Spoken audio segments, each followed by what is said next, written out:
Chapter 335. The vice principal, who had finally stopped sweating, was now sweating profusely. Seeing that Yi Qian still dared to force him, he slammed his palm on the table and shouted, "How dare you? Do you still want to study?" "Yes, of course I do." In the face of the angry vice principal, Yi Qian's smile was still so indifferent. When she answered yes, the vice principal snorted and pointed at the torn letter. He said angrily, "You want to do it? You still know how to think? Look at what you've done." "I do want to study, but even if I do, I definitely won't study at your school." Yi Qian was not in a hurry. She spoke slowly and with a smile on her face. She replied slowly, "So, I really don't plan to study. I'm really sorry to trouble you to come here personally. I don't need the school to make things so difficult for me. I won't study, and I won't enter the school. Everyone will be happy." After saying that, Yi Qian winked playfully at the vice principal. She turned around and left the vice principal's line of sight in a path that automatically opened up for her. This outcome was really something that no one could have expected. By the time the vice principal, whose face had turned the color of pig liver, chased after her, Yi Qian had already disappeared. As for the people behind him, he received the adoration of Yi Qian from the students. What a character! She tore the notice and didn't want to study in high school. How could she be so cool? So unique. If it were them, no one would dare. It's that girl who won the gold medal in Australia. Oh my God, so awesome. So awesome. No wonder, with her results, only she has the right to choose the school. If I were that good, I could also say something so unique like, "I won't study." But I didn't. I tried so hard to get into number 1 middle school. She even rejected the provincial number 1 middle school and the capital's number 1 middle school. The vice principal, who had not left yet, almost vomited blood when he heard this. A student tore the notice and even said she didn't want to study in front of him. How was he going to explain it when he got back? "Principal, this is a little troublesome." Yi Qian directly tore up our school's acceptance letter and directly said in front of the students and parents that she didn't want to study. Standing under the scorching sun, the sweaty vice principal immediately called the principal, who was in a discussion with the city leaders. "This matter is completely out of our school's expectations. What do you think we should do?" The principal of number 1 middle school was already very busy at this time. When he heard this, his head hurt even more. Why doesn't this child listen to the teacher? So what if she became an auditing student? She could enjoy all the educational resources that the school should have. I'm still in a meeting here. When I'm done, I'll come and persuade her personally. Tell her first that the school has its own difficulties. We can only try our best to fight for her. The principal of number 1 middle school was also helpless. Of course, he wanted to keep a good student, but the higher-ups had secretly given the order. No matter how unwilling he was, he could only do this. The main point was he was the one who got the auditing student. The vice principal's expression became even uglier. She left. When I chased after her, she was already gone. Yi Qian, who had made up her mind to leave, of course would not let the vice principal find her. She found Zhang Jingyi and said to him in a carefree manner, "I'm sorry. I can't stay with you in number 1 middle school for the 3rd year of high school. I'm going to take a break from school. Study hard, Zhang Jingyi. I have faith in you. All the best." Chapter 336.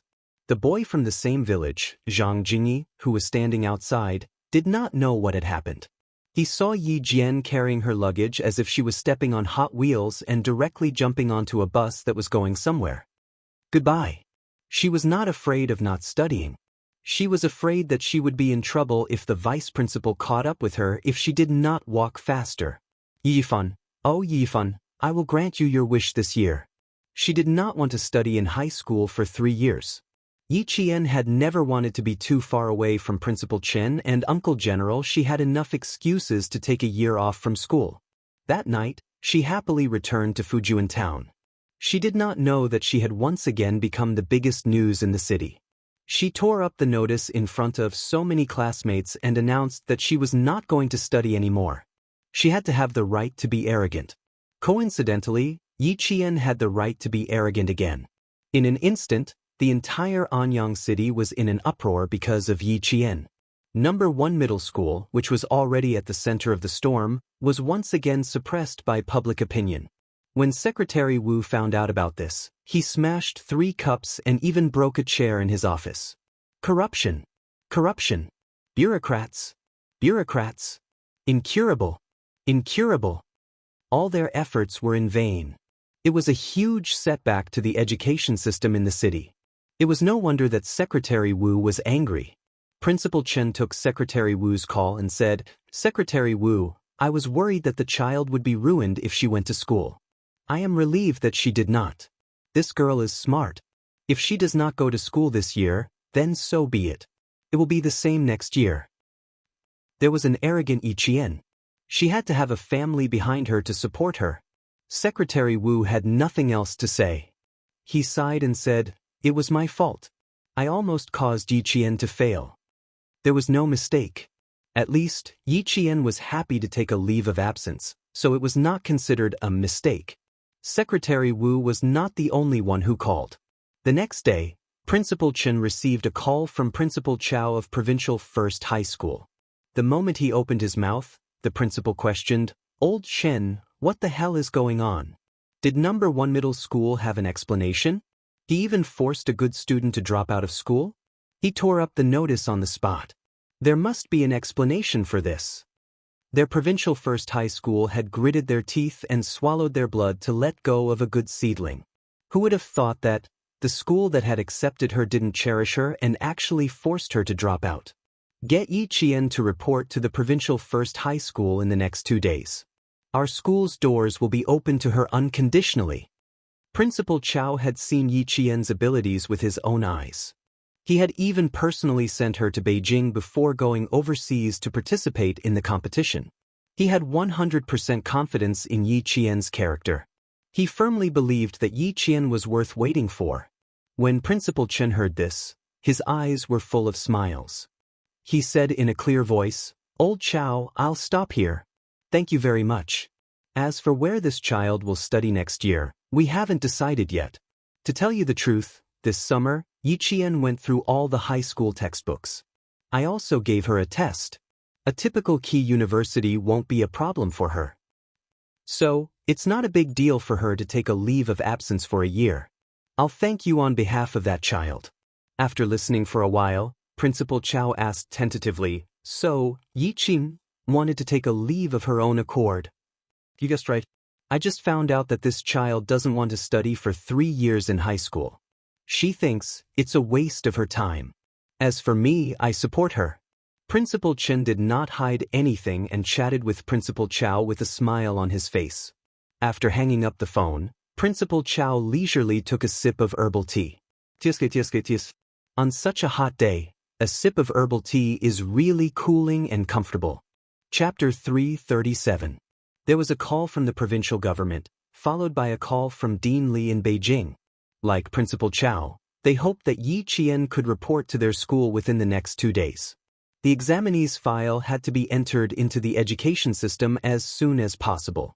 Once the time limit was over, it could not be submitted again.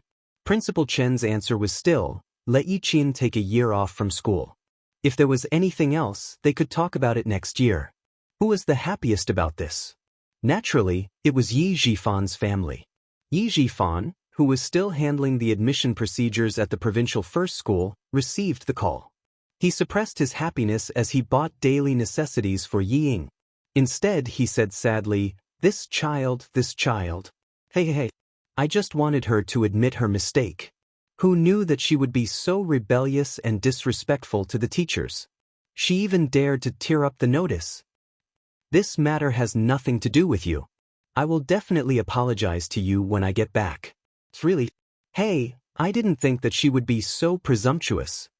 He sighed and apologized as if he was really heartbroken. After the call ended, Yi Zhifan laughed heartily as he paid the bill. This little girl dared to compete with him.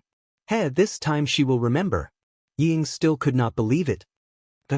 Are you sure she really tore up the notice? Really? Really? Of course, why would I lie to you?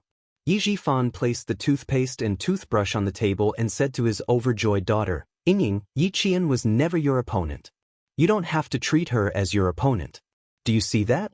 I usually don't do anything. Once I do, I will directly destroy her future. Remember, Yingying, if you don't do anything, you must plan. If you plan before you act, that is the best plan. You were the only one who suffered losses in the past. His words were much more profound than Sun Dongqing's. It also made Yiying more convinced. Yiying was so happy that her entire face was flushed red. She said excitedly, I know. I will listen to you, Dad. Yuqian, what right do you have to fight with me? What right do you have? I am now studying at the provincial first school, and you can only quit school. You want me to wait? Fine, I'll wait. I'm waiting to see you make a fool of yourself. I'm waiting to see you live a life worse than a pig or a dog. His smile was not only sinister, but also ferocious. It was as if she could already see Yi Qian's miserable days in the future. She would be the king, and Yi Qian would be her slave. Work hard, Yingying. Dad can help you now, but you have to rely on yourself in the future. Yi Qian is no longer a threat. She didn't even study in high school. No matter how good she is, she can only live at the bottom of society. Yi Zhifan constantly reminded Yiying that she needed to use her own means to get the life she wanted. Don't always think about Yi Qian. You need to become someone that she can never match up to. When she thought about how Yi Qian would never be as good as herself, Ying felt that the haze from before was swept away. She hugged Yi Zhifan's arm and said coquettishly, Dad, I know.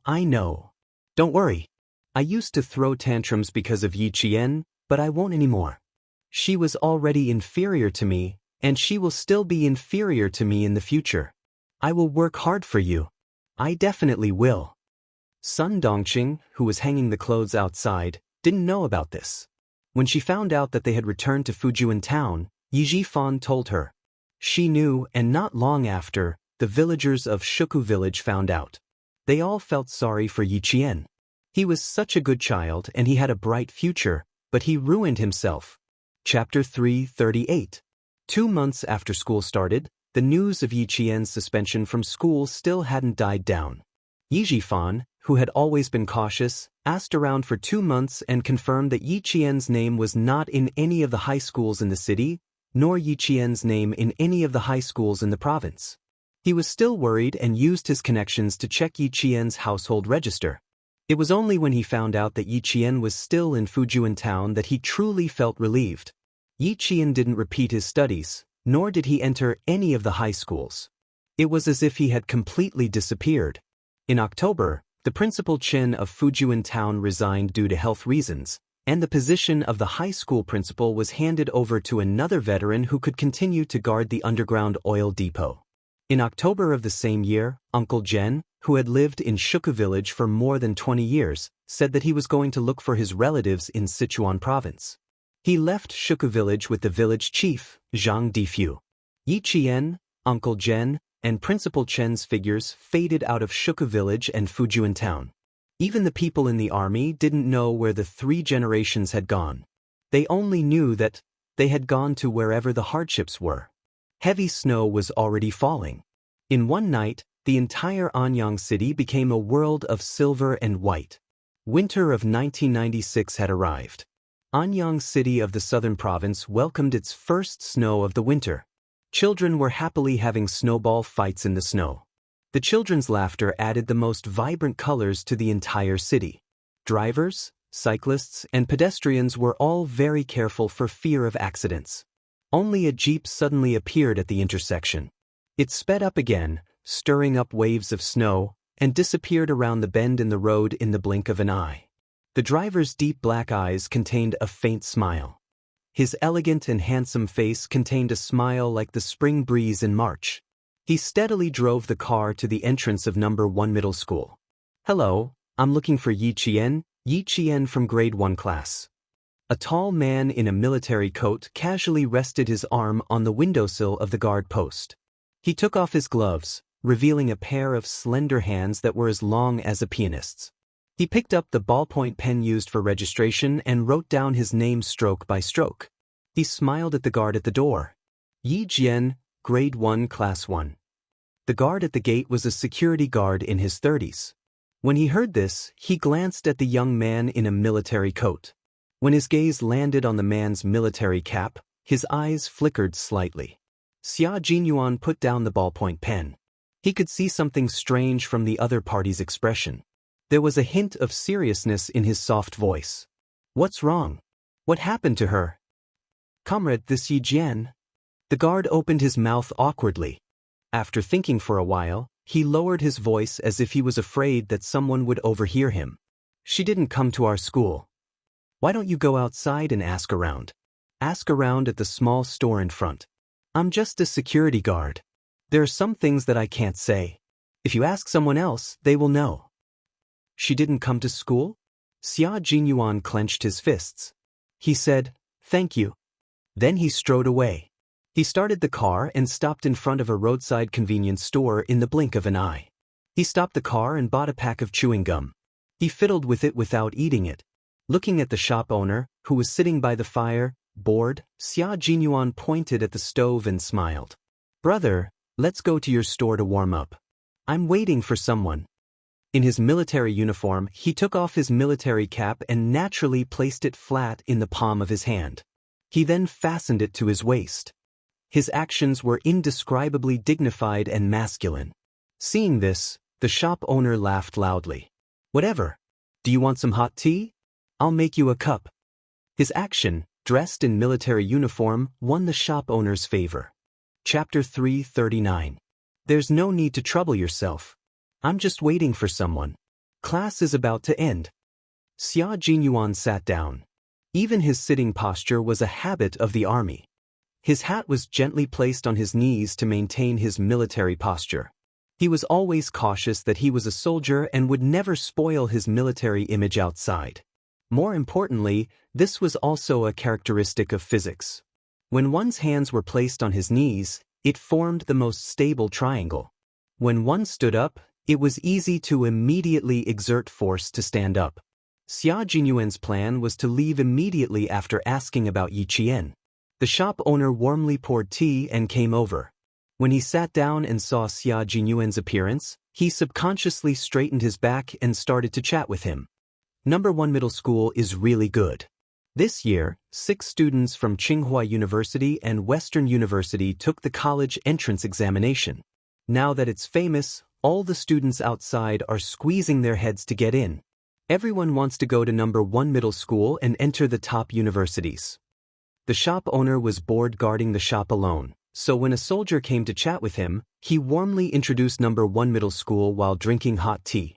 Xia Jinyuan wanted to know what exactly happened to Yi Qian here, so naturally, he deliberately guided the shop owner around number 1 middle school. Hearing this, the shop owner smiled and said, "Not everyone wants to study at number 1 middle school. I just went to the school to look for someone and heard 2 parents delivering clothes to a student outside. They heard a student named Yi Qian. She seems to be Yi Qian. This little girl was a celebrity in Anyang City some time ago." Since they were talking about other people's affairs, the shop owner described the scene that happened that day in detail. "It's a pity for the little girl. It's really a pity. I even specially looked up last year's People's Daily. She was really the little girl who won the gold medal in the mathematical Olympiad. She was stingy with the school and left as soon as she tore the notice. Say, why are children nowadays so temperamental? It wasn't easy for her to get into the school. Since the school didn't cancel her results, they still admitted her. So what if she's an auditing student? As long as she's studying at number 1 middle school, it's fine. Tore the notice? Didn't cancel her results? Auditing student?" Xia Jinyuan, who had grasped the main point, asked in detail what had happened. After listening to him, his handsome face turned cold. His little fox was being treated so unfairly. How could someone as prideful as her be broken by a basin of groundless dirty water? It was even more impossible for him to be a mere auditing student. After drinking the tea, Xia Jinyuan was clear about the ins and outs of the matter.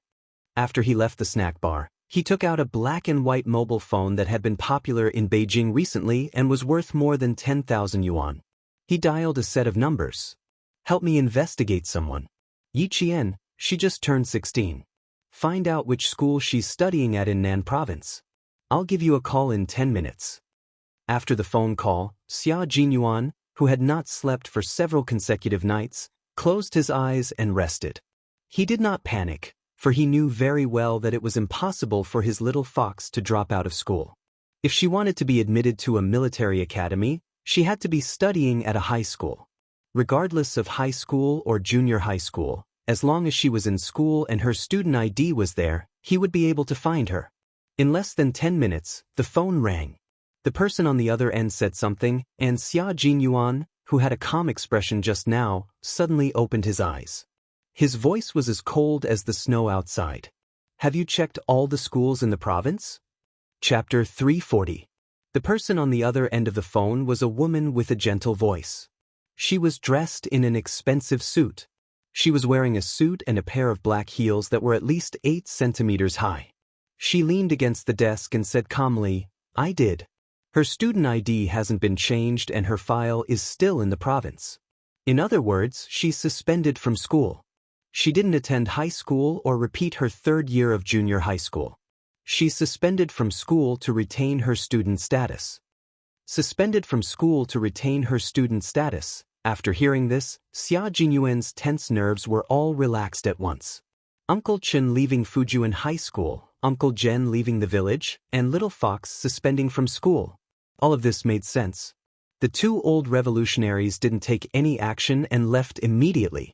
This meant that they supported Yi Qian's suspension. Now that they left Fujuan town together, it looked like 3 generations of people had agreed to go on a trip together. His thin lips curled into a smile. She was really daring. She could even do something like taking a leave of absence. Little Fox, what medicine are you selling in your gourd? With Uncle Chen's abilities, weapons, Little Fox, and Uncle Jen, the 3 generations of people wouldn't have to worry about anything. He bet that she would only suspend from school for a year. After a year, his Little Fox would definitely return. Help me investigate what happened with Yi Qian. Just investigate Yi Jifan. There's no need to investigate anyone else. He didn't believe that Little Fox's admission to school was simply because she cheated on the exam. Someone must have done something. There wasn't a second suspect. Yi Jifan was the only one. The woman on the phone obviously had a good relationship with Xia Jinyuan. She laughed when she heard this. Young Master Xia, you seem to care a lot about this young lady. Aren't you going to chat with me? Miss Xia, as a career woman, you're not suitable to talk about this. Old Master Xia is still waiting for you to bring back a brother-in-law. Xia Jinyuan finished speaking lazily. As he started the car, the woman said coldly, goodbye. He tossed the phone onto the passenger seat, and the car dashed into the heavy snow. This time, the speed of the car was much slower than before. It did not exceed 30 kilometers per hour and steadily drove out of I-City. Xia Jinyuan already knew the reason for what he wanted to investigate even before the car left I-City. You want to ruin Little Fox's future? Mayor Yi, oh Mayor Yi, the military already has Little Fox's file. Do you think you can destroy it just because you want to? She's a little fox that the country wants to nurture. What ability do you have to destroy her? But what was the little fox going to do? Did he need to make a move? Xia Jinyuan, who had been driving the car out of City, could not make up his mind. It would be convenient for him to make a move, but he could not figure out what Little Fox was thinking, so he had to be more cautious. It was better to wait until he got in touch with Little Fox. It would be easier for him to make a move once he knew how she was doing. After driving for a few hundred meters, the car stopped by the roadside. Without turning off the engine, he picked up the phone again and dialed a group of numbers. This group of numbers was to find out where the 3rd generation was. Brother, check on the 2 elders and the girl. I'll give you their ages and names later. Photos? Yes, but I have to wait until I have a computer. As his clear and lazy voice rang out, a man's joyful laughter could be heard from the other end of the line. Chapter 341. The man said something that made Xia Jinyuan raise his eyebrows. You're full of nonsense, aren't you? Goodbye then. No, I'm scared of you. I was just talking too much. Send it to me and I'll check it immediately. The man on the other end of the phone panicked. Who would dare to reject Mr. Xia? He was a ruthless character. He looked gentle, but when he was ruthless, he had single-handedly destroyed a hooligan's nest, and the hooligans had to thank him for it. Xia Jinyuan chuckled and looked outside. Thank you, brother. It's not convenient for me to show my face now. I'll thank you when I get back to Beijing. All right, with Mr. Xia's words, I'll go through fire and water for you. The man on the other end of the phone agreed without hesitation. His tone was familiar, and it was obvious that he was close to Xia Jinyuan. With Mr. Xia's ability, it was easy for him to find out where Yi Qian and the others were. Even though the internet was not developed in 1996, and there was no real-name system for buying tickets, it only took half a day to find them. At 4 o'clock in the afternoon, the snow in Anyang City was getting heavier and heavier. The snow was so heavy that the pedestrians could not see the road clearly. Xia Jinyuan, who had already received news, knew that although it was snowing heavily in the southern province, the place where his little fox was located was scorching hot. 3 generations had gone so far away. The training arranged by the world-class sniper was indeed hellish training. After leaving the highlands and arriving at the desert, he admired the little fox's perseverance. It was unrealistic to go to the desert with only a week's leave. Xia Jinyuan returned to Beijing for 2 days of leave and invited the friends who had helped him out for dinner. On the 5th day of leave, he returned to the Snowfield Brigade. Damn, you came back early. You should have given me the extra leave. When Han Zheng saw him appear at the base with his luggage, he said bitterly, I feel like I haven't rested enough and I have to report back. Hey, how did you come back early?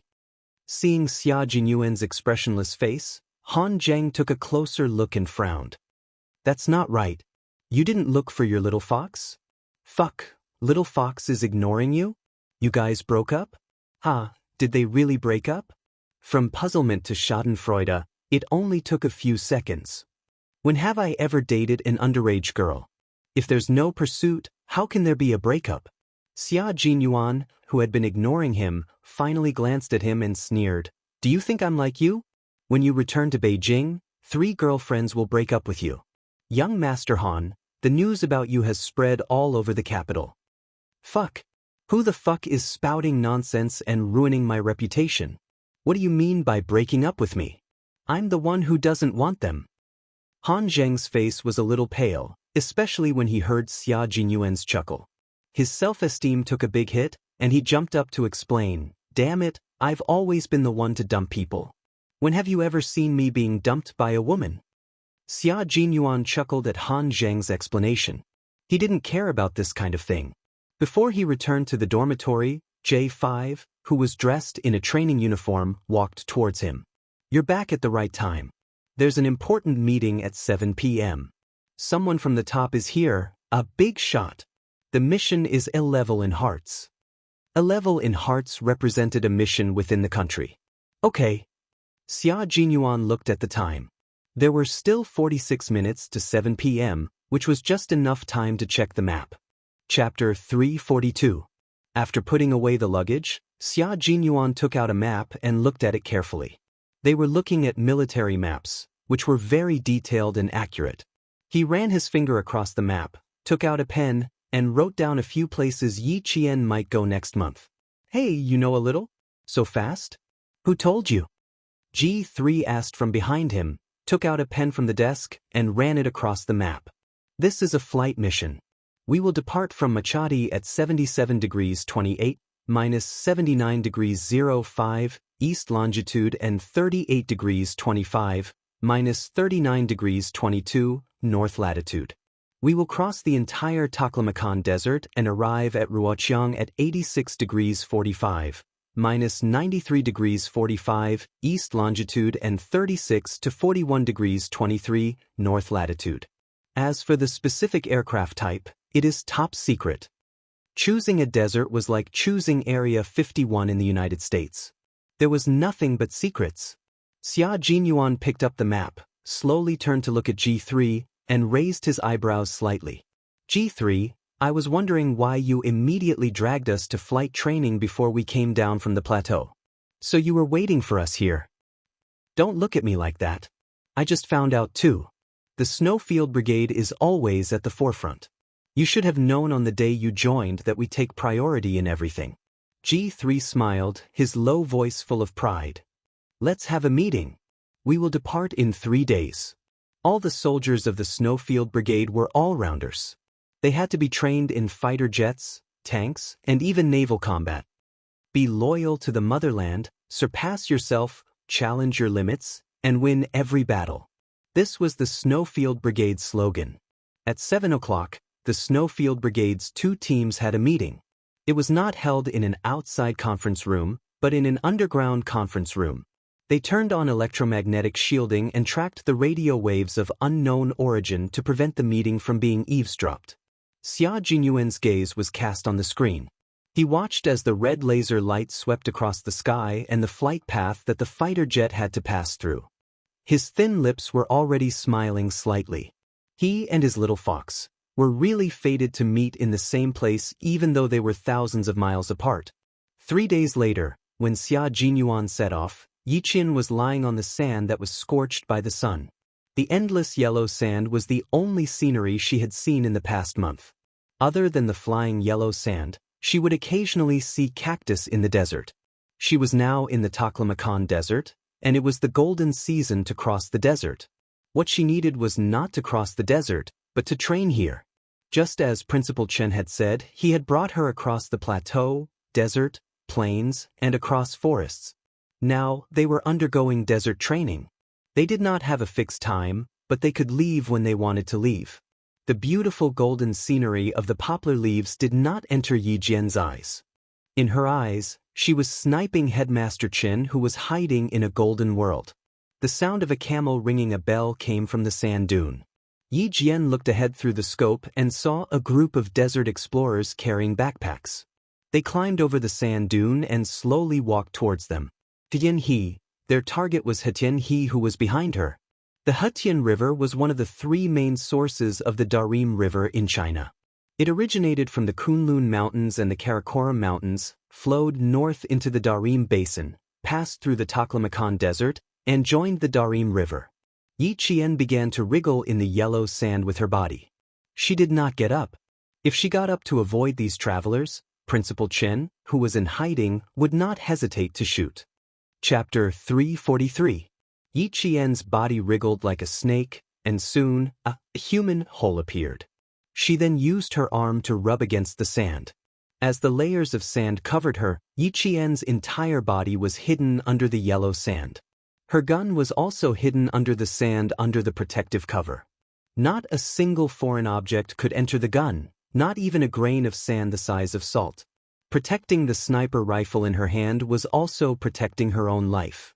Soon, the group of 12 people walked past one by one under Yi Qian's nose. Her anti-dust glasses were stained with sand from the traveler's footsteps. She even smelled the smell of the camels. It was a little unpleasant, with the smell of urine. After passing through 2 more sand dunes, we'll reach the Hetian River. My dear, walk faster. God, I see a huyang tree.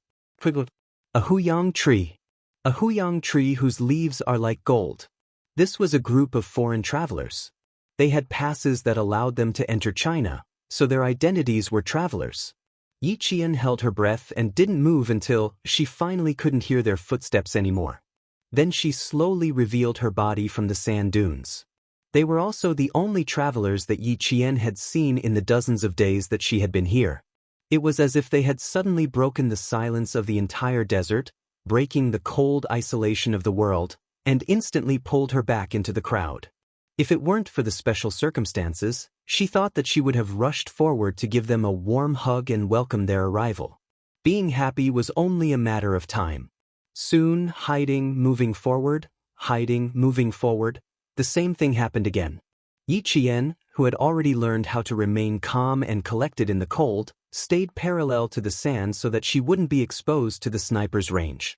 Learn to search in the cold, learn to calm your heart in the midst of the bustle. You need to be above your emotions and allow yourself to fully adapt to the environment. This was the true meaning that Yi Qian had learned in this desolate desert. The footprints left behind by the travelers on the yellow sand were blown away by the wind. Yi Qian, who had been there just a moment ago, also disappeared in the wind. The little girl escaped? Not long after, Principal Chen's figure appeared. He stood where Yi Qian had been hiding and laughed. Not bad at escaping. With something hard pressed against his back, Yi Qian said with a smile, I didn't run away. I just changed my position. Uncle Chen, you've lost this time. This sniping training lasted 46 hours. At this time, she and Principal Chen were covered in yellow sand. If they used their hands to scrape their faces, they could scrape off a layer of sand. His lips had not drunk any water for 46 hours and had been supported by the cactus juice. Not only were his lips bleeding, but they were also covered in white scabs. It was cactus juice stain. Not bad, 46 hours. It's 5 hours earlier than before. You've made some progress, girl. Uncle Jen handed the military water bottle to Yi Qian and took the sniper rifle from her. I'll take care of the gun. You guys rest. The old man in his 70s resolutely accompanied Yi Qian and Principal Chen on this arduous training journey. Beside their feet was the Hetian River. Yi Qian lowered his head and used his hands to wash off a layer of yellow sand. His small face was red from the sun. He said to Principal Chen, Uncle Chen, you rest for the endurance test tomorrow. I'll be fine by myself. No matter where they were, Yi Qian had to carry out the endurance test. Crawling backward, navigating obstacles, fully armed stealth, completing a 2,000-meter race in a fixed time, and so on. Yi Qian had to carry out all of these endurance tests. Chapter 344. There was no time to rest. It had to be done in one go. Yi Qian was worried about Principal Chen's stamina, so he proposed to do it alone at night. You want to try it alone? After washing his face, Principal Chen smiled as he looked at Yi Qian, who was as tenacious as a vine growing on a cliff. He used his stable roots to dig into the crevices of the rocks step by step. His gaze was kind as he asked, You plan to do it alone at night? Yi Qian knew there was hope. He winked playfully and smiled optimistically. I can't always have you by my side. I need to learn how to face the darkness alone. I'll bring the compass with me. I won't get lost. Okay, then Uncle Tongzhen and I will wait for you here. Her courage and perseverance made Principal Chen feel that no matter how hard and tiring it was worth it. Here, Principal Chen not only trained Yi Qian to be a world-class sniper, but he also trained him to be a Special Forces soldier who could join the Special Forces directly after graduating from military school. Now, he was training Yi Qian to snipe on the ground. When it was over, he would bring Yi Qian to the jungle for training next spring. Night fell. The night view in the desert was even more pure than in Tibet. Yellow sand stretched under his feet, but the sky was filled with twinkling stars. Yi Qian used his binoculars to look at the Milky Way. The sky was so vast and magnificent that he felt like he was just a drop in the ocean. The sky was like a mirror. Among the twinkling stars, he could even see shooting stars whizzing past, leaving behind the most beautiful scenery. With only a few minutes to admire the beautiful night sky, Yi Qian dove into the desert and began his endurance test. Stars twinkled in the sky. Yi Qian, who was admiring the night view, didn't know that Xia Jinyuan was sitting in the co-pilot seat, ready to go. Under the command of Xia Jinyuan, the jet rose into the night sky at an angle of 60 degrees, then flew parallel to the finish line. Under the command of the control tower, he and his 4 comrades from the Snowfield Brigade, as well as 5 pilots, flew the 5 newest fighter jets and began a series of maneuvers and drills. Simulating the dropping of a bomb, rushing up at an angle of elevation, and rapidly descending at an angle of elevation, these were all things that they had to use their lives to practice and complete. When Yi Qian, who was lying prone in the desert, heard the rumbling of the fighter jets, he couldn't help but pick up his binoculars and look up at the sky.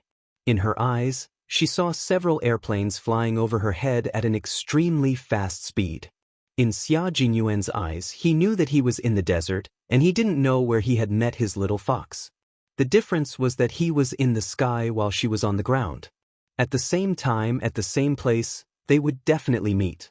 As for her, she would hear the sound of fighter jets. No matter which one it was, his figure would always fly past her, pass through the Hetian River and complete the defensive roller. His voice couldn't reach Yi Qian's ears, but it was clearly transmitted to the control tower. The test flight of a fighter jet was full of unpredictable dangers, but he still maintained a calm and unruffled composure. Yi Qian didn't come back that night, and Principal Chen and Uncle Jen didn't sleep the whole night. They sat there until the sun rose. In the ground line, Yi Qian appeared with the sun, with his back against the rising sun, walking over the sand from afar. She saw two black dots standing in the distance. They were her closest family, the elders she respected the most in her life. What she didn't know was that someone had met her at a certain moment last night. After staying in the desert for 4 months, in February of the following year, the 3 generations of people arrived at the vast forest in the southern part of the Shi province. This was a place full of legends and dangers. Yi Qian began his 4-year training program, which was originally in the middle of the 3rd year. Chapter 345. On the day that Yi Qian arrived in the western province, a farm vehicle drove 70 yards through the narrow roads of Magadi County. With a loud screech, it stopped at the entrance of an old bus station. The car door was slammed shut. Xia Jinyuan, who was covered in yellow dust, strode into the bus station that didn't even have a door. It was hard to tell the original color of his clothes. "Shit, wait for me." Han Zheng, who got out of the car a step later, choked on the yellow dust that came out of the car. He coughed and jumped out of the car to chase after Xia Jinyuan. "Who are you going to ask? How are you going to find them? We don't even have a photo." The fighter jet test lasted for nearly 2 months. Every night when the plane stopped working, Xia Jinyuan could be seen standing on high ground, looking in the direction of the Hetian River. There, after a radar scan, 3 red dots appeared on the radar display, which meant that there were people in the desert. The military sent people to investigate in secret just in case. The results were shocking. But after that, the military didn't send anyone else. Obviously, they knew that the 3 people who stayed in the desert for a long time were not criminals who were spying on the military. Xia Jinyuan knew who the 3 people were. As for Han Zheng, he only found out 5 hours ago. Xia Jinyuan, who strode to the bus station staff to ask questions, didn't hear what Han Zheng said behind him. He looked tired and was asking about Yi Qian's whereabouts. According to the radar display, Yi Qian, Uncle Chen, and Uncle Jen returned to Magadi County from the Hetian River 15 days ago. Based on the travel time, it would take about 10 days. According to his calculations, the 3 generations should rest for about a week after returning to the county. But he was wrong. The travelers who left the Hetian River would rest for a week in Magadi County to recover their energy before leaving. However, Yi Qian and the others only rested for a day before leaving. Xia Jinyuan had just finished a few months of fighter jet test missions. Last night, he began to inquire about the whereabouts of the 3 generations. Soon, he found out that they were at the bus station. In fact, when he was driving over, Xia Jinyuan knew that there was a 99% chance that Yi Qian had left McGathy County. There was also a 1% chance that there was a problem with the maintenance of the bus that came in and it needed to be parked for a few more days. As soon as Xia Jinyuan asked, the staff immediately knew who he was inquiring about. He smiled and said, "We've seen the young man and the 2 elders you mentioned. They left 4 days ago." The little girl was fair and clean. She stood out among the group of tan tourists. One of the ladies even asked the little girl what she used to smear it on her face. In fact, Xia Jinyuan already knew the answer, but he still wanted to ask again. Outside, Han Zheng found out from another staff member that Yi Qian had already left 4 days ago. He secretly clicked his tongue. Are these 2 fated or not? Our motherland is vast, but they actually bumped into each other in the desert. If they were fated, it didn't seem like it. It wasn't easy for them to have the chance to meet each other, but they missed it. The new year had just passed, and the small county still had a lingering New Year's atmosphere. Occasionally, the sound of firecrackers could be heard. Xia Jinyuan bought 2 bottles of mineral water that were 3 times the price outside. He stood alone at the place where Yi Qian had stood before, drinking the water and sighing helplessly. Little fox, you're really fast. You make me happy and sigh. Next time I see you, I have to ask for some interest."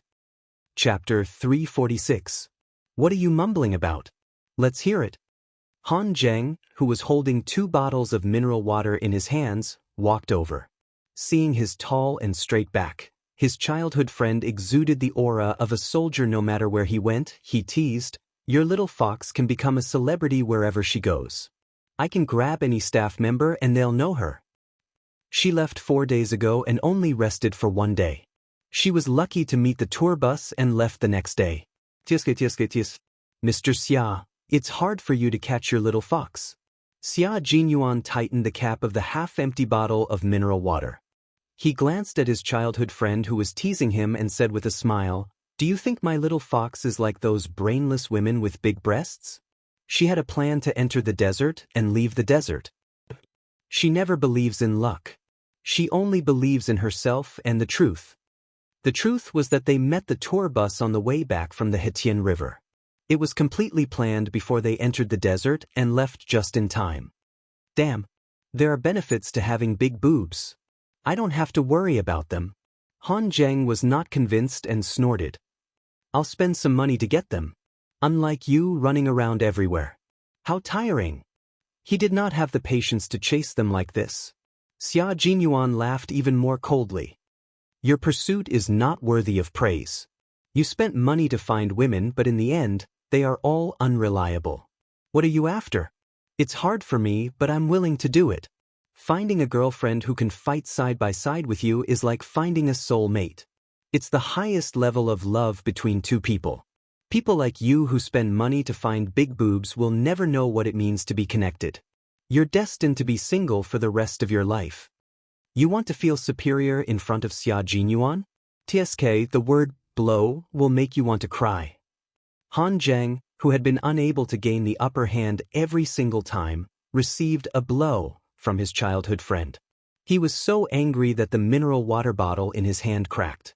He gritted his teeth and said, "You don't even know where he is, and you're talking about telepathy with me." Han Zheng, who did not admit defeat, was thinking differently. He could not deny that Xia Jinyuan's words did shock him. The women that he had spent money to find were all useless in the end, but the women that he had painstakingly pursued were able to fight side by side with him. No matter how he looked at it, he felt envious. Xia Jinyuan smiled as he walked past Han Zheng, who seemed to be deep in thought, and left with graceful steps. He did regret not being able to see the little fox, but that did not affect his mood.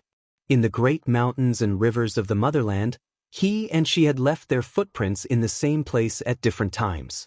Although they had never met, it was still perfect. The faint sound of firecrackers could be heard again.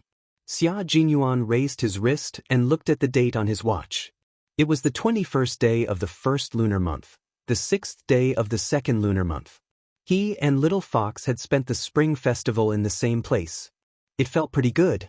Then he jumped into the car and shouted at Han Zheng, who had yet to walk over, "We'll roast a whole lamb tonight. If we don't leave now, are you sure these few wolves will leave a lamb leg for us?" After standing still for a second, Han Zheng slapped his forehead and ran faster. "I almost forgot. Where's the lamb leg? It would be nice to have lamb hooves to eat if he went back late. Hurry, hurry, hurry, let's go. We've been flying for 60 to 70 days, and I still have to control my weight. If I don't eat meat soon, my waist won't have any strength." Han Zheng jumped into the car and closed the door. He raised his eyebrows and smiled proudly. If a man has no strength in his waist, young Master Xia, what do you think will happen? Chapter 347. You've always had weak kidneys and lost your youthful vigor at an early age. You should know better than me the consequences of a weak waist. As for me, first young Master Han, don't be jealous. Xia Jinyuan stepped on the gas pedal. Even the yellow dust on his body couldn't hide the elegance between his eyebrows as he laughed. He was very experienced in insulting his childhood friend. Han Zheng's disgruntled "pooh" could be heard from the car. The wheels rolled up yellow dust as they left the bus station. At that time, the hundreds of thousands of creatures in the western province were waiting to awaken. After Yi Qian and the others arrived in the western province, they followed the plan and settled Uncle Zhen down before starting the training. It's now the 3rd year of the plan. Girl, there are benefits to taking a break from school. Principal Chen, who was holding a military map in his hand, looked kindly at the energetic girl. The 4-year plan has been brought forward by a total of 14 months. It's completely beyond our expectations. The 4-year plan started in April 1995. The first year was in April 1996, and the second year was in April 1997. It was now February 1997, and they were in the middle of the 1998 plan. The benefits of taking a break from school were obvious. In less than 2 years, she was already in the 3rd year of the plan. Faced with Principal Chen's sigh, Yi Qian smiled and said, "I still have to thank number 1 middle school. Otherwise, how could Grandpa Jen and you agree to let me take a break from school?" "Clever girl. Just as you wish."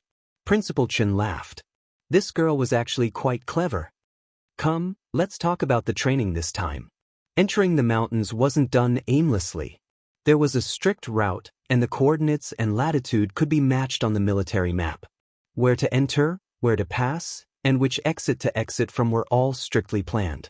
Her peers were still sitting in the classroom and comparing their knowledge with the textbooks, but Yi Qian had already walked a long way in life.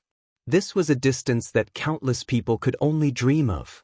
It was a journey that countless people would never be able to reach in their lifetime. Yi Qian's life had already begun. Her life was destined to be extraordinary. On the military map, Principal Chen, who was holding a twig in his hand, had a serious expression on his face. He repeated the route again. "This is the starting point, and this is the end. 3 months later, we will meet up with Uncle Jen at the end. Last, the western province's 100,000 forests. You don't need me to tell you how dangerous it is. We have to come out in 3 months. Once we enter the rainy season, there will be more unpredictable dangers." "I can, but your old injuries." Yi Qian pursed her lips slightly. She was ultimately worried about Uncle Chen's old injuries. "How about we shorten the 3 months to 2 months? Principal Chen looked at Yi Qian coldly and said, "This is the training plan. You agreed to it yourself. You don't have to worry about me, just take care of yourself." The lass was easily soft-hearted in front of him and Uncle Jen, but he had to make her understand that training was training. There was absolutely no room for discussion. Yi Qian's heart skipped a beat, and she nodded. Her beautiful face, which was like a blooming hibiscus, was serious and cold. "Understood." Yi Qian, who realized that she had made a mistake, didn't say anything else. However, she made up her mind to take care of Principal Chen more when the time came. On the 8th of February, Yi Qian and Principal Chen, who were carrying waterproof military backpacks, rushed into the mountains and forests. Along the way, they alerted the enemy by walking through the bushes. They waved their military tongs, which could be used as knives, to cut the vines to open a path.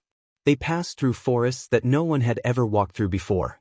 Facing the cliff, they prepared to climb the rope.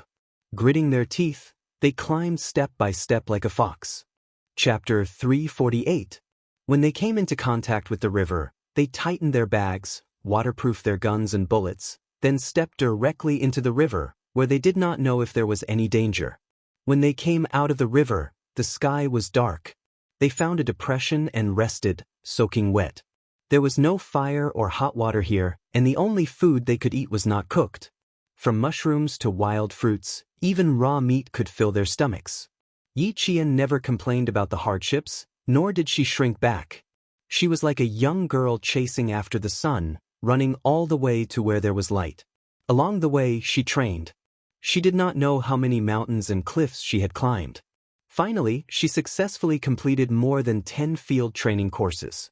Although it was a daunting experience, it was Yi Qian's first time entering the forest. There were a few times when she really had a close brush with death. If it were not for Principal Chen's rich experience, Yi Qian knew that she would not have been able to walk out safely. But it was only in the first half of the month that accidents occurred. Soon, she adapted to the environment in the forest. Like a cheetah, she roamed the forest vigorously. At the beginning of May, the two of them walked out of the vast mountains. It was not an exaggeration to say that they were savages. "Don't the two of you have a set of clothes that are a little more presentable?" The climate in Beihai was pleasant, and Uncle Jen was not any less spirited than before. He looked at the two of them who were dressed in rags, and did not look well. He sighed. This must be an old beggar bringing a young beggar out to beg for rice.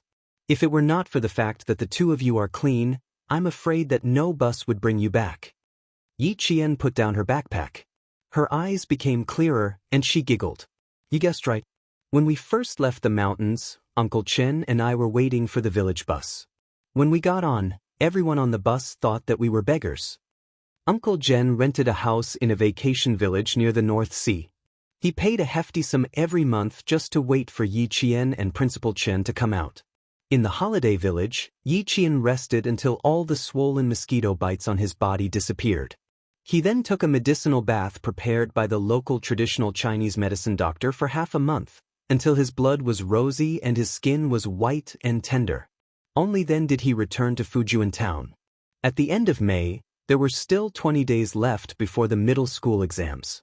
Yi Qian returned to Fujian town and appeared in class 1 of grade 3 of Fujian town high school the next day. When she was in her 3rd year of junior high school, her classmates were still in their 2nd year of junior high school. Even though he was 1 year ahead of them, when the teacher led Yi Qian into the classroom, which had been filled with chatter, immediately fell silent. After a while, the students in the class couldn't help but discuss in whispers.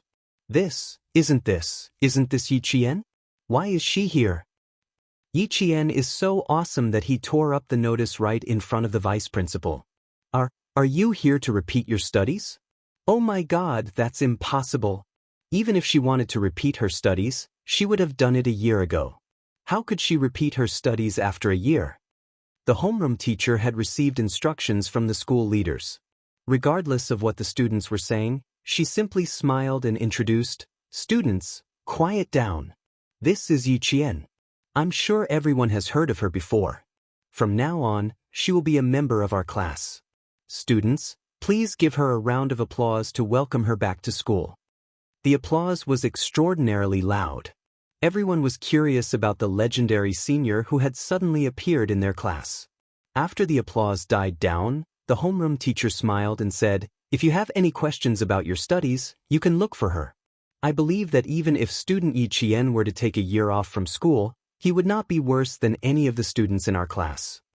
Even if Yi Qian had left school for a year, she was still a good student in the eyes of the teachers in Fujian town. Chapter 349. The students in the class looked at Yi Qian, who was standing shoulder to shoulder with the teacher at the podium. For some reason, they didn't dare to look her in the eye. Her eyes were clear and beautiful like colored glass, but they also contained a dark and mysterious power that seemed to be able to see into people's hearts. Some of the students who still had some ulterior motives accidentally made eye contact with her and left in a panic in less than half a second. Their backs were drenched in sweat. Yi Qian just wanted to go back to school peacefully and focus on her exams. She didn't mind giving a warning to the restless students. Standing on the podium, she didn't feel like a stranger at all. She could even speak with Rong Qian. The students below the podium secretly sighed. A top student was a top student. She didn't feel any pressure standing next to the teacher. There was one more thing that both boys and girls agreed on. The legendary figure on the podium was even more beautiful than before. Yi Qian returned to school after a year. That day, she caused a stir in the school. She only took half a class to remember all the names of her classmates. After class, whenever someone came up to talk to her, she would call out their names as if they were old classmates. It's nothing. At that time, I felt that I might not fit into high school life, so I took a year off to relax. Yi Qian patiently explained why she tore up her acceptance letter last year to her classmates who were 1 year younger than her. The explanation of the person involved was naturally more convincing than the rumors and slanders. In addition, Yi Qian spoke at a moderate pace. She spoke like a spring breeze and had her own unique insight. In less than half a day, she gained a firm foothold in the class. Within a day, she had integrated into the group of third-year middle school graduates who were 1 year younger than her. That day, after leaving school, Yi Qian ran into a teacher she was very familiar with. Teacher Ku, who had been her class teacher for 3 years. Now, she was no longer a teacher. Instead, she was a woman who worked at a vegetable stall and bent over 5 buckets of rice all day long. Yi Qian didn't stop after she recognized her. She heard her arguing with a customer over a handful of onions. As she walked away, The corners of her mouth curled up slightly. Teacher Ko, who never knew how to give in to others, would accomplish nothing once she left school. There was no need to go over to show off. Teacher Ku was no longer worthy of her attention. When Yi Qian returned, the person who was most shocked was none other than Mayor Yi, who would be promoted to a leader in the city this year. These past 2 years, Yi Zhifan's official career had been very successful. He had been the mayor for 2 years, and then he was promoted again. Therefore, he had long put aside Yi Qian, whom he had not heard any news about. Furthermore, because Sun Dongqing had accompanied her daughter, Yi Qian, to live in the provincial capital, Yi Zhifan had not returned to the village for the past year. He had no idea that Yi Qian, who he thought would never amount to anything, had returned to school. He went to the city for a week for a meeting. When he came back, Yi Qian had already been in class for a week. Yi Yifan, who was about to be transferred to the city at the beginning of June, pondered for a moment. His eyes revealed a hint of a sneer as he dialed a number. Old Hu, you guys are in charge of marking the exam papers of the entire city's examinees, right? Look. His voice gradually trailed off and was drowned out by the chirping of the cicadas in the shade of the trees. His official smile could be seen on his face, but no one could hear what he said next. After the college entrance examination in June, it would be the middle school entrance examination. Yi Qian's name would also appear on the list of examinees. Her appearance caused the invigilators of every class to deliberately circle around Yi Qian to see what this legendary girl was like. Whether she can pass is still a problem. After all, she's a repeat student. Yes, but this student is smart. If she does well in all the subjects, it won't be a problem for her to get into a key high school. It'll be difficult. The repeaters don't have any grades in biology or geography. They can only rely on the results of the past 2 days to get into a high school, unless they get full marks in all the subjects.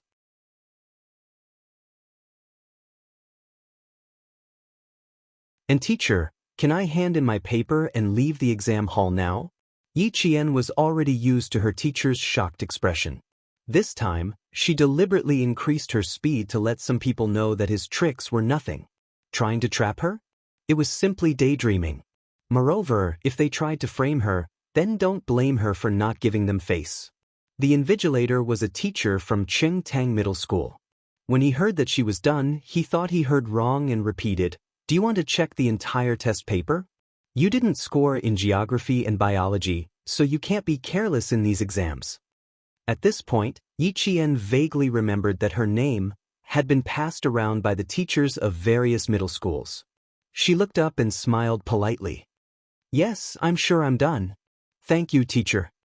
Chapter 351. All right then, put the test paper on the podium. Don't be in such a hurry to leave. The invigilator raised his hand and gestured for Yi Qian to hand in the test paper first before returning to his seat. However, he heard Yi Qian say, "Teacher, if you have any questions, you can ask me outside. Leave the exam room immediately after handing in the test paper. This is the rule." Yi Qian could tell that the invigilator did not have any ill intentions towards him, but he still maintained a high level of vigilance and would definitely not leave any traces of criticism. The invigilator patted his head and waited for Yi Qian to hand in the test paper and leave the exam room. Then, he took out a piece of draft paper and walked out of the exam room. "You came out so quickly. The examinees inside are under a lot of pressure," the invigilator said with a smile. He was expressing his goodwill and did not want Yi Qian to misunderstand that he had ulterior motives. He said, "You did well in the teaching exam. You will achieve your wish." Sigh. Yi Qian's life as a student was not easy. As teachers, they could guess what happened last year if they thought about it. Fortunately, she did not give up on herself. After a year of adjustment, she returned to school. She did not do something stupid that would hurt her loved ones and please her enemies. Where there is destruction, there is hope. Where there is evil, there is good. And in this world, there is always more good than evil. Yi Qian could feel the invigilator's goodwill and his smile deepened. "Thank you, teacher." Even a teacher that he did not know was cheering for him. As he spoke, the invigilator's pen flew across the paper and wrote down a question. Just the question alone took him nearly 3 minutes to write. "Come, try to solve this question." After drawing another geometric figure, the invigilator put away his pen. Try to solve this question. We are outside, so you can rest assured. Perhaps he thought of something and smiled at Yi Qian. You have handed in the test paper. Don't worry about anything else. It seemed that he had also heard about why Yi Qian tore up the acceptance letter in anger last year. After taking the pen, Yi Qian smiled and did not ask the invigilator why he wrote a question for him at the last minute. He began to solve the advanced mathematics question on the draft paper. From time to time, there would be leaders walking past the classroom. When they saw a student and a teacher standing outside, they thought that they had caught the cheating student and walked over. After the invigilator's explanation, they stayed back to watch Yi Qian solve the questions with interest. They then saw Yi Qian's clean-looking face. Under the teacher's orders, he was able to remain calm and composed. He lowered his head and quietly worked on the questions. Standing at the side, he had a tranquil and distant temperament. The teachers and leaders who surrounded him all smiled approvingly. After he was done, Yi Qian politely bowed to the teachers and school leaders who were looking at him. He said calmly, "I'm done. I'm sorry for wasting your time." Not only were her grades excellent, but her etiquette and manners were impeccable. What was even more surprising was that even at such a young age, when she was the center of attention, she was still calm and composed. Her every movement had a calm and steady aura, as if even if Mount Tai collapsed in front of her, she would not bat an eyelid. There was no doubt that such a student was a good student in the eyes of the teachers. The invigilator took the question that she had only spent 20 minutes to solve and said to another invigilator, "Last year, number 1 middle school made things difficult for Yi Qian. They even asked her to tear up the acceptance letter. Did the leaders of number 1 middle school lose their minds? A student like this should be worshipped like a bodhisattva. How dare they make things difficult for others? What's the point of being an auditing student? A genius like her, only she can choose which school she wants to go to. She only used 20 minutes to solve this advanced mathematics question." Chapter 352. Another invigilator took a look and smiled. "Mr. Liu, Yi Qian has participated in the World Mathematical Olympiad and won a gold medal. Your question is really not difficult for her to solve. However, I agree with what you said. The leader of number 1 middle school is really crazy." Yi Qian became the main character of the entire exam. Not only did the teachers pay attention to her, but even the leaders of the various schools came to see her from time to time. And Yi Qian's name was the name that teachers mentioned the most in class a few years later. Geniuses were born from luck. Yi Qian was like a sword that pierced through the sky and swept through the entire Anyang city. 2 days later, after the exam, all the examinees' exam papers were sealed and sent to the city for marking. Yi Zhifan, who had been waiting for news, received a call from Old Hu in the afternoon. He answered the phone with a smile, but when he heard the first sentence, "It's not easy," his face instantly changed and he said coldly, "Not easy? Old Hu, aren't you the one who has been handling this? Old Yi, you want Yi Qian's exam papers to be invalid. Aren't you making things difficult for me? Her exam papers were specially modified. They didn't even go through our hands. The army sent 2 captains, an invigilator, and a notary to the province for marking. You still have the nerve to be angry? I'm not even angry with you. If I didn't find Yi Qian's name familiar, I would have been fucking invited to the Commission for Discipline Inspection for tea." These words were like a clap of thunder. Yi Fan jumped out of his office chair. "What? The army escorted the exam papers to the province for marking. What's going on? Old Hu, don't be angry. Quickly tell me clearly." "Clearly? I also want to know what's going on.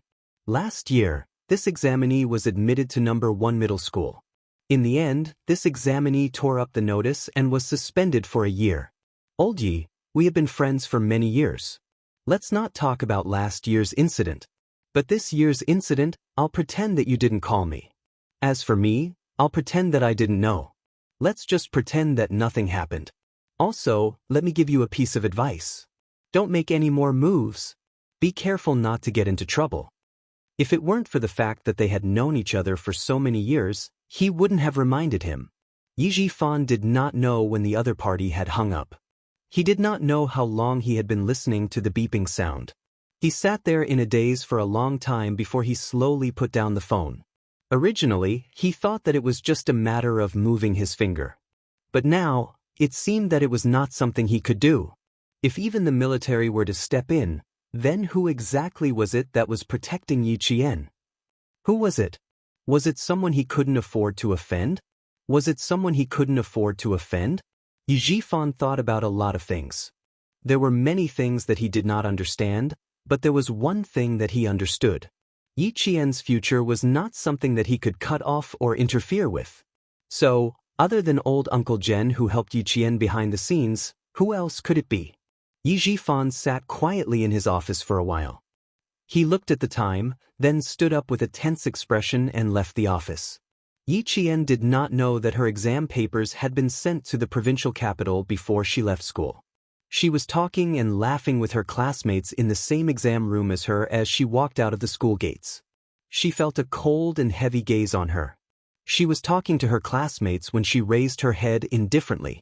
Her cold and sharp gaze swept in the direction of the gaze. She saw Yi Zhifan standing in front of her in a formal suit with a gloomy expression on his face. When he saw her suddenly look over, he was caught off guard. Soon, he walked over with a cold expression. Chapter 353. Seeing this, Yi Qian's eyes turned slightly cold. He whispered a few words to his classmates, then smiled and said goodbye to them. When Yi Zhifan walked over, he maintained his smile and even took the initiative to speak. Mayor Ye's face is unfriendly. Who in Fujian town would dare to offend you? Yi Qian, I've really underestimated you. Uncle Yi Zhifan was not very calm. He gloomily stared at his niece, who was giving him a headache. Do you want to force our family to be unhappy before you give up? These words were really unreasonable. However, it was impossible to reason with their family. Yi Qian smiled coldly. Mayor Yi is really interesting. Could it be that all officials are as unreasonable as Mayor Yi? What does it have to do with me whether your family is happy or not? You go your way and I'll go mine. Mayor Yi, be careful with your words. A dignified mayor was actually being lectured by Yi Qian. Yi Zhifan's face darkened. He looked around and saw a few people who looked like teachers looking at him several times. His eyes darkened as he shouted in a low voice, "Don't try to argue with me here. Come over here. I have something to ask you." Being an official was different. His face darkened and he shouted, but his imposing manner did not scare Yi Qian. Instead, it scared the students passing by. Yi Qian raised his eyebrows and looked over with a cold gaze. He said with a smile that was not a smile, "Do I have to go with you just because you ask me? Mayor Yi, your authority is really strong. Sorry, I have a strong temper that cannot be subdued by force. If you talk to me nicely, I might give you some face. Sorry for being so rude. Goodbye." He naturally left as soon as he said he would. Why would he give him any face? Yi Zhifan was so angry that he almost lost control of his authority. He quickly stepped forward to block him and said sternly, "Yi Qian, don't forget that I am your uncle." Uncle? Now you remember that you are my uncle? When you destroyed my future last year, didn't you have a lot of fun destroying it? Yi Jian, whose expression didn't change, smiled and said coldly with a sarcastic expression, "Basically, you're my enemy, Mayor Yi. Do I still need to speak softly to an enemy?" He enjoyed Mayor Ye's change of expression. TSK, green, white, red. It was really interesting. Last time, I said that Mayor Ye's family better not provoke me. Unfortunately, you didn't listen. You had to kick me out of #1 middle school, thinking that you destroyed my future. But look, can you destroy my future? Even if I take a year off, I can still take the high school entrance exam. Yi Qian's eyes were very dark and cold. She was staring at the scorching sun. Yi Zhifan suddenly felt a chill run down his spine. He stared at his niece who really did not put him in her eyes. Yi Zhifan sneered softly and said in a deep voice, "Take the high school entrance exam? Yi Qian, you think too highly of yourself. You don't deserve to be compared to Yingying. She is in the province's #1 middle school. What about you? Even if you take the high school entrance exam again, you can forget about surpassing Yingying. Yi Qian, You are just a child with no one to rely on. What ability do you have to make things difficult for me? What ability do you have to think that you are better than Ying, who has the help of her parents? Look at you. Once something happens, you can only withdraw. You can't even go to a good high school. Yi Qian, if you are really smart, you should know how to lower your head. Chapter 354.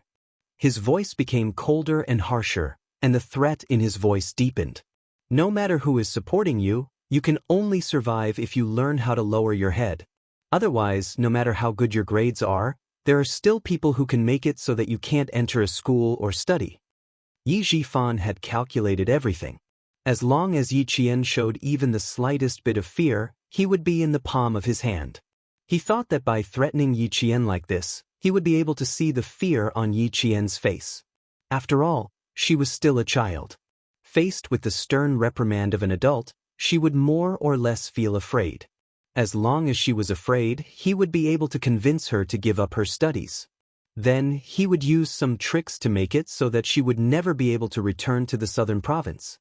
His threat made Yi Qian's gaze shift slightly. Was there a test in his threat? A possibility flashed through Yi Jian's mind. After hearing what he said, Yi Jian's chilly laughter was like the clear spring in the mountain stream, so cool that there was a hint of coldness in it. You want me to not be able to enter a school and not be able to study? Mayor Yi is very capable. Then, let's just wait and see. Wait and see? You don't know the immensity of heaven and earth. I want to see how many marks you can get. You want to compare yourself to Ying? Who do you think you are? At this time, Yi Zhifan, who was already at a disadvantage, was completely under Yi Qian's control. He looked at Yi Qian with a gloomy gaze and revealed an arrogant expression. Yi Qian, uncle will wait for you to cry and beg me. Who does Ying think she is? I really don't want to compare myself to her. As for crying, please wait and see, Mayor Yi.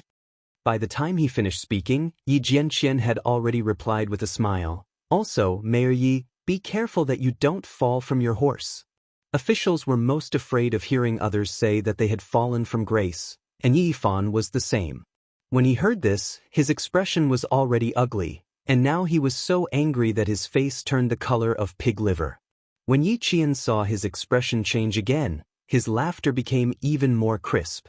When he left, Yi Zhifan's face was still as dark as the bottom of a pot. He gloomily looked at Yi Qian's back as he left, and gloomily said, "You refused a toast only to drink a forfeit. Let's see how long you can be arrogant for. You want to compete with Ying? You're overestimating yourself." From the beginning to the end, he did not have the confidence to say that one sentence from him could make Yi Qian unable to read. This was because he knew that this exam was not something he could touch. Yi Zhifan knew very well that someone from the army came and hired a notary to send the exam papers to the provincial government for marking. However, he was still angry and wanted to threaten Yi Qian. He also wanted to find out if she really had someone supporting her from behind. This test made him so angry that he almost vomited blood, but he did not get anything out of her. Unfortunately, not only did Yi Qian not take his words to heart, but she also saw through his intention to test if she had someone supporting her. After seeing through his intentions, Yi Qian saw Mayor Yi as a paper tiger who only had a ferocious appearance. After holding back his anger for a while, Yi Zhifan got back into the car. That night, he called his daughter, Ying. He did not hide the fact that Yi Qian was coming back for the middle school exams from Yi Ying. It was good to let her be mentally prepared. Yi Ying, who was studying at home and preparing for her exams, laughed as if she had heard a joke. "Dad, so what if she's taking the middle school exams? She'll still be screwed if she gets into a third-rate high school. My teacher said that as long as her grades are in the top 30 of the grade, I'll be in the best class in the liberal arts and science classes. Moreover, a first-rate teacher will be the head teacher." A year had passed, and Yi Ying was more composed than before. When she heard that Yi Qian was coming back to school, she laughed disdainfully. "I still have 2 years to graduate from high school. She still has 3 years. Just you wait. I'll definitely crush her under my feet." Chapter 355. Her confidence made Yi Fan laugh out loud, and the haze in his eyes disappeared. "Ying is indeed my daughter, Yi Fan. You have ambition. All right, I'm just letting you know. Since you don't take it to heart, I won't hold you back from your studies. Yes, and Dad, I won't be going back to the city during the summer break. I'll attend a few cram schools. If there's any news about Yi Qian, give me a call. Later, if she really gets into high school as her sister, I'll definitely call back to congratulate her. Yi Ying's tone was full of contempt. She was sure that Yi Qian would not amount to anything. Even if she got into high school, it would only be a third-rate school. The father and daughter were able to get along well. Sun Dongqing, who had heard the gist of the conversation, also laughed scornfully. After Yi Ying hung up the phone, the mother and daughter continued to make fun of Yi Qian for a while before they stopped. Yi Qian did not care what the family thought. She returned to Shuku village that day without any psychological burden. She only stayed at home for one night. Before dawn, she went through the long tunnel behind her house and returned to the army that she had not been to for almost 11 months. The military camp was made of iron, and the soldiers were flowing like water.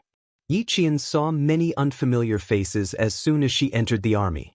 They were the new recruits from last winter. There were also many familiar faces that she could not find anymore. They had retired and returned to their hometown. Little Jian, you've been hiding for almost a year. That's not very kind of you. The political commissar greeted Yi Qian as if she was his child. He patted her on the shoulder. Not bad, you've grown taller. You're no longer the little girl from before. In a year, Yi Qian's height had shot up to 165 centimeters. She was indeed considered a tall girl among the students. After returning to the familiar army, Yi Qian's smile relaxed. She smiled and said, "Of course I have to grow taller. If I don't grow taller, I'll really be short. If I can't reach the height requirement for female soldiers, then I won't even have a place to cry." You're still such a naughty girl. The political commissar was still the same as before. His smile had the dignity of a soldier, but also the concern. Let's go. Let's go to the field and practice 2 laps. Let's see if you've improved.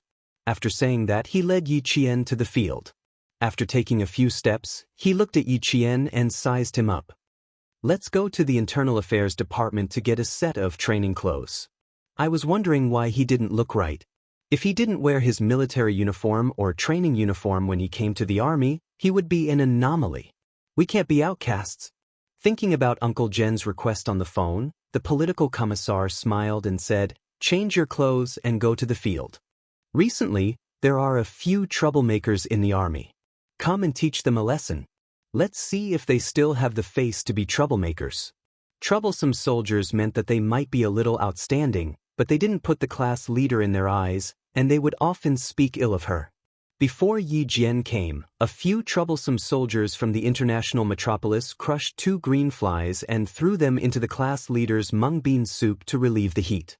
The poor class leader had diarrhea for an entire night and had even taken a few bottles of intravenous drips. These troublemakers needed to be taught a lesson. After putting on the summer training uniform, the 165 centimeters tall Yi Qian walked out. The political commissar couldn't help but clap his hands. This Yi Qian was no longer the little girl who just entered the army 2 years ago. She was valiant and formidable, looking as straight as a spear. Her military uniform gave off a proud and unyielding aura. When she stood there and gave a standard military salute, the political commissar saw her cold and inviolable military might. She was only 16 years old and she was still a high school student, but she already had this kind of military might. Chapter 356. Good. As expected of the soldiers taught by the 2 old revolutionaries. Good job, Yi Qian. She was a soldier when she put on her military uniform, not a little girl. The political commissar did not return the salute. After all, Yi Qian had not yet joined the army. He walked in front of her and personally straightened her clothes and smoothed out the wrinkles on her shoulders. Go, Yi Qian. Your hot-blooded youth should be showered in the military camp. Don't praise me. However, the military camp is indeed my favorite place. Yi Qian tugged at the corner of her clothes and looked at the political commissar with her dark eyes that reflected the sky blue of the military camp. She smiled and said, "Forget about taking care of the troublesome soldiers. I just want to compete with them and see what kind of ability they have to be troublesome soldiers. Then you can't go easy on them. One of the troublesome soldiers comes from a wealthy family. He is indeed quite capable. He has learned self-defense and his physical fitness test was excellent. Amidst the laughter of the political commissar, the first thing Yi Qian did when she returned to the military camp was to fight with the troublesome soldiers. When Yi Qian was angry, the veterans who knew her knew how ruthless she was. When they saw her taking care of the troublesome soldiers, they all laughed and waited to see how Yi Qian would deal with those arrogant new recruits. Yi Jian was the first person who had been in university for 2 years. Because he was too rebellious, his family had used their connections to send him to become a soldier. Yi Jian did not use force first. She stood in front of the bodyguard who had a look of disdain on his face and said with a smile, "Oh, so you're from an international metropolis. You speak English. Okay, let's recite each other's familiar English. First of all, I just graduated from junior high school. Don't feel pressured." Reciting was Yi Qian's strength. The moment she took action, she was able to compete with this soldier who had a sense of superiority. The next day, she challenged this troublesome soldier who thought he was great because he had been in university to a math, physics, and chemistry competition. The sun was still above her head, and her hand was holding a pen. It was noon, but Yi Qian did not move. Her opponent, on the other hand, got a heat stroke because he was nervous. From then on, he never dared to say things like, "I'm good at English, I went to college, you are all country bumpkins." Taking care of another recruit who knew some martial arts was even easier. Dueling was Yi Qian's favorite pastime. It didn't take a few hours.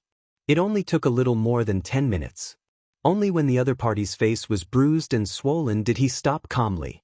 "Recruit, remember this.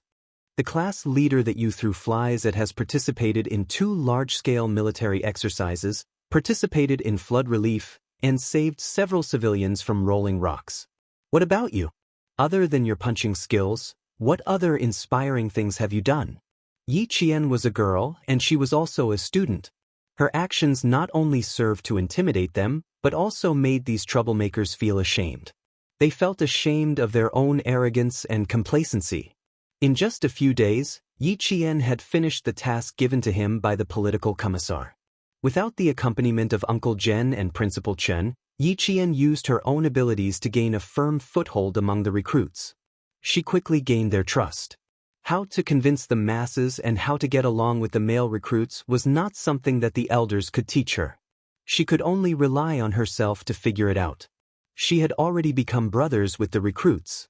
The political commissar saw this and called Uncle Zhen, who was left in the village. Uncle Zhen had left the village for more than half a year. The first thing he did when he returned was to chat with the villagers who came to visit him. He did not care about how Yi Qian was doing in the army. Now that he received a call from the political commissar, he was truly relieved. Chapter 357. That's good, that's good. As long as she can make friends with the new recruits and make them believe in her, I can rest assured. Uncle Zhen had always remembered Xia Jinyuan's words, "Yi Qian is not good at integrating into the team and will have a hard time in the army in the future." Therefore, when Yi Qian went to the army, he immediately called the political commissar. This was why Yi Qian had to deal with the troublemakers as soon as he entered the army. Principal Chen was also very busy when he came back. By the time he finished his work and contacted Yi Qian, it was already early August. It just so happened that Yi Qian called on the day of the results. She was still in the army and answered the call from the sentry box. "You did well, girl. You got what you wanted." Before Principal Chen could report the results, Yi Qian, who was already confident, said with a smile, "Even if you don't tell me, I know how I did." After that, he reported the results. It was only 5 points lower than the actual score. Without the biology and geography scores, except for the Chinese essay, which was deducted 3 points, Yi Qian got full marks for all the other subjects. Yi Qian even lowered the score for the Chinese essay by 5 points. Yi Qian did not become the top scholar in the province, but he still got 4th place in the province. When the principal of No. 1 middle school found out about Yi Qian's results, he regretted it so much that his intestines turned green. They had forced such an excellent student to leave the school last year. However, When he thought about Yi Jifan's current status and the fact that the Provincial Education Bureau had warned him not to publicize Yi Qian's results, the principal could only sigh inwardly. He did not show it on his face at all. When the provincial high school entrance exam results came out, Yi Jifan, who had been keeping an eye on it, did not let it go. He immediately called Old Hu, whom he knew from the Municipal Education Bureau. Yi Qian's results had been intentionally concealed by the Provincial Education Bureau. Old Hu, who was from the Municipal Education Bureau, naturally could not find out anything. If he could not find out anything, it meant that he did not get into the school. I only have the results of those who have been admitted to high school. Yi Qian's name is not on my list. Old Hu scanned the system but couldn't find it. When he saw Yi Jifan paying so much attention to the examinee's results, he couldn't help but feel puzzled. I say, Old Yi, why are you so concerned about this examinee's results? If I remember correctly, you only have one daughter, Ying, right? She seemed to have thought of something and tried to tease him. The candidate's surname is also Yi. Could she be an illegitimate daughter that you don't want to acknowledge? You are indeed a scholar. You have a rich imagination. He's a distant relative of mine. His parents have some conflicts with my family. I'm just asking. Knowing that Yi Qian didn't get into high school, Yi Jifan was overjoyed. He didn't want Old Hu to probe any further. He happily said, let's have dinner together tonight. Don't you want to follow Secretary Wu's path? Deputy Tsing has a dinner appointment with Secretary Wu. If you're free, come along. This sentence was to Old Hu's liking. He didn't care about other people's business. He smiled and said, thank you, before hanging up. When Yi Qian didn't get into the school, Yi Yifan was happy. Naturally, Ying and Sun Dongqing were also happy. Stupid girl, I told you she's a good-for-nothing. Look, it's obvious that she doesn't have the life to study. Sun Dongqing looked at her daughter who had blossomed into a flower. She couldn't hide the pride in her heart. She said harshly, Ying, your sister didn't get into the school. You should give her a call later to comfort her. Ying, who was full of arrogance, raised her chin slightly. Her voice was thin and sharp as she laughed. Mom, you're right. I'll call the village chief's house tonight and ask her to answer the phone. Chapter 358. The arrogant Ying lifted her chin slightly and laughed in a thin and sharp voice. Mom, you're right. I'll call the village chief's house tonight and get her to answer the phone. She snorted with a look of disdain and said with a vicious look, she thinks she can compete with me? She's just an orphan. I can bully her however I want. Yi Qian had to answer Yi Ying's call so that she could show off her superiority. However, Yi Qian was not around, so she could only hold back her pride and ridicule. On the third day after the results were released, Yi Qian did not even know her ranking in the province for the middle school exams. At this moment, Jiasun gave her a fierce bear hug and punched her in the back. Yi Qian felt a little uneasy when she was blocked by her classmates who had graduated from middle school and had not contacted her for almost a year. Especially when she saw the unfriendliness on their faces, she was prepared to apologize. Jiasun, your greeting gift is too warm. My back is going to bruise from your punches. Damn. It's already a good thing that I didn't cut ties with you. So what if you received a few punches from me? Do you have any objections? Do you know how long you've been missing? It's been almost a year. Damn. We've been asking around, but no one has seen you. Jiasun's eyes reddened as she spoke. We were all worried about you. Where have you been for the past year? Zhang Na squeezed over from the side. I haven't hugged you yet. We'll start the scolding session after I hug you. As she spoke, she glared at Yi Qian and opened her arms to hug her. Yi Qian, just wait to be scolded by us old classmates. She hugged Yi Qian tightly and heard her slightly choked voice. Zhang Bin, who had entered the province's #1 middle school because of his specialty, stood at the back like a pillar.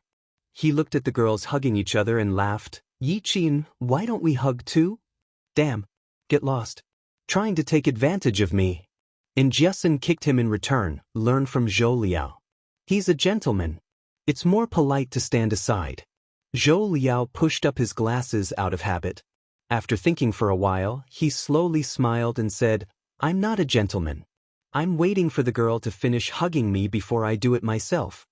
1 year of high school had changed the shy Zhou Liao of the past. Jane, let's ignore them. Now, Zhang Bin is the boy who makes the girls in school scream. He plays basketball and is handsome. Just like before, and Jiasun put her arm around Yi Qian's shoulder and looked at Zhang Bin provocatively. So what if he's handsome? You still can't hug Yi Qian. Just like when they were in junior high school, the two of them started arguing after a few words.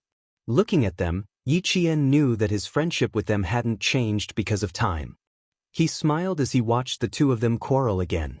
After exchanging a glance with Zhang Na, they both smiled knowingly. As for why, it was probably the thoughts of those young men and women. After laughing and arguing, the few of them sat in the bamboo forest behind Yi Qian's house. Each of them had a bamboo chair and held watermelons that had been soaked in well water in their hands. They talked about their high school lives and their academic results. After chatting for a while, Yi Jian found out that the four of them had taken part in the competition together and all of them had chosen to enroll in the city's #1 middle school. Zhang Na and Zhou Liao had always been top scorers in their classes, so getting into the city's #1 middle school was a given. Zhang Bin was admitted to the province's #1 middle school as a student with a specialty. Chapter 359. And Jiasun was good at her subjects and applied for #1 middle school. In the end, it was her geologist father who stepped in and spent money to get her into #1 middle school in the province. It was indeed a joyous occasion that two of her former classmates had entered #1 middle school in the province. How did you do this time? Don't tell me you got into #1 middle school.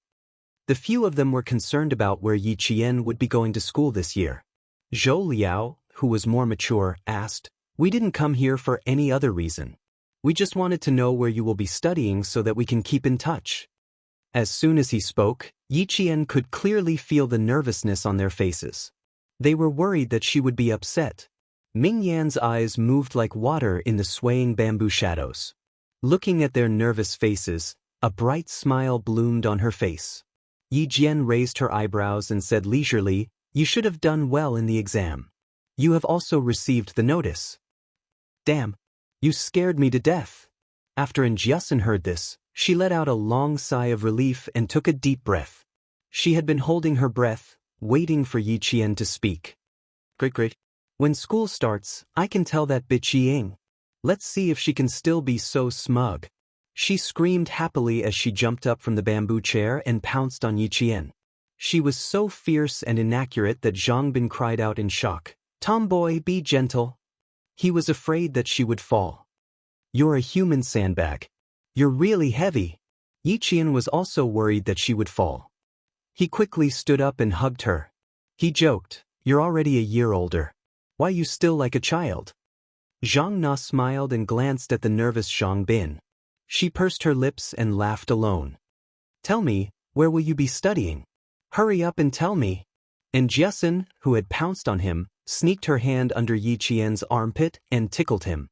She asked cheerfully, "Hurry up and tell me, or Nana and I will do it together."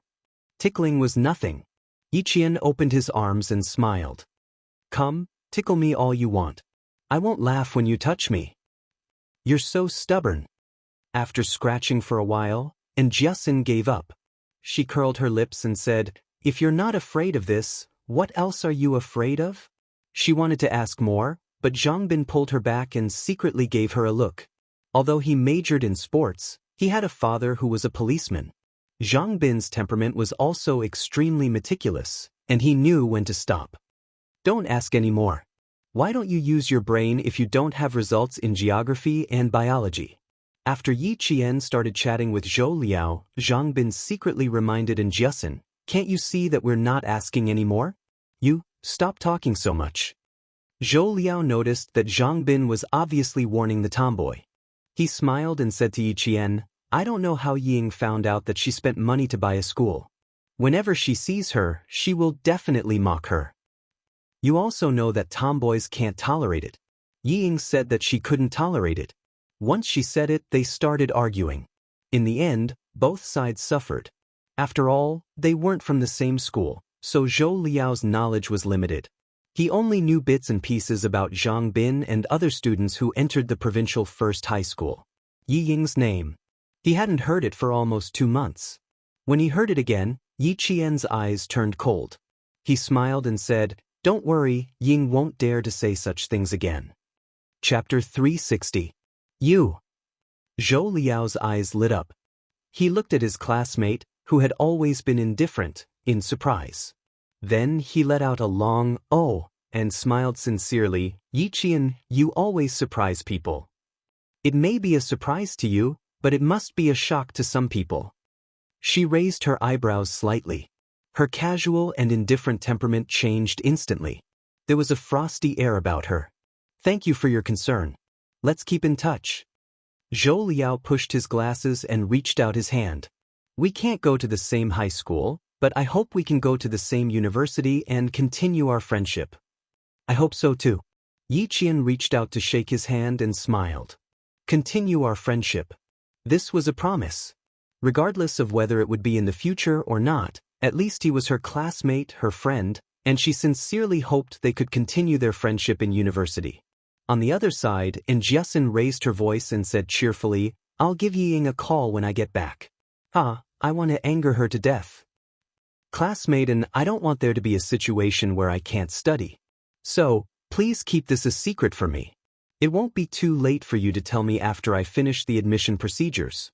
Yi Qian, who already knew that his results were concealed by the Provincial Education Bureau, immediately stopped her with a smile.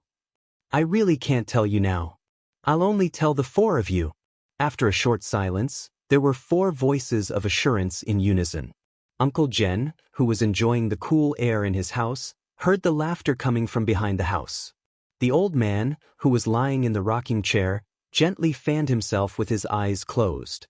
He didn't want to disturb the gathering of the young men. Since school was about to start, the four of them stayed over at Yi Qian's house for a night and left early the next morning. And Jiasin was still reluctant to leave after getting into the car. She squeezed out 2 drops of tears and held Yi Qian's hand. "You heartless person. You must remember to write me a letter, or else. This is too embarrassing. Hurry up and pull her into the car." Yi Qian, who was covered in goosebumps, pulled his hand away and motioned for Zhang Bin to pull her into the car. Everyone in the car was watching. And Jiasin laughed heartily. The car started, and Yi Qian saw 4 hands reaching out of the car window, waving goodbye to him. This was what friends were like. Because they were worried about you, they traveled thousands of miles just to see you. A week after they left, Yi Qian walked out of the village again with the letter of acceptance in his hand. He went to the province to study alone. Compared to last year, his state of mind was different this year. The car drove along the mountain road, bringing Yi Qian to a vast space. That was the provincial capital where she would be living for the next 2 years. Since someone was spouting nonsense and thought that it was a great thing to be admitted into the provincial first school, then she naturally had to walk in front of her and tell her that it was not a great thing to be admitted into the provincial first school. If she could pass the exam the first time, she could also pass the exam the second time. The provincial first high school. In the end, Yi Qian chose the provincial first high school. The train ticket was the same as before. It left at 8:30 p.m. and arrived at the provincial capital train station early in the morning. Yi Qian, who was taking the train to the provincial capital for the 3rd time, quickly found her seat. This time, she did not buy a sleeper ticket. Instead, she chose a more affordable seat ticket. She rode the bumpy train all the way to the provincial capital. When Yi Qian got off the train, she smelled like sweat. She ran to a travel agency near the train station and spent a few yuan to take a shower. She then changed into a clean set of clothes before coming out. Chapter 361. The travel agency was quite close to the train station. As soon as Yi Qian walked out of the travel agency, she suddenly heard a search broadcast from the train station. The broadcast was looking for a girl named Yi Qian.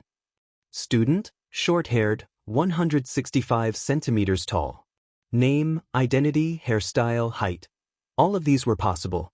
Yi Qian froze for a moment as she held onto her luggage and thought of a possibility. Could it be that Uncle Chen knew from Grandpa Zhen that she was coming and came to get her early in the morning? Thinking of this possibility, Yi Qian ran to the broadcasting room of the train station as fast as the wind after hearing it. The broadcast room was in the train station. Yi Qian found a staff member. The staff member looked at her student ID and took out his walkie-talkie to contact the broadcast room. Broadcast room, Yi Qian is in Gate A of the train station lobby. Yi Qian is in Hall A of the train station lobby. After repeating this, he said to Yi Qian, "Just wait here. The person looking for you will be here soon." He looked at Yi Qian and said sternly, "Children shouldn't run around. The train station is crowded and messy. Someone like you who is fair and clean, and also a student, is a perfect target for human traffickers." He treated Yi Qian as a child who had been separated from her parents. She didn't argue and accepted the kind reminder politely, "I'm sorry for the trouble. Then I'll just wait here, right? Stand on my side. Don't run around." The staff member was a middle-aged man in his 40s. He probably had a child around Yi Qian's age at home. He spoke as if he was reprimanding his own child. "It will take about 10 minutes to get here from the broadcast room. Just wait here, okay?" Yi Qian always gave people the impression that she was well-behaved and obedient, especially when she smiled. When her clear eyes curved into crescents, she was the standard image of a well-behaved girl. She quickly nodded and didn't say anything. The staff member didn't have the heart to say anything more. Instead, he softened his tone and said, "You students don't know anything. You think you're an adult now that you've grown up. How much do you know about the evil in people's hearts? Uncle isn't scolding you on purpose. I'm just reminding you." She smiled slightly. Although she was standing obediently to the side, she was like a winter plum blossom swaying with a faint fragrance. She was proud and elegant. "Little fox, your appearance is really bewitching. Fortunately, I met you in the mountains and saw your boldness. Otherwise, I might have been fooled by your obedient appearance." Yi Qian, who was chatting with the staff, suddenly felt a gaze full of tenderness fall on her from the front. She thought it was Headmaster Chen, so she looked up happily. Her palm-sized lotus face was smiling, like the dew on a lotus leaf in the morning, so clear and pure. "Uncle" was already at the tip of her tongue, but she quickly swallowed the word back down her throat. Yi Qian was shocked when she saw who was looking at her. A handsome man stood in front of her. His features were handsome and he exuded a noble aura. He was wearing khaki trousers made of linen and a pure white shirt. It was casual wear, but on him, it not only made him look casual, but also incomparably elegant. It had been more than a year since she saw the dangerous man she had forgotten. Yi Jian's heart skipped a beat when she saw him again. Her reaction was, "Why is he here?" Chapter 362. The staff member looked at Yi Qian, then turned to look at the man walking over. She laughed and said, "Your brother is here. Hurry, stick close to your brother next time. Don't get separated again. You're making people worry." She mistook Yi Qian and Xia Jinyuan as a pair of siblings. There was no other reason other than the fact that the two of them had a similar temperament. They were like steel and spears, exuding a biting cold aura. Before she could explain, Xia Jinyuan, who was dressed casually, walked over and politely apologized to the staff member. "Sorry for the trouble." Even the words he used were the same as Yi Qian's. What made Yi Qian feel most awkward was that after taking 2 steps, the staff member turned back to look and muttered, "What kind of parents do they look like to have such a pair of good-looking children? They're a little too handsome." Both of them had sharp ears and eyes. No matter how soft the staff member's voice was, they could hear it clearly.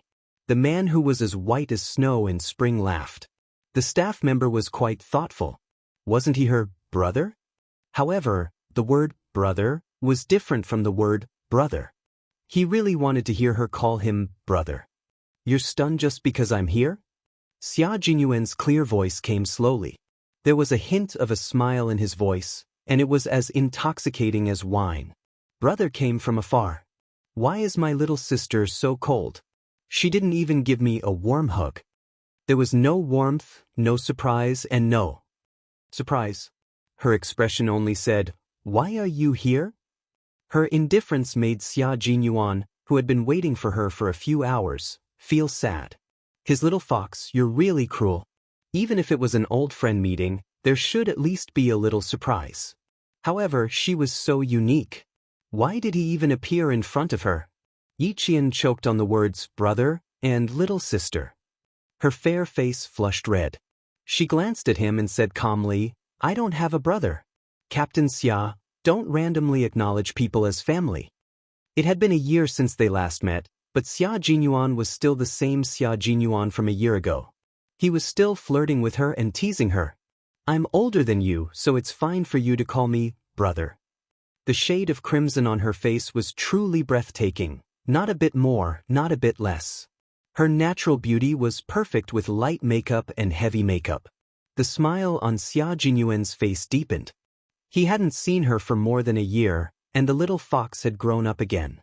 The familiar Xia Jinyuan was back. Yi Qian was alarmed.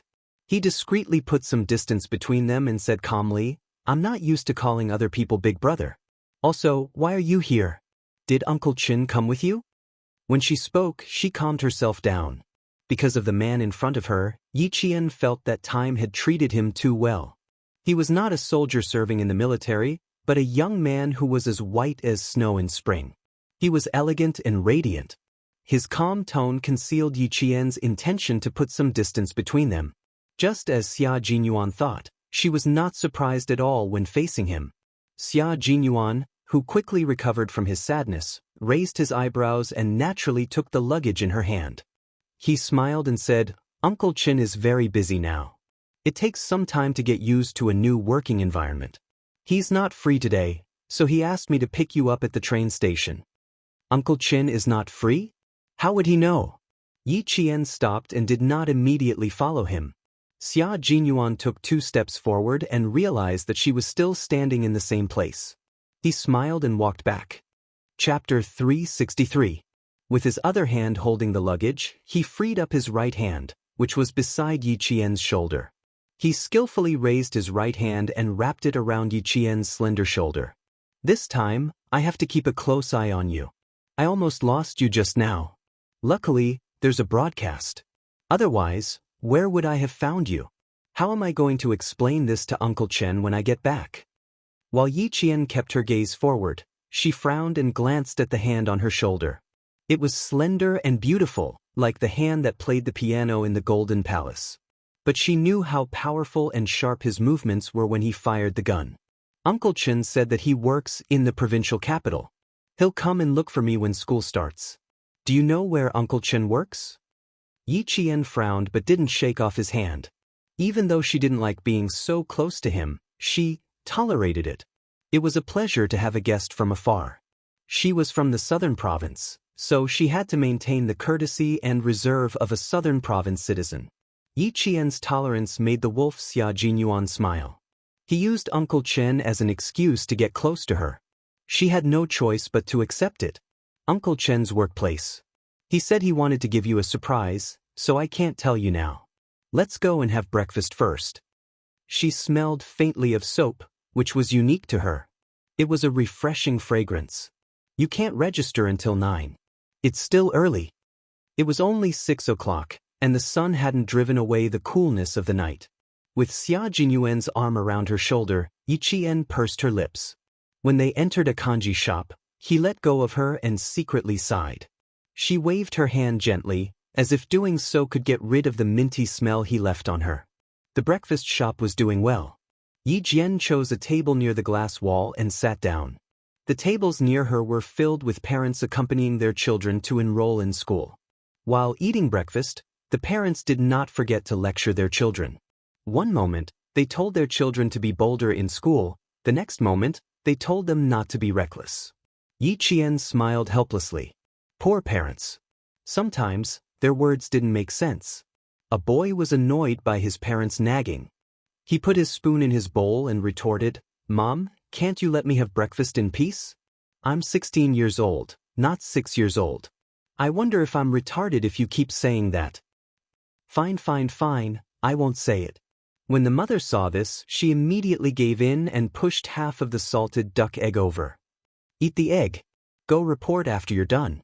Only parents would accept their children unconditionally. Yi Qian quietly lowered her eyes and chuckled. Just like Uncle Chen and Grandpa Jen, they were strict with her but also unconditionally tolerant of her. Even though she didn't have parents to protect her, she was glad that she had 2 kind elders who cared about her. Xia Jinyuan, who had just returned from the cashier, stood not far away. He gazed softly at Yi Qian, who was sitting quietly like a painting. His deep eyes were dark like the occasional flickering light in the depths of the ocean. It was so dark that no one could guess what he was thinking at that moment. He walked over and sat across from her. His deep and handsome eyes contained a faint smile. He looked at Yi Qian and smiled. A bowl of congee, a salted duck egg, and a bowl of youtiao. This is the most sumptuous breakfast I've had this year. Chapter 364. Do you want to tell me what kind of breakfast I had from February to May? Yi Qian pulled out a tissue and handed it to him. You seem to be very hot. You're sweating. There were small beads of sweat on his forehead. Xia Jinyuan didn't take it. Instead, he leaned forward and said with a half-smile, "Since I went through so much trouble to pick you up, can you help me wipe my sweat?" He really wanted to tease her all the time. He knew that she wouldn't dare to do it, but he couldn't help but want to try. Seeing that her hand that was holding the tissue stiffened, Xia Jinyuan narrowed his eyes and smiled. Such a man with such a handsome face balanced the majesty of a soldier and also blended into the atmosphere of the mortal world. He was so lively and elegant. "Hey, I'll do it myself."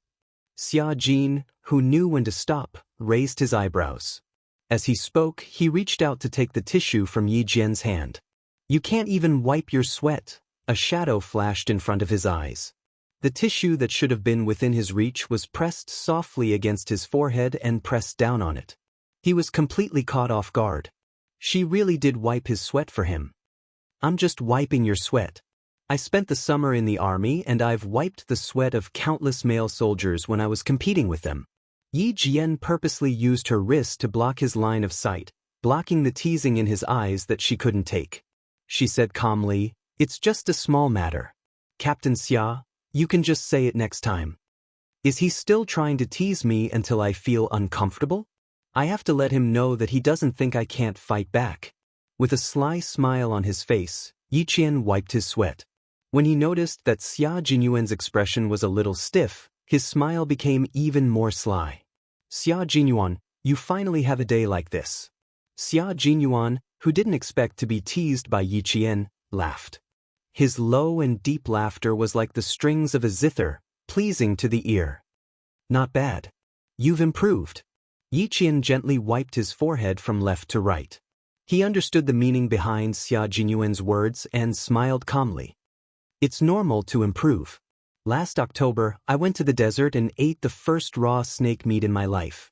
I spent the spring festival in the desert. Captain Xia, if I don't improve, Grandpa Zhen and Uncle Chen will be disappointed." Her voice was really clear without a trace of impurity, but the words she said always made him feel helpless. The improvement he was referring to the fact that she dared to occasionally tease him. However, Yi Qian casually turned all of this into her own improvement and the nurturing of her two elders. Look at how interesting it was when the little fox made her move. "Okay, Captain Xia, please accept my gratitude." After he finished wiping his sweat, Yi Qian naturally withdrew his hand. However, Xia Jinyuan was faster. He grabbed her wrist and raised his eyebrows. He smiled and said, "Although soldiers have to be swift and decisive in their work, they still need to be meticulous in all aspects." As he said this, Yi Qian's expression changed slightly. He looked at her vigilantly and didn't withdraw his hand. Although she dared to go against him, she was just a smart and innocent little fox. No matter how sly she would still be at a disadvantage because of her naivety. Xia Jinyuan held her wrist with just the right amount of strength to clamp her wrist. There was a faint smile in his dark eyes. "Little fox, there is sweat on my neck too. You didn't wipe it off." His little fox was at a disadvantage because of her naivety, and he was the one who took advantage of her. If someone else dared to do this, he would have cut off their claws. Chapter 365. How could the wolf, who was full of ideas, let go of the fox in front of him so easily? When they were in the county town of Machadi, he had said that the next time they met, he would ask for some interest. This interest had just begun. Sure enough, when it came to playing a game with him, one could never let one's guard down.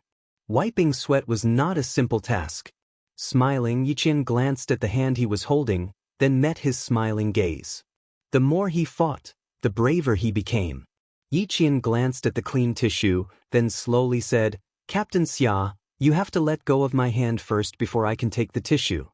This man had a nasty side to him that always caught her off guard. She thought he would let go, but unexpectedly he pushed his luck even further. "You can take the tissue with one hand, and you can also wipe your sweat with the other. Do you think I'll cooperate?" "Captain Xia." Yi Qian did not try to break free, but kept a faint smile on his face. "If you don't let go, then I'll have to ask you to wipe your sweat yourself, Captain Xia." From the moment he appeared in front of her, the man with the temperament of a mountain had covered up the remaining panic on his face. Also, the sweat that flowed down his neck and into his collar told her that he was indeed in a hurry. Because of this, she did not refuse when he asked her to wipe his sweat, because there was no way she could refuse. His progress was extraordinary. If it was before, the little fox would have said, "Xia Jinyuan, if you don't let go, I'm going to get angry." Then she would stare at him with her star-like eyes. Her eyes were so clear that only his figure could be seen. Now that they had taken a step, it was even more interesting. He stepped forward and she met him head-on.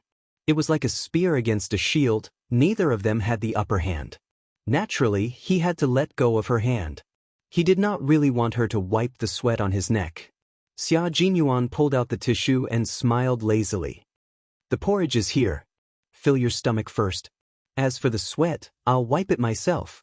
Yi Jian retracted her hand and gently put aside the sweat-soaked tissue that she was still holding in her hand. Naturally, she retracted her hand and hid it under the table. Her fingers were trembling. Just now, her fingertips had inadvertently brushed against his damp forehead.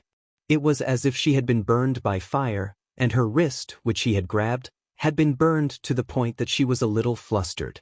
Going up against Xia Jinyuan again was definitely a game of chess. She had no choice but to put in 120% of her energy and focus on the game with him. However, it was undeniable that such a game was rather satisfying. It only took a few seconds for Xia Jinyuan to wipe off his sweat. Before he could even feel it, the touch of her fingers had already disappeared. Fortunately, he was quick enough to grab her wrist. He could feel the temperature of her skin at such a close distance and reminisce about the delicate touch of her skin. Also, when she looked at him, her eyes were filled with helplessness but would not back down. It was so interesting. Breakfast was served to both of them. Xia Jinyuan was no longer teasing Yi Qian. He even prepared a spoon for her and handed it to her. As if the wind had just blown by, he smiled indifferently and said, "It's still early. Come, tell me about what happened in the desert. Is there anything interesting you can tell me?" He was no longer doing anything that would give her a headache. Yi Qian heaved a sigh of relief and scooped a spoonful of vegetable porridge. He lowered his gaze and looked at the crystal-clear porridge and the crispy green vegetables. He said indifferently, "There are no interesting things in the desert. There are only dangerous and life-threatening things. Quicksand, poisonous snakes, dehydration. I encountered all of them in half a month." Chapter 366. When she recalled the training in the desert, it felt like it had just happened yesterday. When she mentioned the desert, Xia Jinyuan also thought about his 70-day test flight in the desert. During the test flight, there were 2 engine problems and he almost lost his life in the desert. But when she brought it up again, there was no danger in his memories, only joy. A barren land with no life, an endless stretch of yellow sand isolated you from the rest of the world. When I heard travelers passing by, I felt like I was still living on Earth and not in outer space. When Yi Qian talked about those precious memories that would not fade even when she grew old, her whole body lit up. Her eyes were like the sun, full of vigor and vitality, so bright that it made people dizzy. The sun shone gently from behind her, as if she was bathed in holy light. She raised her eyebrows and talked about the various things that happened in the desert. The faint sunlight shone, stunning not only the time but also the people who looked at her. "Deputy Qin, sorry to keep you waiting." Outside the glass, a man in a suit and leather shoes jogged over. It was early in the morning and he was still wearing a tie. He ran over to a man who looked especially young from the back. He was also in a suit, but he was as elegant as a kaffir lily. "Sorry, Sorry, I made a mistake at work and did not pick you up on time. The sound of panting and hurried footsteps could be heard clearly through the glass wall. Yi Qian, who was talking, looked outside and saw the figure of a man walking out from the side of the main pillar of the building. His gaze fell on Yi Qian's face. When he walked out from behind the pillar, he smiled slightly, as if to explain that he just happened to be standing behind the pillar to avoid the sun. This was a man who looked as elegant as a poem, and also a man who was very cultured. He was wearing a pair of straight, light brown trousers without a single wrinkle, a white shirt, and a tie of the same series as the trousers. He was formal and elegant in every aspect. Just one look and you could tell that this person was well educated. Yi Qian was stunned. He didn't understand why a stranger would explain himself to him. Outside, the man who was addressed as Vice Qin by the staff smiled faintly. He had excellent etiquette in his bones. It's fine. Everyone in the station knows that I don't know the way. It's my own fault. It has nothing to do with you. Where is the car parked? This way, please. The car is parked on the side of the road. When the staff heard this, even Yi Qian could sense that he secretly heaved a sigh of relief. Xia Jinyuan, on the other hand, took another look at him. His deep eyes narrowed slightly, as if he was trying to guess his identity. He looked away faster than Yi Qian. Seeing that her attention was also on the outside, he said in a cool voice, "How long have you been in the desert? You don't look like you've been there for a long time. You don't look like an African." Yi Qian looked up casually, as if he had inadvertently seen the scenery. He looked away and smiled at Xia Jinyuan. "I was there for 4 months. At the time, I didn't think it was very hard. Now that I think about it, it was actually quite hard. The desert is very hard. You were able to endure 4 months. Not bad." He didn't mention that he had also gone to the desert. He had gone to the desert for the country. It was an A-level secret in Red Heart. He couldn't even reveal a word about it to his loved ones. Chapter 367. Yi Qian thought about it, then shook his head and said, "You can't use the word endure. You can't use the word endure when it comes to what you like and what you're interested in. You should use the word enjoy. I really enjoy this process. You've seen my training plan. I like every aspect of it, so I enjoy this process." At the time, he had seen that the training plan was based on the Delta Special Forces training plan. He had also hinted that it might be a little difficult for a young girl to persevere through it. Uncle Chen smiled and replied, "You'll know after you try. You'll know after you try." Actually, Uncle Chen already knew that the little fox in front of him would be able to persevere and enjoy it. Now that he heard her say that she enjoyed the training process with his own ears, Xia Jinyuan finally understood how tough she was. How could Yi Jifan defeat a little fox like her just by messing with her? Did he want to continue messing with the little fox's exams this year? Wasn't he afraid of ruining his own career? Xia Jinyuan drove over, so he wasn't in a hurry to leave. He waited for the surrounding customers to disperse before his elegant smile faded a little and he said, "Yi Jifan has someone backing him up. Little fox, try not to meet him alone in the future. But you don't have to worry. Principal Chow of the Provincial First High School is not a simple person. Once you enter the school, he won't be able to make things difficult for you." Yi Qian's eyelids twitched slightly as he gently placed the salted eggshell in his hand on the table. His gaze was fixed on Xia Jinyuan, who had revealed a lot of information in a casual tone. He pursed his lips slightly and said in a deep voice, "Captain Xia, do you know something?" Yi Qian's sharp senses made Xia Jinyuan ponder for a moment before he said, "Before your exam, Yi Jifan contacted someone from the Municipal Education Bureau. After the exam was closed, he contacted this person again. But he is indeed someone. Just because of a few words, he immediately realized that your exam wasn't something he could interfere with and immediately gave up. He even let someone from the Municipal Education Bureau have a taste of his medicine." Xia Jinyuan's deep and cold eyes stared at the inexperienced girl who had a hard shell to protect herself. He said softly, word by word, "So, little girl, you need to avoid him. Don't go head-to-head with him before your wings are fully grown. Because he has someone backing him up, right?" Yi Jian narrowed her eyes slightly. Her indifferent expression made it seem as if she already knew some key points. She smiled faintly and said, "That's why he can be promoted so quickly.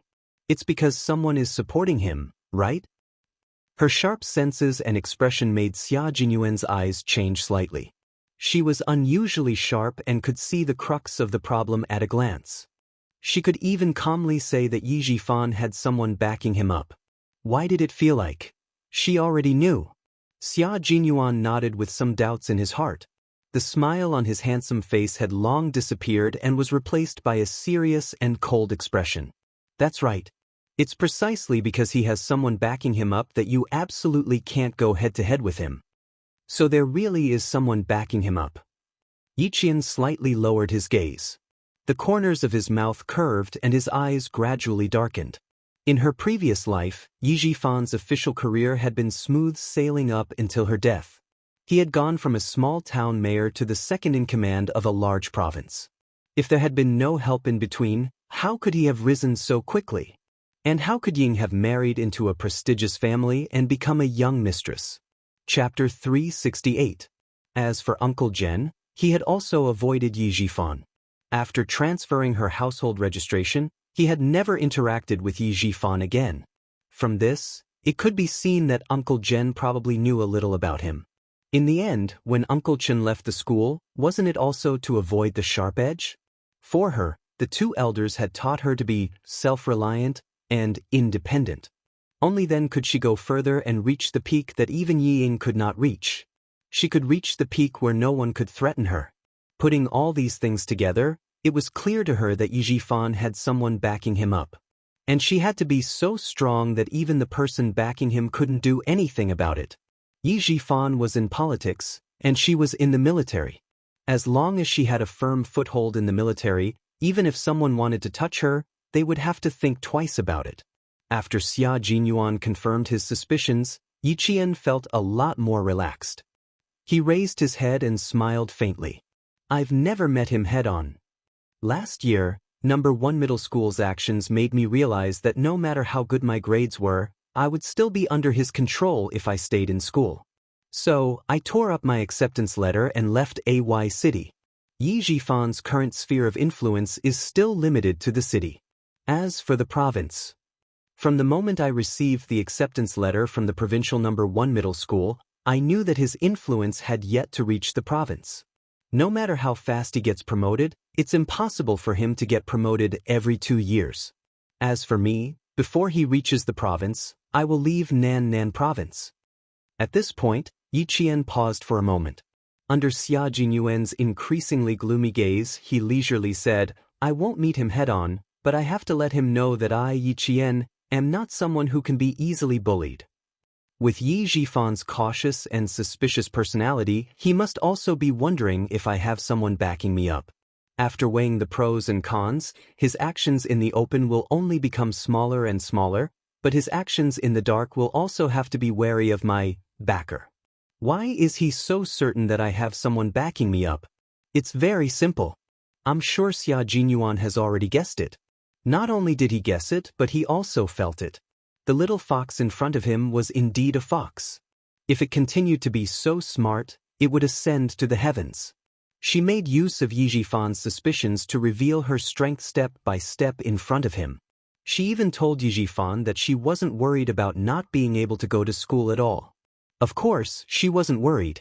How could someone as smart as her not be able to go to school?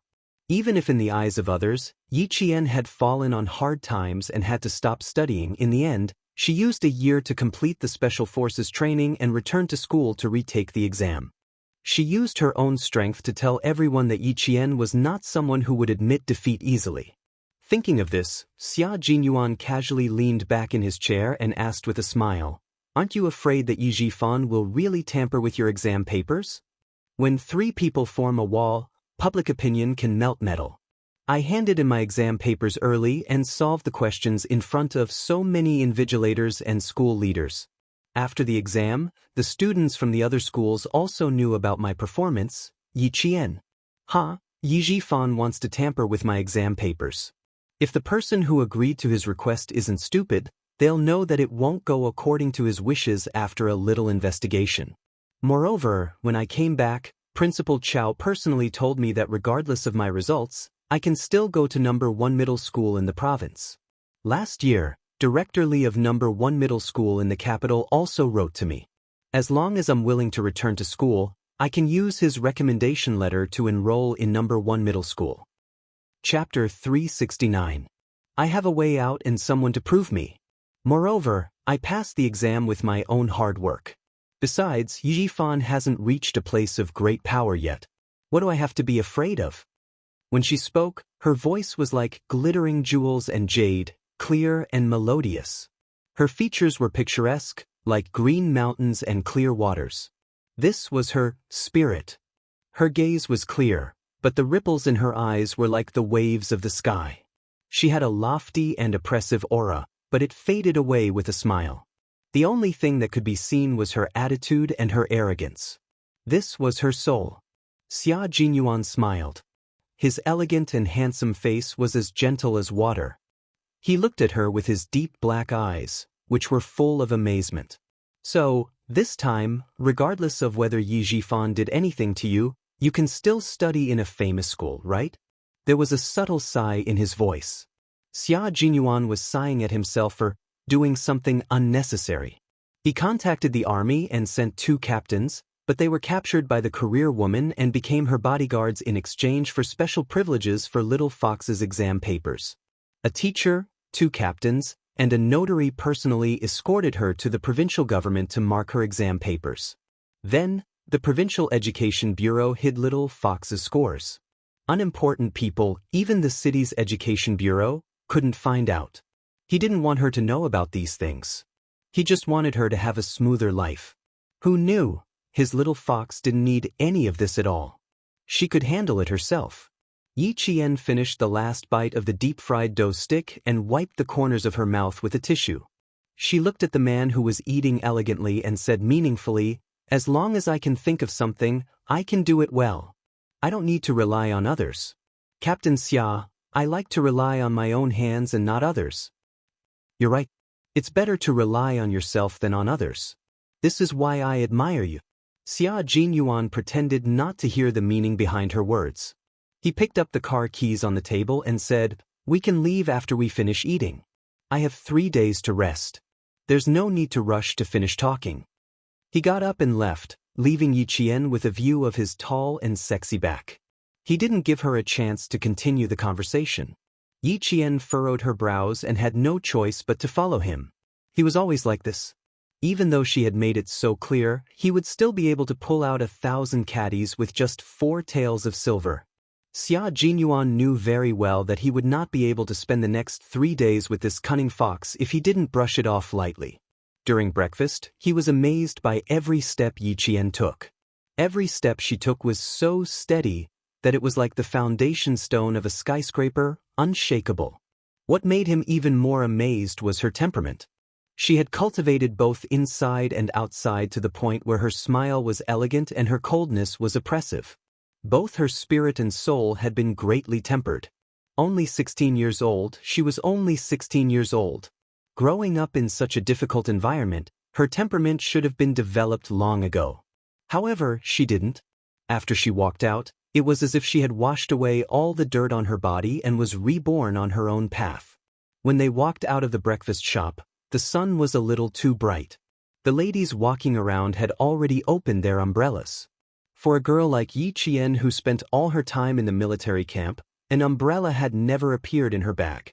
Xia Jinyuan wanted to remind her, but when he saw her straight legs under her hot pants, which were so fair that they reflected the sun's light, he realized that she didn't need an umbrella. Rolling in the desert, passing through the jungle, camping in the military camp. Her legs were as white and tender as tofu under the sun and wind. Chapter 370. It wasn't a long drive from the train station to the school. Yi Qian arrived at the school before 8 o'clock. Registration was supposed to start at 9 o'clock, but the school had already started at 8 o'clock. Yi Qian did not ask for Xia Jinyuan's help. She went through the admission procedures by herself. Then she looked back at the words, Provincial Number 1 Middle School, that were shining under the sun. She did not expect that she would choose this school in the end. She chose the Provincial Number 1 Middle School that was 18 hours away from home. Xia Jinyuan watched as she walked towards him under the sun. Her short hair danced in the sun like a musical note. She walked calmly among the students coming and going. He could tell from the bright smile on her face that she liked the school as much as she liked the army. Put your luggage away first. Were you assigned to your dorm? When she came closer, Xia Jinyuan, who had been waiting for her, smiled seductively and took out a school map. The boys' dorm is here, and the girls' dorm is near Swan Lake. Which one is yours? Yiqian only had an admission form in his hand and nothing else. When she heard him, she said cheekily, the dorm hasn't been assigned yet. It'll be done in a few days. I have to look for Principal Chow first. Captain Xia, why don't you— What? Have you learned to kick me to the curb? Uncle Chen told me that I have to deliver you to him personally. Xia Jinyuan saw through her little scheme. She wanted to chase him away. His gaze darkened, and even his voice deepened. Xia Jinyuan, never break my promises. I'll keep my promises. Xia Jinyuan didn't smile, and his expression was cold. Yi Qian's heart skipped a beat. She looked away and pursed her lips. After a while, she said, Then I'll have to trouble you, Captain Xia. Sigh, if he didn't be serious with her and continued to smile with her, he would definitely be kicked out of school. He didn't use all his tricks when facing enemies, but when facing her, he really had to use all his tricks. However, it was indeed very interesting. The more she wanted to escape, the more he wanted to get closer. 16, 17, 18 years old. Even if he was 60, 70, 80 years old, he would still approach her tirelessly. He was so outstanding, and he could become a comrade who could fight side by side with him. It was difficult for him to give up. Principal Chow was having a small meeting with several school leaders and a teacher in his office. The main topic of the meeting was Yi Qian.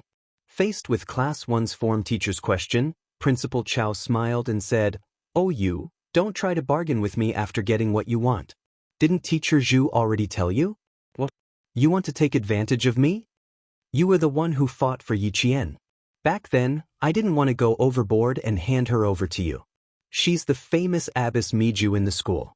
I'm afraid you'll drive her away. Teacher Miju, Teacher Tong, was a special grade teacher. She was also the treasurer of the province's #1 high school. Together with the math teacher, Teacher Zhu, they sent out 40 key undergraduates and 14 second-tier undergraduates. There were 62 students in the class. Other than those who studied abroad, all of them were on the list. Teacher Tong didn't give the name Abbess Miju by her classmates, but she gave it to herself. It actually meant that she didn't make the list. In her class, there was no such thing as failing the list. Teacher Tong was in her early 50s. She was a cheerful teacher. She wasn't like the other form teachers who always put on a poker face. She always had a smile on her face, and she had the dignity of a teacher and the kindness of an elder. Chapter 371. Teacher Tong glanced at the newly appointed librarian, Old Shen, who was qualified to attend the meeting. She spoke slowly and with a smile. Principal, do you already know what I'm going to say before I even mention it? Come on, tell me. Let me listen. Hearing this, Principal Chow pretended to be all ears. He laughed and said, Let's see what Teacher Tong, who is the most popular student in our school, wants to fight for her student. Teacher Tong was the most popular student in the school. Sometimes, her students would even call her Sister Tong. This was enough to show how good Teacher Tong was in the eyes of her classmates. If Yi Qian comes to our class, other than free tuition, can you give her priority in the competitions and activities? Every activity will give her a certain amount of scholarship. Rather than sponsoring her for free, I think it would be better to stimulate her motivation to study and let her know the benefits of studying can also improve her life.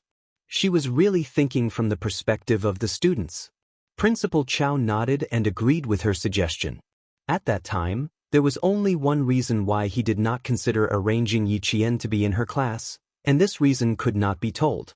As they were talking, there was a knock on the door, followed by a low and steady voice. Is Principal Chow here? I'm Xia Jinyuan. Xia Jinyuan. Principal Chow, who was in the middle of a meeting, glanced at the newly appointed librarian and said, Old Shen, you know this comrade Xia. Is he looking for you?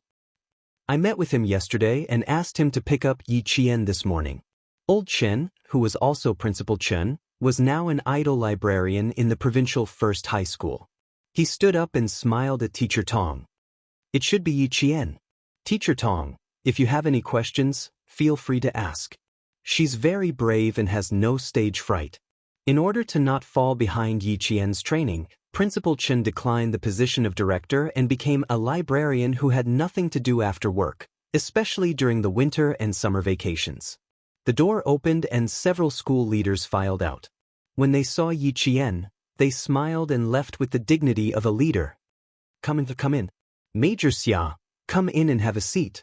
Principal Chao politely shook hands with Xia Jinyuan. When he saw Yi Qian behind him, he couldn't stop smiling. Last year, he was still lamenting the fact that his school had lost a good student. In the end, this flower still fell into the hands of the provincial number 1 high school. Looking at Yi Qian, who had grown taller and had a calmer temperament, she said, "Classmate Yi Qian, I feel much more at ease now that you're here. Come in and have a seat. Your future homeroom teacher, Teacher Tong, is also here."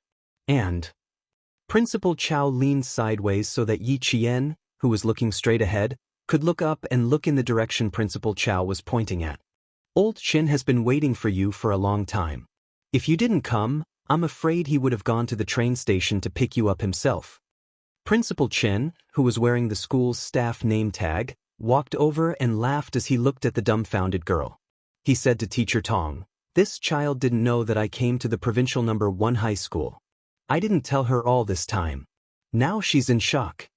She couldn't be in shock, right? So the reason why Uncle Jen was so confident in leaving her alone was because Principal Chen was also at the provincial number 1 high school. Teacher Tong was familiar with Yi Qian. Last year, Yi Qian had left a deep impression on her during the provincial number 1 high school's intensive training. Otherwise, she wouldn't have fought so hard to get a student into her class. Chapter 372. Yi Qian, who had a photographic memory, recognized Teacher Tong. After a while, the two of them started chatting happily.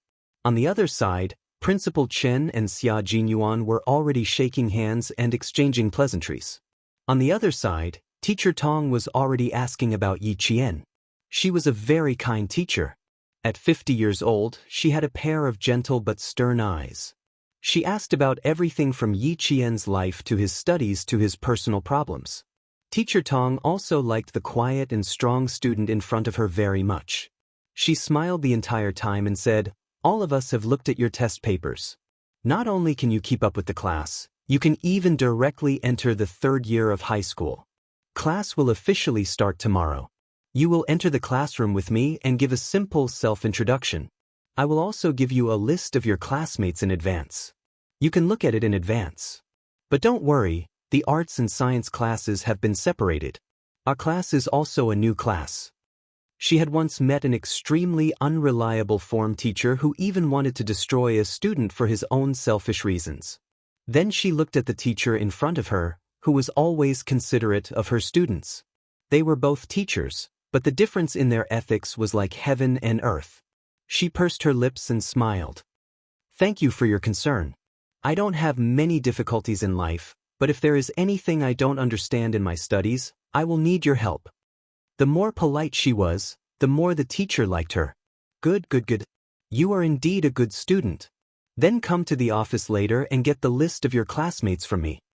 Teacher Tong gently patted the back of Yi Qian's hand. She stood up and said to Principal Chao, "Principal Chao, I still have some matters to attend to, so I will take my leave first." Yi Qian had met such a virtuous teacher in high school.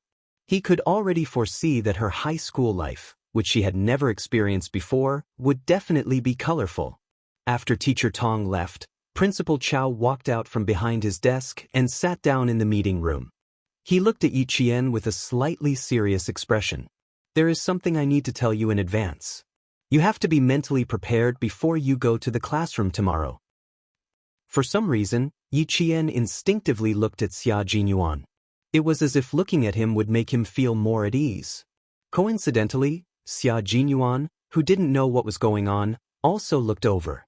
Their eyes met across Principal Chen for a moment, and Yi Qian hurriedly looked away when Xia Jinyuan gave him a playful smile. Why was she looking at him out of nowhere? Yi Qian, who had been caught red-handed, felt a little annoyed. He collected himself and asked calmly, "Please speak. I'm listening." Yi Ying is also in the provincial first high school. You know that, right? Principal Chow didn't lay out any foreplay. Instead, he went straight to the point. My original intention was to put you in Class 6. It's a class where the learning atmosphere isn't too tense, and the class teacher in charge of Class 2 isn't too bad either. But after Teacher Tong saw the name of the class, she defeated the heroes and won you over to her class. Because of this, the class teacher in charge of Class 6 still has some opinions about Teacher Tong. The reason why he used the phrase, defeated the heroes, was because Teacher Tong had already argued with the school leaders. She also tried to convince the class teacher to let Yi Qian go to Class 1. For some reason, the class teacher in charge of Class 6 actually agreed to let Yi Qian go to Class 1. By the time she realized what had happened, it was already a foregone conclusion. Teacher Tong has taught 12 graduating classes. She has 24 years of experience as a class teacher. With her as your class teacher, I can rest assured.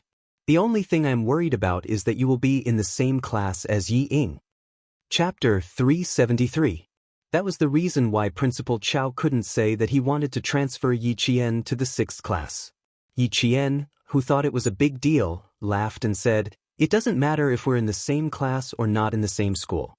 So what if we're in the same class? It's not a big deal. I think it's not that I don't want to see her. She should be the one who doesn't want to see me." Xia Jinyuan laughed as well. It was indeed not a big deal, but his handsome face tensed up slightly, and a cold light flashed in the depths of his eyes. He had to be careful. It seemed that he had to trouble his strong female cousin. Looking at the time, it was already 10 in the morning. Remembering that he had something to do at noon, Xia Jinyuan smiled and said, "Uncle Chen, I've successfully completed my task, but I still have something to take care of, so I won't be able to accompany you for lunch. Goodbye." As he spoke, he stood up. His tall and slender body made the 3 people sitting in front of him look down at him.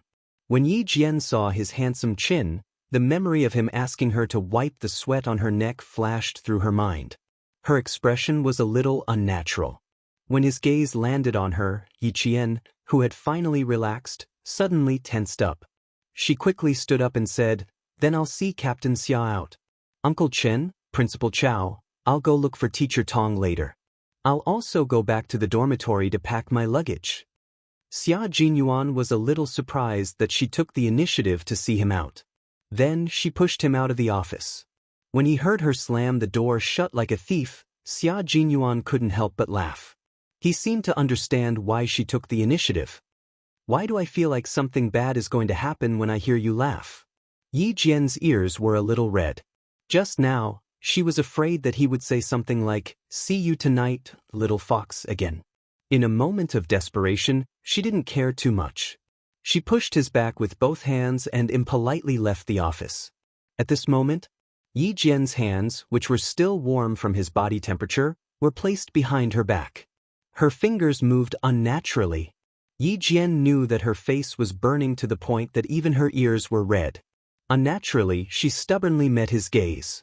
Her pupils clearly reflected his exquisitely sculpted handsome face.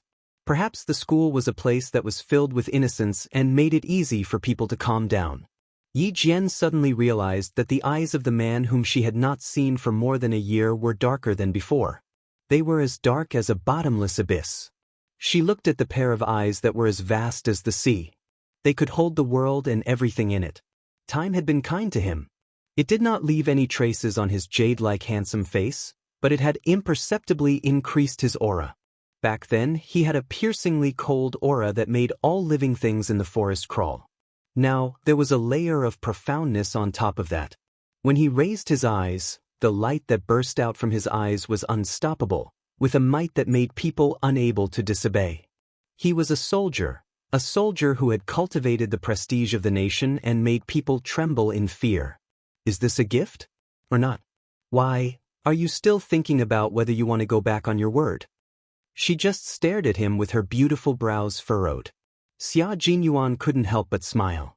He raised his hand and stroked her brows with his warm fingertips. Why do you frown so much at such a young age? Be careful that you don't get wrinkles between your brows before you get old. He was so quick that Yi Qin only had time to tilt her head slightly. Because she was too engrossed in looking at him, his fingers stroked her brows. Chapter 374. His warm fingers miraculously smoothed her furrowed brows. She tilted her head, took a step to the side, and escaped from his gentle touch. Yi Qian, whose mouth was a little dry, said calmly, Captain Xia, don't you have other things to do? Let's go. I have to go to Teacher Tong's office later.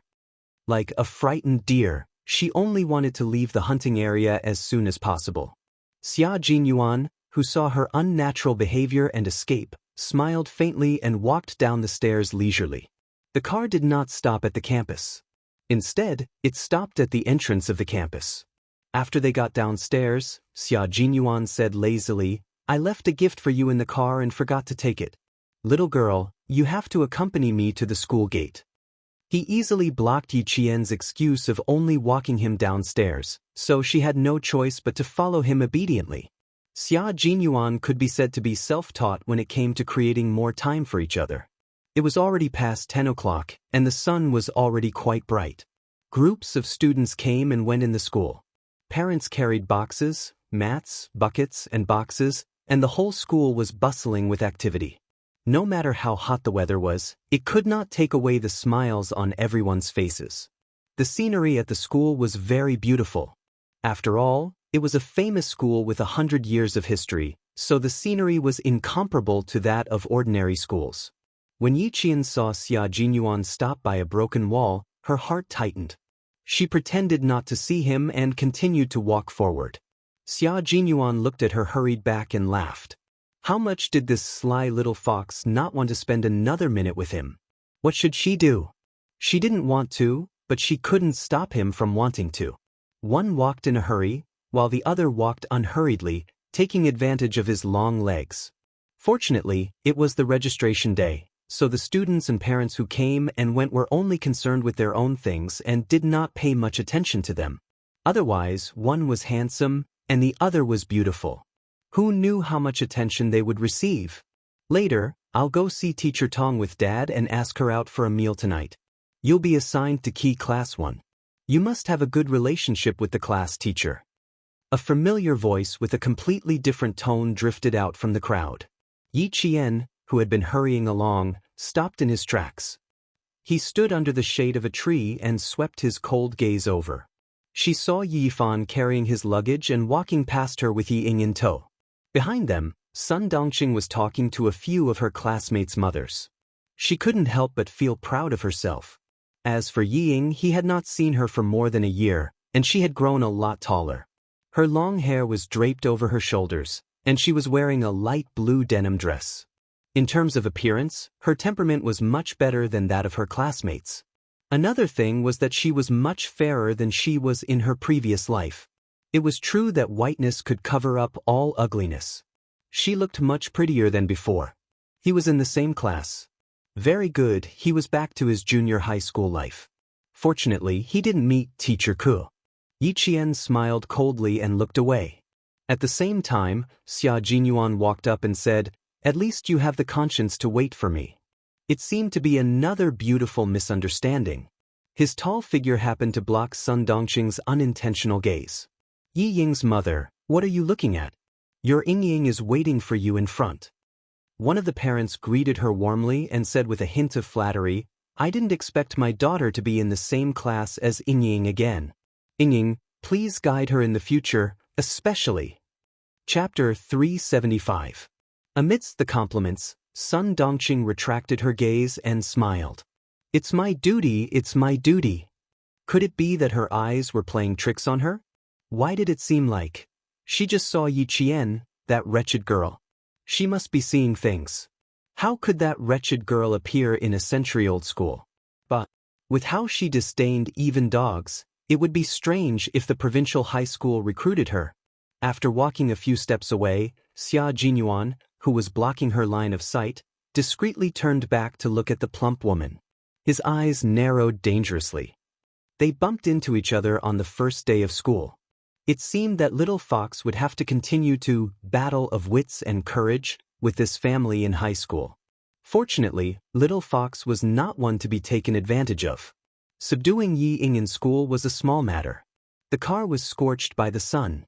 When the car door opened, a wave of heat hit them in the face. Yi Qian was forced to take a few steps back from the heat. She quickly grabbed Xia Jinyuan, who was bending over to get into the car. "Wait a minute, it's too hot." Her grab was a little too forceful. Xia Jinyuan was focused on his upper body, so he did not expect her to use so much force. With her forceful pull, his entire body actually fell into Yi Qian's arms. Xia Jinyuan, who rarely watched romance dramas, knew that this kind of action was usually done by the man, and the woman should be the one to fall. It was definitely not like his role had been reversed. The situation before him had developed into something he did not want to see the most. Fortunately, he had good waist strength. With Yi Qian's timely reaction, he used the force of her arm to stand up. With lightning speed, he successfully hugged Yi Qian as his support and forcefully turned the situation around. Yi Qian could only be dumbfounded. She really did not know that in a moment of desperation, she had pulled a major so hard that he almost fell into her arms. Afraid that he would embarrass himself, she hurriedly raised her hand and blocked with her arm. Meeting Xia Jinyuan, this nemesis, Yi Qian sometimes felt anxious about her own intelligence.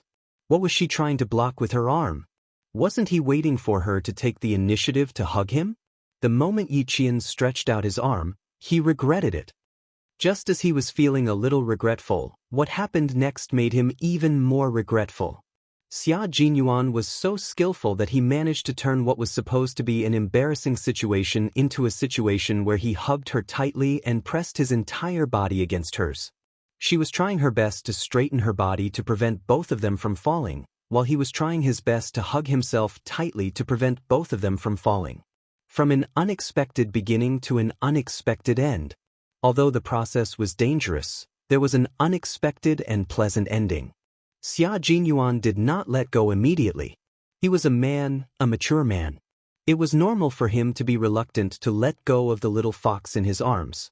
That was close. "I almost made a fool of myself today." Xia Jinyuan whispered into her ear in a frightened tone. "Little girl, you're quite strong. I was just getting into the car to get something. You didn't have to use so much strength as if you were trying to save me. Actually, if it was any other time, it would not have been possible. The main reason was that he was not on guard at the time. I didn't do it on purpose. I just used a little more strength than usual." Yi Qian was also quite frightened. Being held in his arms, he did not know what to do.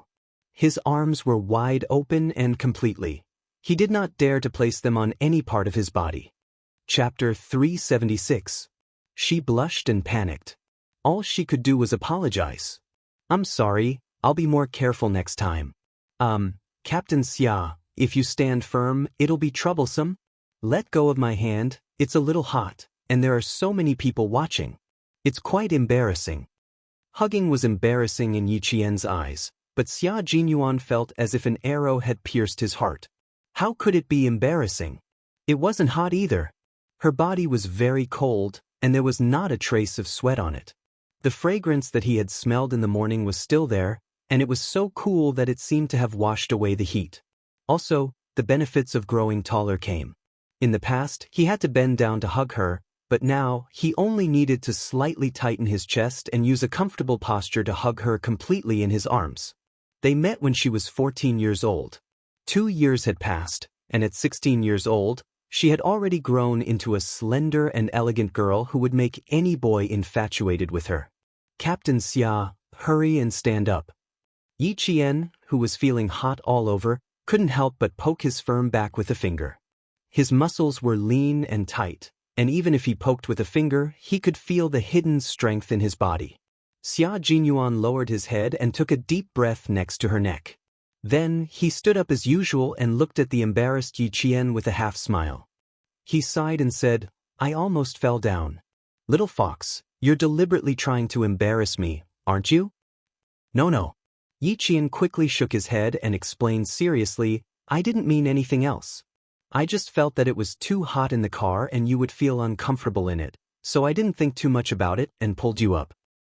The only thing I miscalculated was my strength. Also, I didn't expect Captain Xia to not be on guard at all. After explaining, his face turned even redder. Xia Jinyuan didn't want to leave anymore. His clear voice deepened, and it was as intoxicating as red wine. You were so worried about me? His voice dragged out, and it was like a lingering drunken kiss, filled with a sexy aftertaste. It's not that I'm worried, but I think it can wait. Fortunately, Yi Qian's state of mind was stable. Faced with Xia Jinyuan's teasing, he immediately responded, Captain Xia, please don't think too much. She was cute when she was alert, cute when she was shy, and cute when she was angry. In short, the more he looked at her, the more he loved her. The more he loved her, the more he looked. Instead of getting any closer, Xia Jinyuan raised his hand and rubbed her head with a smile. He pointed at the car and asked, Comrade Yi Qian, may I ask if I can get into the car to pick up my present for you? She was his comrade in arms, and their statuses were equal. If she remembered him, she would recognize him as her comrade in arms. The word, comrade, sounded better than any other beautiful words. Yi Qian's eyes curved like crescent moons. Comrade, please get in the car. Make sure there's no problem. Her serious answer made Xia Jinyuan laugh again. This was a dangerous yet elegant man. He was also a strategist. He was a man who exuded nobility from head to toe. He wouldn't be too far away from you, but he would always be a step away from you that you couldn't get close to. His etiquette was impeccable, but you knew very well that this wasn't because he was close to you, but because of his upbringing. When he smiled, he was very gentle and stunning, but the luxurious aura he exuded didn't change at all. This was a man of a certain status. Seeing him smile, Yi Qian couldn't help but smile. His smile made her feel very comfortable. It was warm, without a trace of aggression. It was very sincere and warm. Chapter 377. The gifts he gave were still books, 3 thick books. Yi Jian took them and laughed. Poor books. They're almost burning from the roasting. Thank you, Captain Xia, I like them very much. There was no gift more precious than books, not to mention the military books that she liked. It's good that you like them. Read them carefully. I'll mail you some professional military books on time. As for the books in the library, you can take a look at the famous generals. Xia Jinyuan had already started the car and turned on the air conditioner so that the heat inside would dissipate faster. Looking at the biography, I recommend the famous World War II General Montgomery. He liked to bet with the soldiers and soldiers in the army. He won the right to command a U.S. bomber including all the crew members. The Battle of El Alamein reversed the situation in North Africa. He was known as the Rat of the Desert. He was also a general who would cry for his soldiers. He shed tears for the young soldiers who had fought bloody battles and sacrificed their lives for the country. Also, little fox, you are very similar to him. General Montgomery did not enjoy motherly love since he was a child, but that did not stop him from becoming a famous general. Yi Qian was fascinated as he listened. He remembered it and nodded. Okay, I'll definitely go to the library to look for books about this general. If you can't find them, I can send them to you next time. The heat in the car had completely dissipated. Xia Jinyuan saw that more than 10 minutes had passed. He had to leave no matter how reluctant he was. Go back to school, I'm leaving. He was a straightforward person. He bent slightly and stepped into the car. He put down the car window and told Yi Qian, I have 3 days off. Little fox, you can make the arrangements tonight. Goodbye. He put down the handbrake, stepped on the gas, and drove away without waiting for Yi Qian's reply. He did not tell Yi Qian why he had to read books about General Montgomery. It was because this was a general who married late. He only met his beloved wife at the age of 38 and married at the age of 40. He said, as a soldier, I am loyal to my country. As a man, I will not betray my love. This sentence moved Churchill, and he saluted the general. All this required Yi Qian to read and understand in detail why he recommended this book. The car left, leaving behind the smell of gasoline. With his sensitive nose, Yiqian waved his hand and smiled as he watched the car disappear from his sight. Only then did he turn around and walk back to school. I'm sorry, but are you a student of the province's #1 middle school? A courteous voice came from behind. Yiqian turned around and looked at the man in front of him. His facial features were exceptionally refined, and even his eyes conveyed that he was a scholar. Yiqian narrowed his eyes slightly and quickly filtered through the memories stored in his brain. He immediately recognized that this was the man he had seen through the glass wall at the breakfast shop in the morning. At that time, she was still thinking that this man was like a poem. No matter where he stood, he was like a painting. I am. Is there anything I can help you with? Yiqian replied with a smile. I'll try my best to help you. The corners of the man's mouth immediately curled up, and he let out a long sigh of relief. I'm very sorry, but I need you to lead the way. I want to go to Principal Chow's place. But my sense of direction is very bad. I clearly walked through the school gates, but after walking around once, I ended up walking out of the school grounds. Yiqian wanted to laugh, but it would be rude to laugh in front of this man. You want to see Principal Chow, right? I can take you there. But I'll have to trouble you to register with the security guards and then make a phone call. Chapter 378. He was looking for the principal, not a teacher, so he had to go through the formalities. No need. I can contact him now. When the man heard this, he immediately took out his cell phone and dialed a number. After a while, he smiled and said, Uncle, I'm at the entrance of your school. Can one of your students please take me there? Yes, I met a girl at the entrance. The girl is quite vigilant. She needs me to register at the school security office and give you a call to confirm. Why don't you let her know? Uncle. Principal Chow actually had such a big nephew. After Yiqian confirmed it, he led this man who had an unusually bad sense of direction into the office building. From his appearance and temperament, he didn't look like someone who would get lost easily. When Principal Chow heard that it was her, he immediately said, Student Yiqian, you must, seriously, lead my nephew to the office building like he's a pet dog, and send him to my office. He has no sense of direction. He's so bad that he can get lost at a crossroad. He can't remember more than 200 meters away. But you can't underestimate him. He's a genius who can speak 8 languages. He's the darling of the Ministry of Foreign Affairs. He's much more precious than a pet dog. Please don't lose him. After holding it in for a long time, Yiqian finally couldn't hold back his laughter when Principal Chow said, like he's a pet dog. Luckily, it was just a laugh, and he managed to hold back his laughter with the qualities of a soldier. He took another look at the man who always walked faster than him. He had a strong aura, and he was always one step faster than others. This was a man who was used to walking in front of others. He was also a man who wasn't used to waiting for others.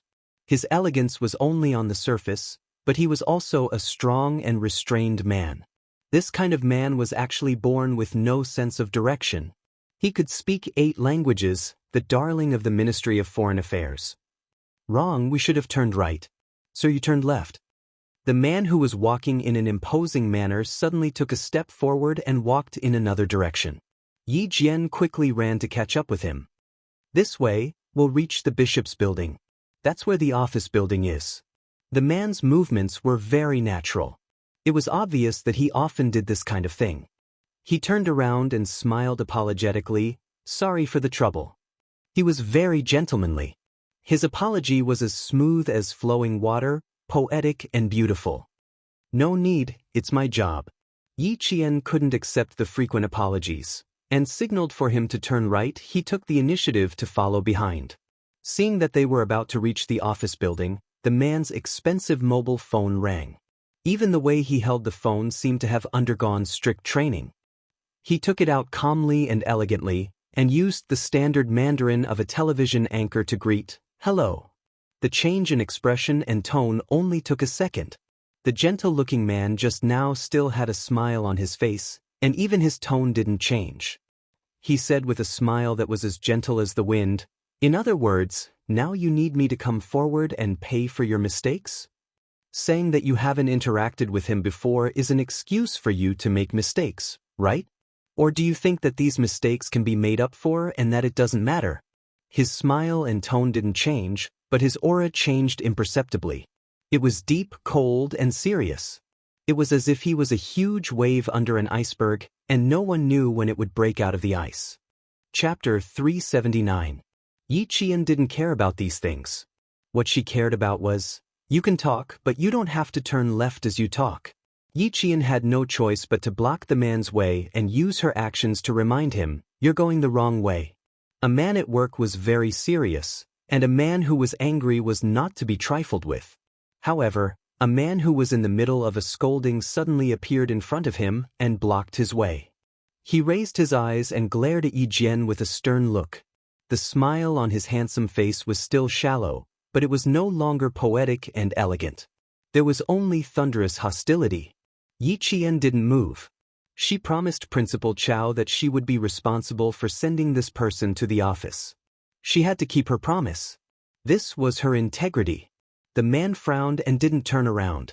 Instead, he walked past Yi Qian and continued to turn left, walking in the opposite direction of the office building. Looking at his back, Yi Qian suddenly understood how Captain Xia felt when she chased him away. Fortunately, he was well educated and didn't turn hostile. Take a look at yourself. It's just that you're a little lacking in temperament. Seeing this person in front of you makes you want to fall out with him. It was almost 11 o'clock. Thinking that she still had to look for Teacher Tong, Yi Qian sighed and had no choice but to catch up with him. Once again, she stood in front of the man. You can only bear the consequences of your own mistakes. No one can pay for your mistakes. The Ministry of Foreign Affairs is a matter of the country. From the moment you stand beside the leader, you are shouldering the honor and dignity of the country. It was this sentence that instantly extinguished the fire in Yi Qian's heart. She didn't disturb him anymore. Under the man's sharp gaze, she made way for him and allowed him to turn left as he spoke. After turning a few meters away, the man's Mandarin changed into a foreign language that she had never heard before. It was fluent and firm, but he maintained his politeness. It seemed like he was communicating, but he definitely maintained his dignity. This was a serious and unhurried communication for the sake of his country's dignity. Time passed bit by bit. Although the man was at the end of his road, he was definitely a person who could find beautiful scenery and make himself comfortable. 10 minutes later, he turned to the side of Swan Lake and sat on a long stone bench by the lake. He still used the same polite and dignified way of communicating in a great country. Yi Qian did not sit next to him. Instead, he stood quietly behind him, waiting to save him in time if he did not look where he was going and walked directly into Swan Lake. Fortunately, nothing like that happened until the end of the call.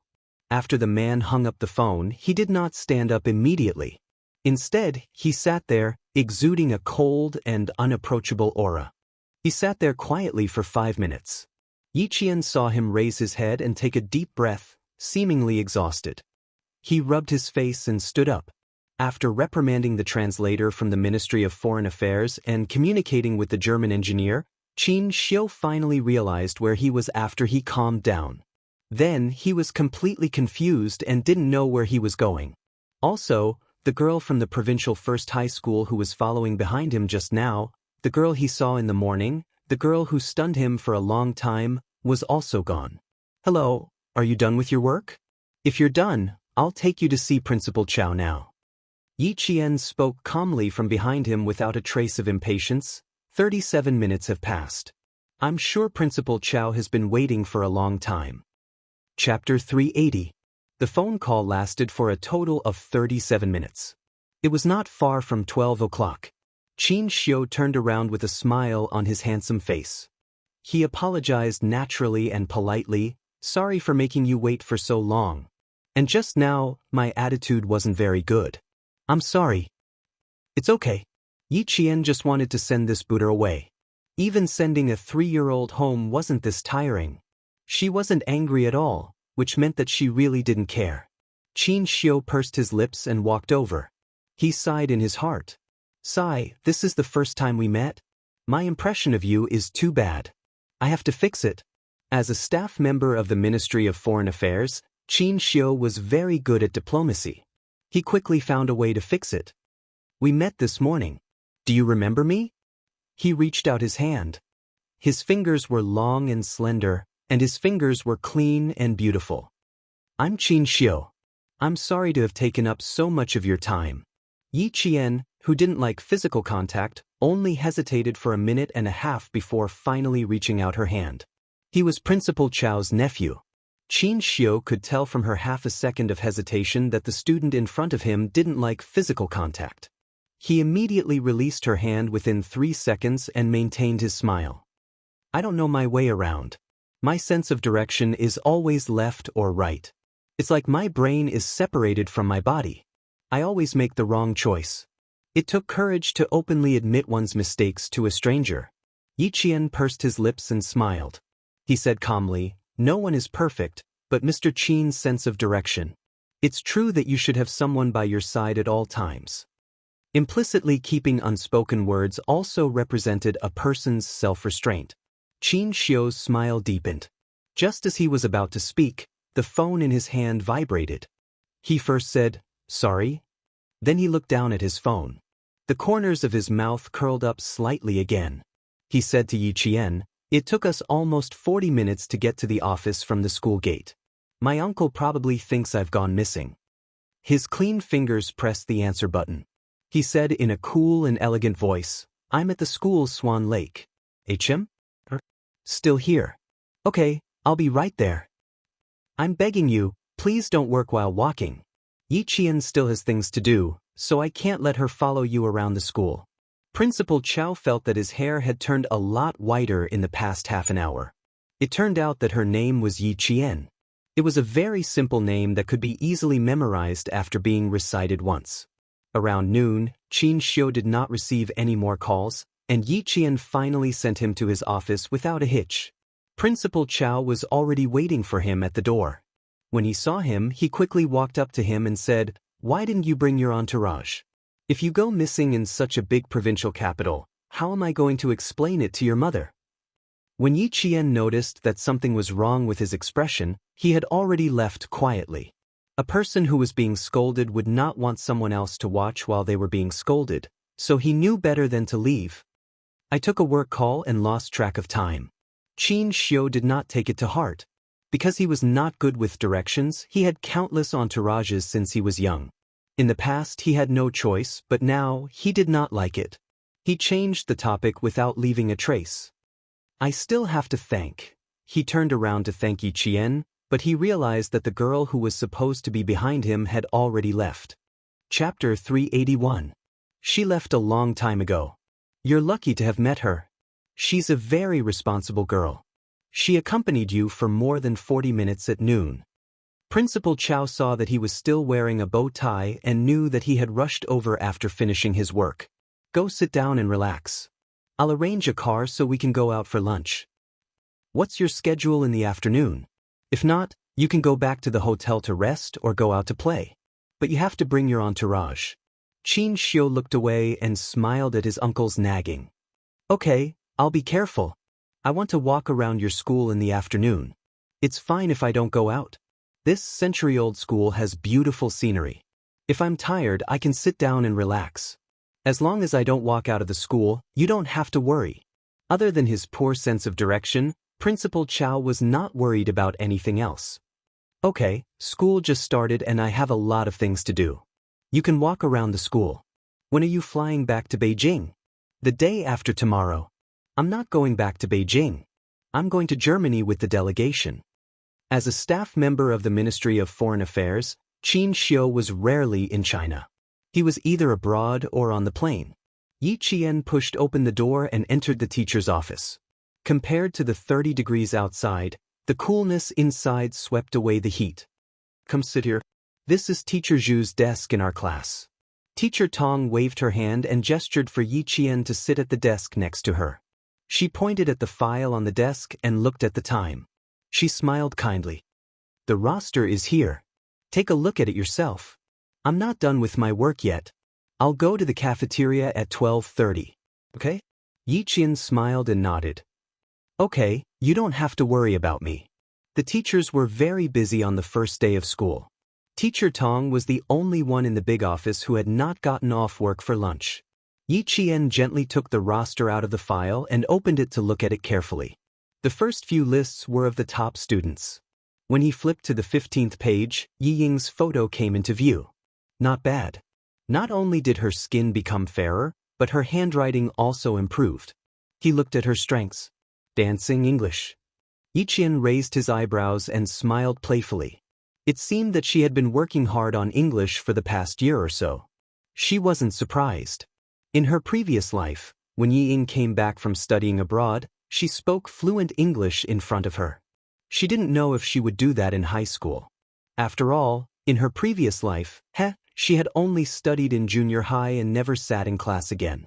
Sitting beside Teacher Zhu's desk, Yi Qian flipped through the list page by page. After scanning through the names and photos, he finished flipping through all 60 names within 10 minutes and memorized them. The provincial first high school was indeed a century-old school, and Class 1 was the best of the best. However, there were also some students with poor grades. Resources needed to be allocated reasonably, and the school couldn't put all the good students in the second class into one class. It could only be said that the average score of the first class was higher than the other classes. When Teacher Tong was done with her work, she looked up and saw Yi Qian flipping through a high school math textbook. She glanced at the roster that was still in its original place and smiled at the girl who was engrossed in her book. "Why are you reading a textbook? Take a look at the roster. There are photos in it. You can also get to know your classmates." She thought that Yi Qian wasn't flipping through the book. "I've finished looking through the roster.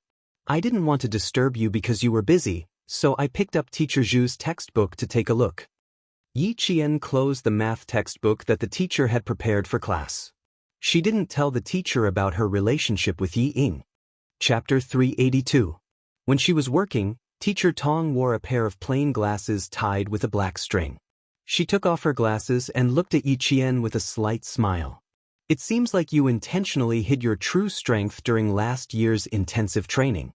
Yi Qian, you know how to hide your true strength. That's really rare." To be able to remember the names and faces of 60 students, including herself, was not something an ordinary person could do. At the very least, she had never encountered someone like that in all her years of teaching. Furthermore, she was also curious as to how a girl who had just turned 16 in May could maintain a calm heart that was calmer than an adult's, restrain her sharpness, and walk down the path step by step in a solid manner. Yi Qian rarely talked about her family matters. Faced with Teacher Tong's inquiry, she thought for a moment before taking out her own registration form. She pointed to her parents' column and said with a slightly restrained voice, "I'm different from the other students here. I have to know how to protect myself." Sometimes, hiding one's true strength doesn't mean that one is weak. Hiding one's true strength is also a form of self-protection. Furthermore, as long as I can maintain a certain level, not be too abrupt, and not drop the ball at critical moments, I should be able to get along better with my classmates in class. This was Yi Qian's way of survival in both lifetimes. It was also the way to get along with others, especially with students. In an environment where there was competition, hidden strength, and even small groups, it was a good thing to hide one's true strength. Her words left Teacher Tong speechless for a long time. After a while, she sighed. "Yi Qian, I just want to say that I have no regrets in my teaching career for the past few decades to have a student like you before I retire. However, child, you have to remember that the fittest survive. This is one of the mottos of century-old famous schools. Here, the competition begins the moment you step foot into this school. It's the same with academic results, especially in Class 1, where results speak louder than words. Your good grades may attract jealousy, but you have to remember that there is another side to human nature, and that is admiration for the strong." Teacher Tong was a virtuous teacher. She did not want to see Yi Qian suppress her true strength to accommodate others. She should not hide her true strength at such a young age. Young people should live a carefree and unrestrained life, unrestrained and unrestrained. If they still had to be careful in school, they would have to be even more careful when they step out into society. Society is a big environment, and there's nothing wrong with being careful. However, school is different. This is a place for students to be happy, so there's no need to be careful. The bigger the stage, the more capable you are. Yi Qian, Remember what Teacher Tong said today. The provincial first high school is a big stage for students to freely roam the sky. You don't have to hide your strength. It's your ability to study well. How can your classmates say such things? Moreover, even if there is, you don't have to take it to heart. The strong are like a halo. If there are people who worship you, there will be people who are jealous. The teacher and the student talked in the office for half an hour before they left. If Principal Chen and Uncle Jen taught Yi Qian how to be self-reliant, then Miss Tong taught Yi Qian how to be mellow, roundabout, and gentle. The combination of hardness and gentleness, Zhang Qi had a strong heart and a soft heart. In the days to come, when Yi Qian relied on his own strength to reach the peak of military power step by step, Teacher Tong was one of the people he thanked the most in interviews. Chapter 383. After lunch, Teacher Tong went back to her office while Yi Qian went to look for Principal Chen to get his luggage. Principal Chen was busy with his work. Other than when school started, he had nothing else to do. He liked working in the library. Also, he was in poor health. In order to live a few more years and see how far the girl he personally groomed could go, Principal Chen had started to take care of his body. A new batch of books had arrived at the school. There were books on astronomy, geography, ancient and modern. A century-old school would always have more resources than other schools. This could be seen from the corner of the books. 2 hours later, Yi Jian, who felt like a scholar, took her luggage and walked to the dormitory. The campus at 4 o'clock was much quieter than it was in the morning. Walking along the stone path with tall camphor trees on both sides, Yi Qian walked to the left side of Swan Lake and arrived at the female dormitory. When he walked to Swan Lake, he saw someone sitting leisurely on a stone bench under a weeping willow. His long arms were lazily draped over the back of the bench as he admired the beautiful scenery of Swan Lake. Yi Qian thought for a moment and walked over. He was an old acquaintance. If she really walked around him this time, she didn't know how he would tease her the next time they met. "You didn't walk around me? Little fox, I'm surprised again." Xia Jinyuan looked like he had eyes on the back of his head. Before Yi Qian even got close, he turned his head to look at her. The golden sun in the west was variegated. As the willow swayed, it gently shone on his handsome face. It was half bright and half dark, making his expression look dark and unreadable. Seeing that Yi Qian was still carrying his luggage, he stood up and said, "I need you to go out and help me with something. It's serious. Do you want to put your luggage in my car? Or maybe put it back in the dormitory?" Although there was a faint smile on his face, there was a hint of coldness in his eyes. Yi Qian already believed that he was talking about serious business. It was indeed serious business. If you're in a hurry, you can leave immediately. If you're not in a hurry, I can leave my luggage in the dormitory first. Yi Qian picked up his rather light luggage. There wasn't much inside, only a few sets of clothes. After waiting for about half an hour, Xia Jinyuan took the luggage that had passed through his hands several times today, but he still didn't put it back in the dormitory. He raised his eyebrows and said with a smile, "Then take it with you. Maybe you can change it at night. There's a possibility that I won't be going back to school tonight. Let me know in advance." She wouldn't have any objections to sleeping outside, even if he suggested sleeping by the side of the road or under a bridge. When they got back into the car, Xia Jinyuan's phone started ringing. He glanced at Yi Qian before answering the call. "Come over in 20 minutes. Book a hotel in advance. If it's too late, sleep in the hotel." Yi Qian did not ask what was going on. She was used to others speaking first. The car was parked at the entrance of the traffic bureau. Before the car was parked, 2 police officers in dark green uniforms ran over. Their expressions were solemn. The suspect has strong anti-reconnaissance abilities. His methods are brutal. He erased all possible traces of the crime at the scene of the crime. Get all the sky eyes in the province, including the ones at the scene of the crime. We don't have much time. We need to find the suspect as soon as possible. As soon as they got out of the car, one of the police officers quickly told them everything they knew about the suspect. The other police officer led the way. The 4 of them hurriedly appeared in the monitoring room of the province's Sky Eyes system. First, get the Sky Eyes at the scene of the crime. Also, get the Sky Eyes at the 2 nearby crossroads. Xia Jinyuan's eyes darkened as he made the arrangements. Then, he said to Yi Qian, "You have a good memory and are highly recognizable. I've prepared a pen and paper for you. Just draw whatever you find on the paper." Chapter 384. Our job is to assist the investigation team. We just need to find clues. Since the successful career woman had asked for his help, he had to help her. Actually, it didn't matter if Yi Qian didn't come, but he couldn't resist his desire to see her. Yi Qian had already looked at him several times. Did a special forces soldier need to be involved in solving a case? I was asked to do this, so I couldn't refuse.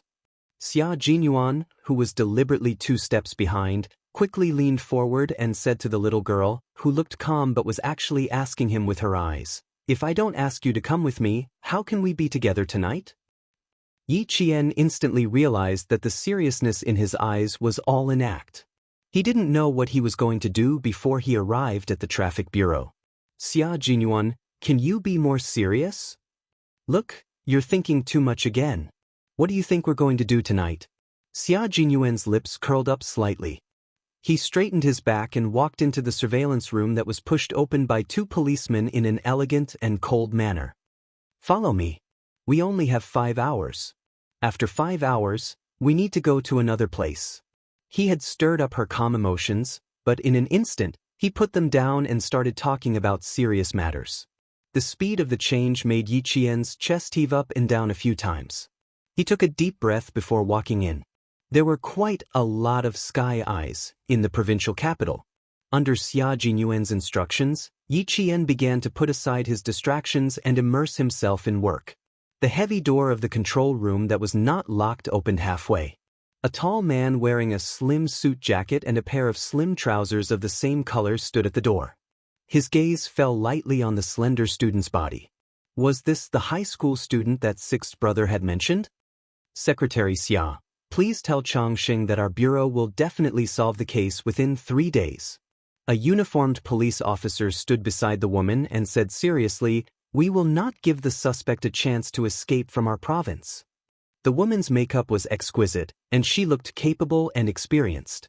Even though she was standing in front of the bureau chief, her aura was not suppressed at all. She nodded and smiled. "Okay, I will definitely tell Changxing." Serial crimes wanted nationwide, fled to the southern province's provincial capital, and committed a violent murder. If this case was not solved, Chang province would not be able to sleep peacefully. This case had even alarmed the capital. Sixth sister was here, and she had asked him to do things several times. Since she was here, she could forget about leaving quickly. No matter what, he had to help her solve this big problem.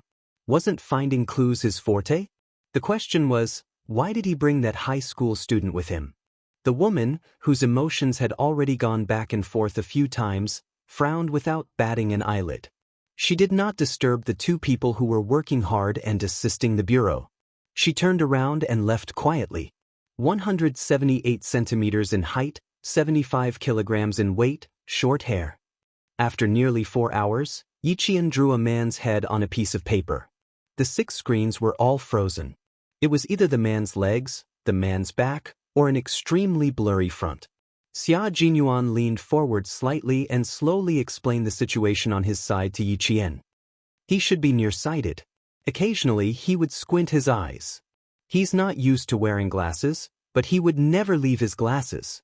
Hence, there was a trace of glasses on the pool of blood at the scene. Chapter 385. Their chairs were slightly closer to each other. In order to make it easier for Yi Qian to draw, Xia Jinyuan had already left his chair as he spoke. He half-squatted beside Yi Qian and said, "After entering the southern province, your hair has to be cut. Draw one with hair to your ears, and the other with hair to your ears." Yi Qian agreed with him. The 6 blurry portraits were fixed on the 6 screens. The back of the first portrait was indeed slightly longer, and the hair to his ears in the 5th portrait when he was wearing a mask. She sat in the middle, and several police officers stared intently at the pencil she was drawing on the paper. As she dictated and finalized, the features of a man with thin, even refined features were drawn on the paper. Xia Jinyuan picked up the completed portrait and said, I can't say that this one is 100% similar, but it's at least 90% similar. The criminal may very well refuse to admit it. Regardless of whether he admits it or not, let's arrest him first. He handed the portrait to the police officers, and Yi Qian began to draw the criminal's height, proportions, and even the shadows bit by bit. Some police officers hurriedly left with the portrait, while the rest of the people held their breaths and looked at the high school student whose drawing skills were comparable to the professional police officers in the brigade. From the moment she picked up the pen to the moment she started drawing on the paper, there was not a single pause. It was as if she had seen the criminal before. The portrait had already been sent to the relevant departments for matching. After Yi Qian finished drawing the entire portrait, the police officers guarding the matching portrait rushed into the surveillance room like the wind. Found it. Finding the criminal meant that Yi Qian and Xia Xiaoyuan's work was complete. The two of them, who were helping each other out of friendship, actually only needed to find some clues for the police. With so many videos, so many celestial eyes, and so many faces coming and going in a city every day, how difficult was it to only find one criminal? The two of them spent more than 4 hours to find the criminal. They had indeed done the Southern Province Public Security Bureau a huge favor, and the head of the Southern Province was relieved. Xiaoxia, call your brother over for a meal. Chang Sheng was acquainted with Commander-in-Chief Xia and had met Xia Jinyuan a few times. This time, he had done him a huge favor, so it was only right for him to express his gratitude. As the head's secretary, he had to do all aspects of his work. He even had to carefully arrange a meal. However, this time, there was really no need to arrange it. You're welcome. He even brought a child over. I'm afraid that he has to send the child home. Chang Sheng thought that it was a child from family Xia. To solve the case within 48 hours. There must not be a second case in our province. Yi Qian. When they walked out of the traffic station, it was already late at night. It was almost 10 o'clock from 5:30 p.m. Yi Jian looked at the man who was walking in a hurry and caught up with him. Captain Xia, it's still early. Yes, I'm not going back. The moon was bright. Xia Jinyuan stood under the silver light with a faint smile on his face. His deep and dark eyes reflected the moonlight. When he smiled, the light in his eyes moved slightly. He was even more charming than during the day. Why are you retreating? Are you retreating without going back to the hotel? Are you going to follow me back to the hotel? Yi Qian rubbed his forehead as if he had a headache. He said helplessly, Captain Xia, I'm not in the mood to joke with you. It's 10 o'clock now. I have to go back to the dormitory. Tomorrow I have to go to class. Have you forgotten that I'm still a student? High school students are under the most pressure. They can't be distracted. Chapter 386. Even when she felt helpless, her small face revealed a sly look. She seemed to have given in to him, but in reality, she knew very well what she was insisting on. Xia Jinyuan walked 2 steps back and stood in front of her. His tall and slender body happened to block the moonlight, completely enveloping her under his shadow. The moonlight was hazy and the street lights were dense. In the dim light, he raised his hand and gently patted the top of her head. He gently said, You don't want to stay in school on Saturdays and Sundays, right? Do you want a place to train? I'll give you 10 seconds to consider whether you want to go with me or not. He looked at her.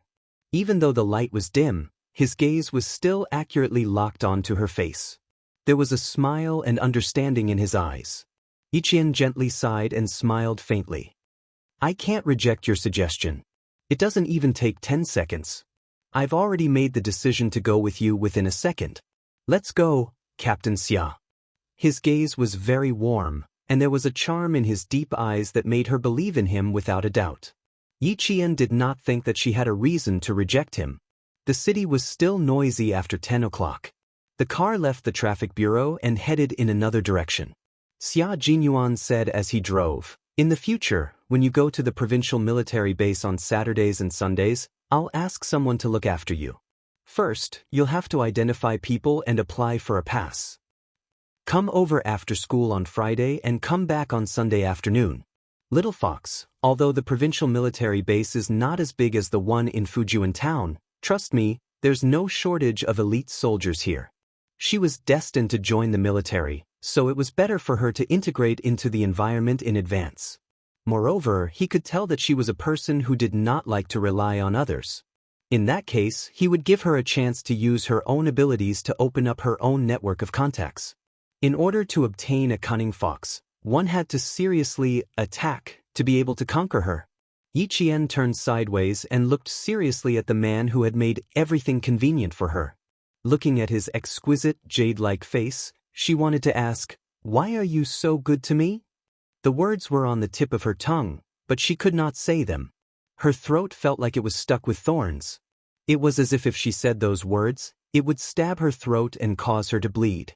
Because she did not want to accept his kindness to her. Because she had no way to repay him. "What's wrong? Do you want to sleep?" Xia Jinyuan, who had been looking at her from the corner of his eye, glanced at her and said elegantly, "What's on your mind? Or do you have any questions?"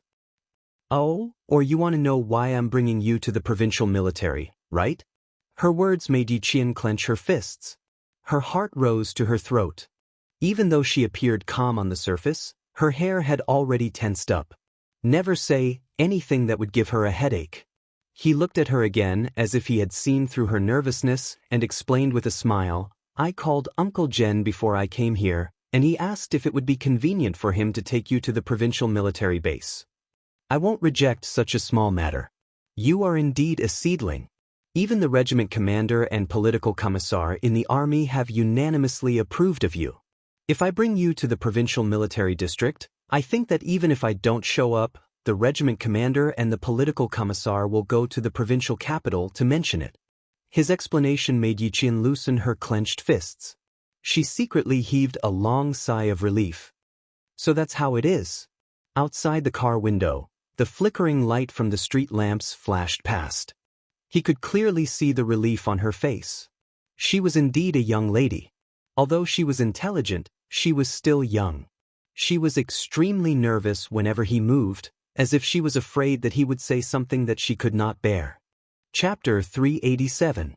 Grandpa Jen is just worried that I won't be able to take care of myself when I'm outside. Old people worry a lot. Captain Xia, I'm sorry for causing you so much trouble. Without those ambiguous words, Yi Qian relaxed and smiled. If Captain Xia needs any help from me in the future, I won't refuse. Just like today, I'm happy to help.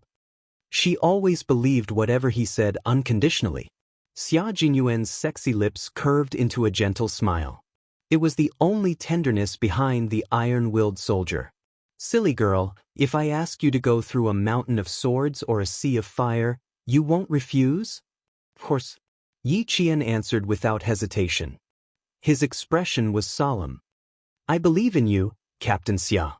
Even if there is a mountain of swords or a sea of fire, you and your comrades will definitely be the first to rush in." She trusted him so much and was so sure that she didn't say any excessive compliments. When he saw her bright and burning eyes, Xia Jinyuan only felt that his chest was so hot that even his heartbeat sped up. After a long time, he laughed softly and sighed. "You really are a silly girl." He focused on driving and no longer looked at her. Yi Qian didn't see the indulgence in his eyes that could make one drown in it and not want to wake up. It was indulgence only for her. "Silly girl, you trust me so much and treat me as the person you trust the most. How can I refuse everything from you? How can I bear to let go? Even if I have to wait, I'm willing." Yi Qian didn't go back to school that night. By the time he left the provincial military base, it was already midnight. He checked into a hotel not far from the school. In the middle of the night, a grown man brought a young girl to a hotel room. The receptionist couldn't help but take a few glances. First, she glanced at Yi Qian coldly. When she looked at Xia Jinyuan, it was as if she had taken stimulants. She said sweetly, "Hello sir, I am. I'm not interested in who you are. I know you're the receptionist of the hotel." Even a small receptionist was looking at his little fox with a strange gaze. She really deserved a lesson. Xia Jinyuan glanced at the receptionist coldly. His arrogant aura and cold tone made the receptionist's face turn pale. He glanced at the electronic signboard for the remaining rooms and said coldly, 2 luxury suites. My sister likes cleanliness. I'll give you 10 minutes to check if the rooms are clean. Yi Qian reached out and tugged at his shirt, hinting that there was no need for that. There were too many people in this world who were biased. She had been through too much, so she didn't take this little disrespect to the receptionist to heart. She only cared about the gazes of the people she cared about.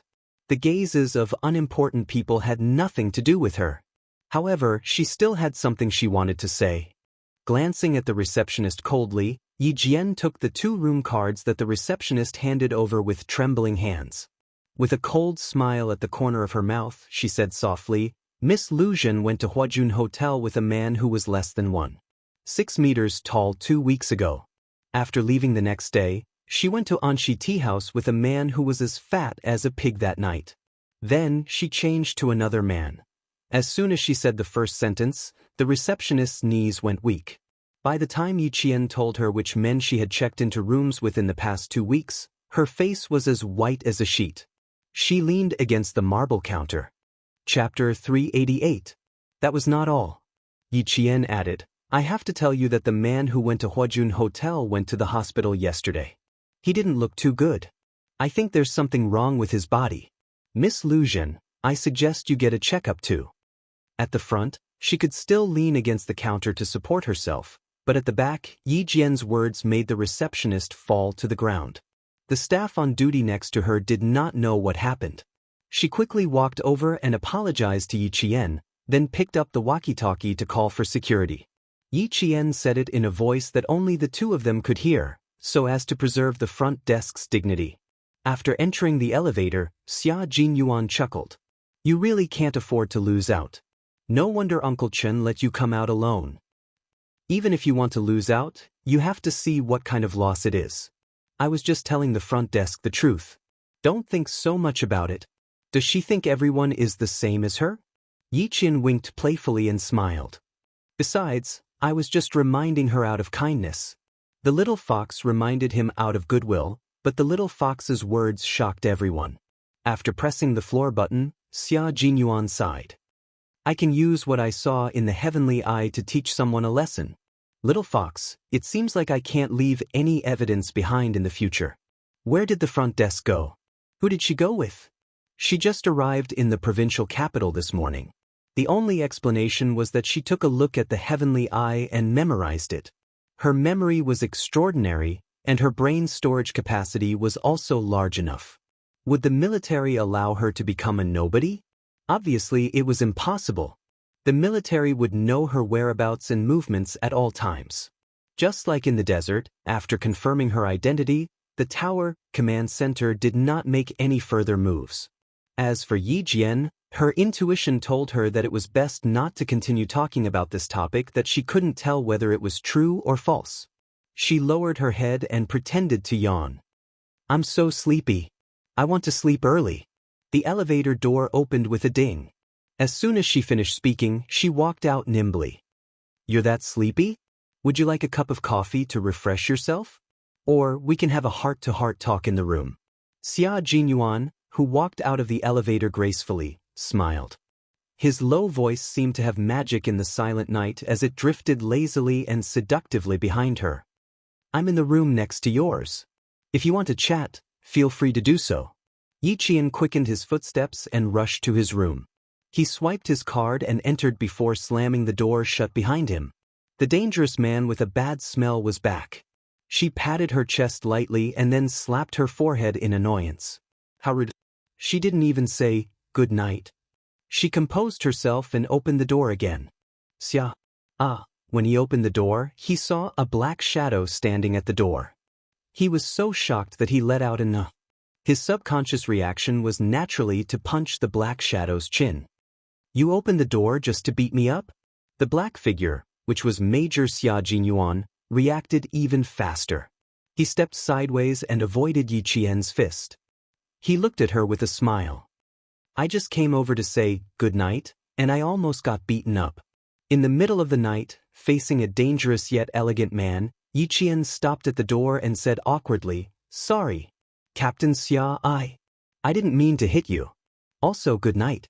See you tomorrow. Chapter 389. The door slammed shut again, as if trying to escape from the lecture.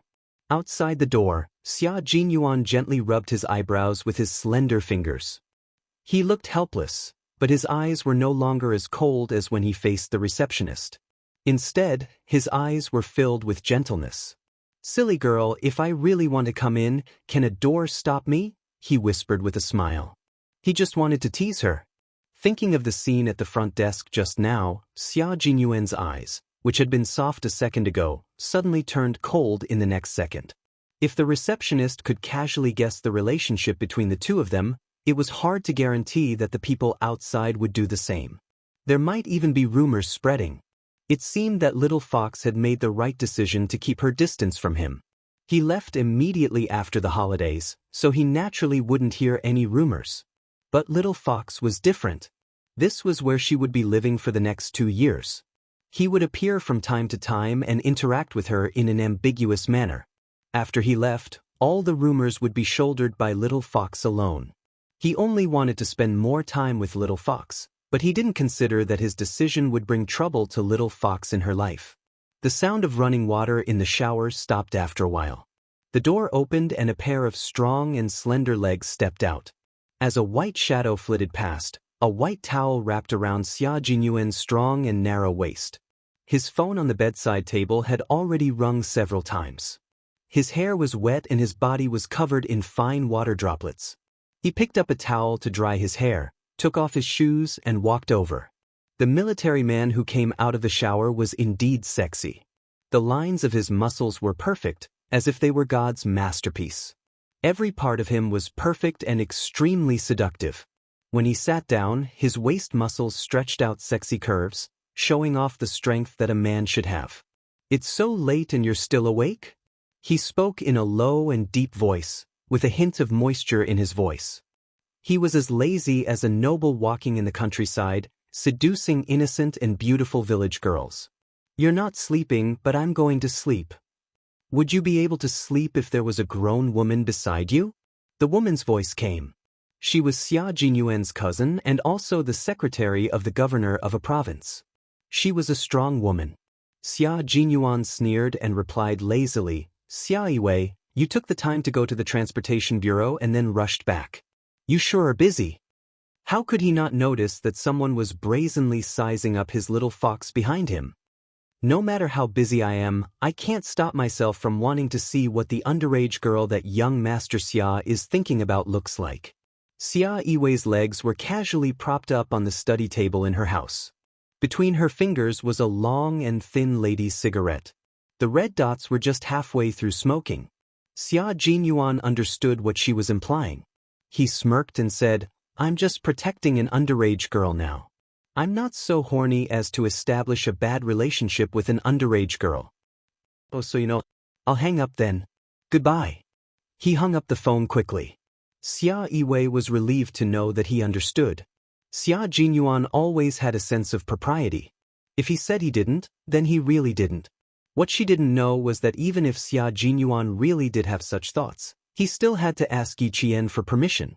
At 6 o'clock the next day, Yi Qian arrived at school. Sitting in the car, Xia Jinyuan's right hand on the handbrake had secretly tightened countless times. He had said that he would come back to collect interest, but in the end, after thinking about it for a long time last night, he still held back because he was worried about her life in school. Chapter 390. "Captain Xia, I'll get off first. Goodbye." Hearing that the car door was unlocked, Yi Qian immediately unlocked the door and got out of the car. Just as she leaned to the side, her wrist was grabbed by a strong hand. She looked back at her wrist and frowned in confusion. "Captain Xia, you're still?" Yi Qian felt something pressing down on her. With one of her hands held, she could only feel a refreshing mint scent. Like an apple in Eve's hand, she couldn't resist its temptation. There was a hint of coolness on his belt, followed by a warm kiss that gently landed on her forehead. He stayed there for a long time, so long that the skin on her forehead was burning. "Okay, you can get out of the car." Xia Jinyuan, who was sitting upright again, saw that there was only confusion in her eyes. She didn't reject him. Feeling warm in his heart, he chuckled. "This is my interest. I'm back to collect interest, Little Fox." He came all the way to the desert and chased her all the way here, but he still missed her. He had to collect interest.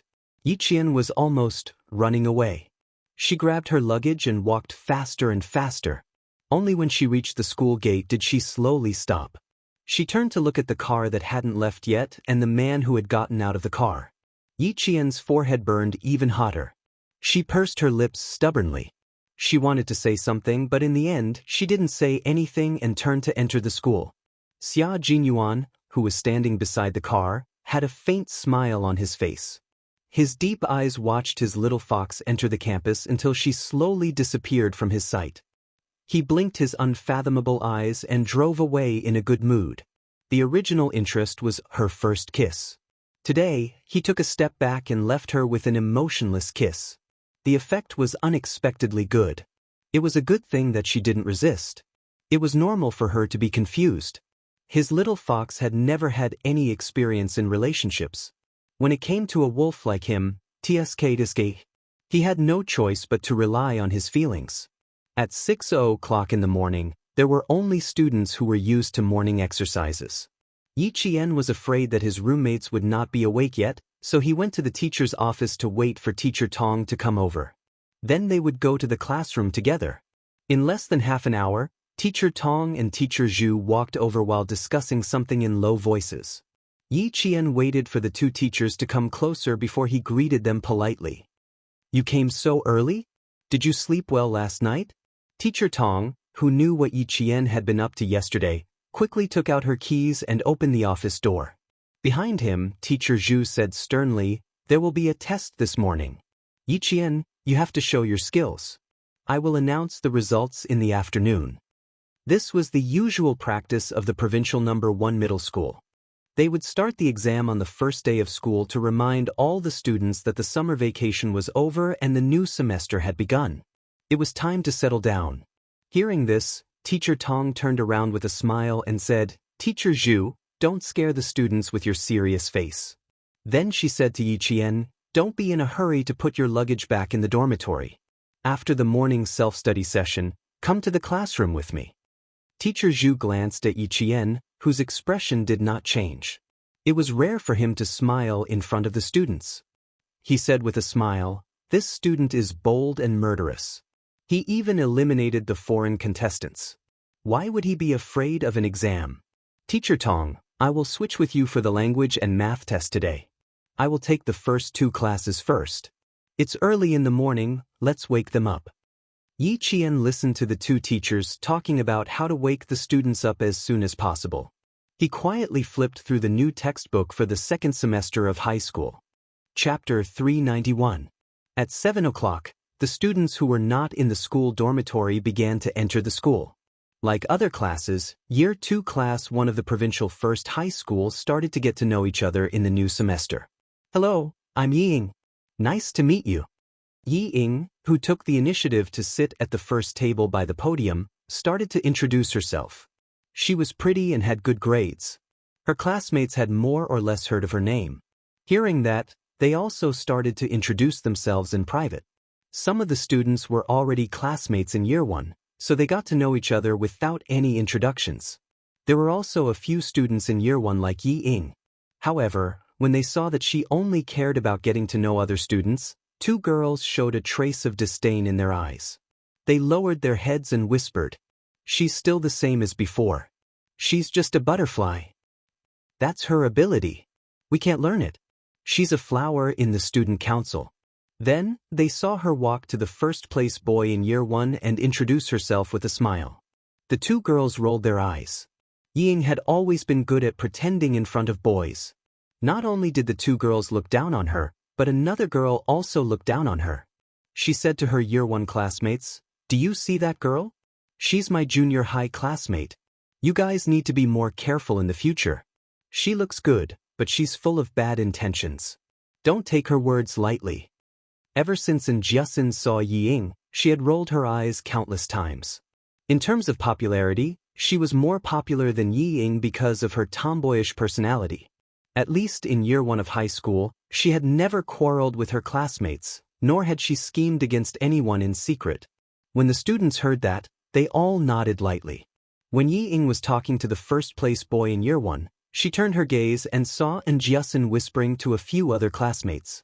With cold eyes, she smiled and said something to the boy, then walked over with light steps.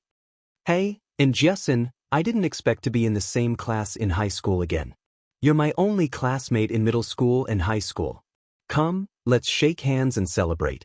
It was easy to leave a good impression with a coquettish and polite attitude. Xianxia, who did not expect her to have the cheek to walk over, grinned and stood up naturally. She smiled and said, I didn't expect it either. Please guide me in the future. She wanted to embarrass her on the first day? No way. Yi Ying's smile. Based on her understanding of Xiaoxian's temper, she should have been angry. Look at my old classmate. She doesn't even know what to say if I'm a little more enthusiastic. Xiaoxian took the opportunity to checkmate him and quickly retracted her hand. All right, let's just be indifferent and pass through high school peacefully.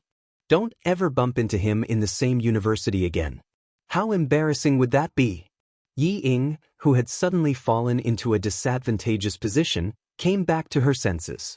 She frowned and looked at Xiaoxian, who had become smarter in front of her.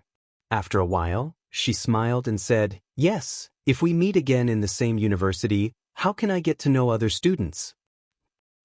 S. That's right. Too embarrassing. Clock. S's years. S. Looking for trouble on the first day of school. At this moment, Yi Ying knew that she couldn't embarrass Xiaoxian, so she smiled and turned around. She lowered her eyes to hide the coldness in her eyes. Wait and see. I won't let Xiaoxian off easily. Chapter 392. Class 1 was a class with more boys than girls. There were 60 students in the class, 46 boys and 14 girls. The science class had always been the opposite of the liberal arts class. Yi Ying and Xiaoxian were both good-looking, so some boys had been secretly paying attention to them. Someone said, There are 60 students. Our class is still missing one. The time for the morning self-study session was approaching. The empty desks in the class were filled one by one. Soon, only the desks near the door were empty. The rest of the students had already arrived. Yeah, there are only 59 students now. Who else is not here? There are still 4 minutes to the morning self-study session. How bold of them to come on time on the first day of school. Until the morning self-study session bell rang, the empty desks near the door were still empty. A student muttered softly, Are they sick? The teacher will be angry if they're late on the first day. Ying glanced at them and sneered. Class 1 was very competitive and had the most top students. If someone became the focus of the teacher's attention on the first day, it was equivalent to having someone at the bottom. Soon, footsteps were heard. The student sitting at the back near the door was bold. He quickly looked over and saw Teacher Tong walking over with a girl with a smile. She's here. It's a girl. Damn, I can only see a pair of calves. Her skin is dazzling white. She must be a beauty. Really? Quick, sit down. Shut up. Teacher Tong is our big sister. Don't bully her. Soon, there was no other sound in the classroom except for the sound of books being flipped. This showed how strong the self-control of the students in the class was. Teacher Tong did not let Yi Qian go in immediately. Instead, she went into the classroom first.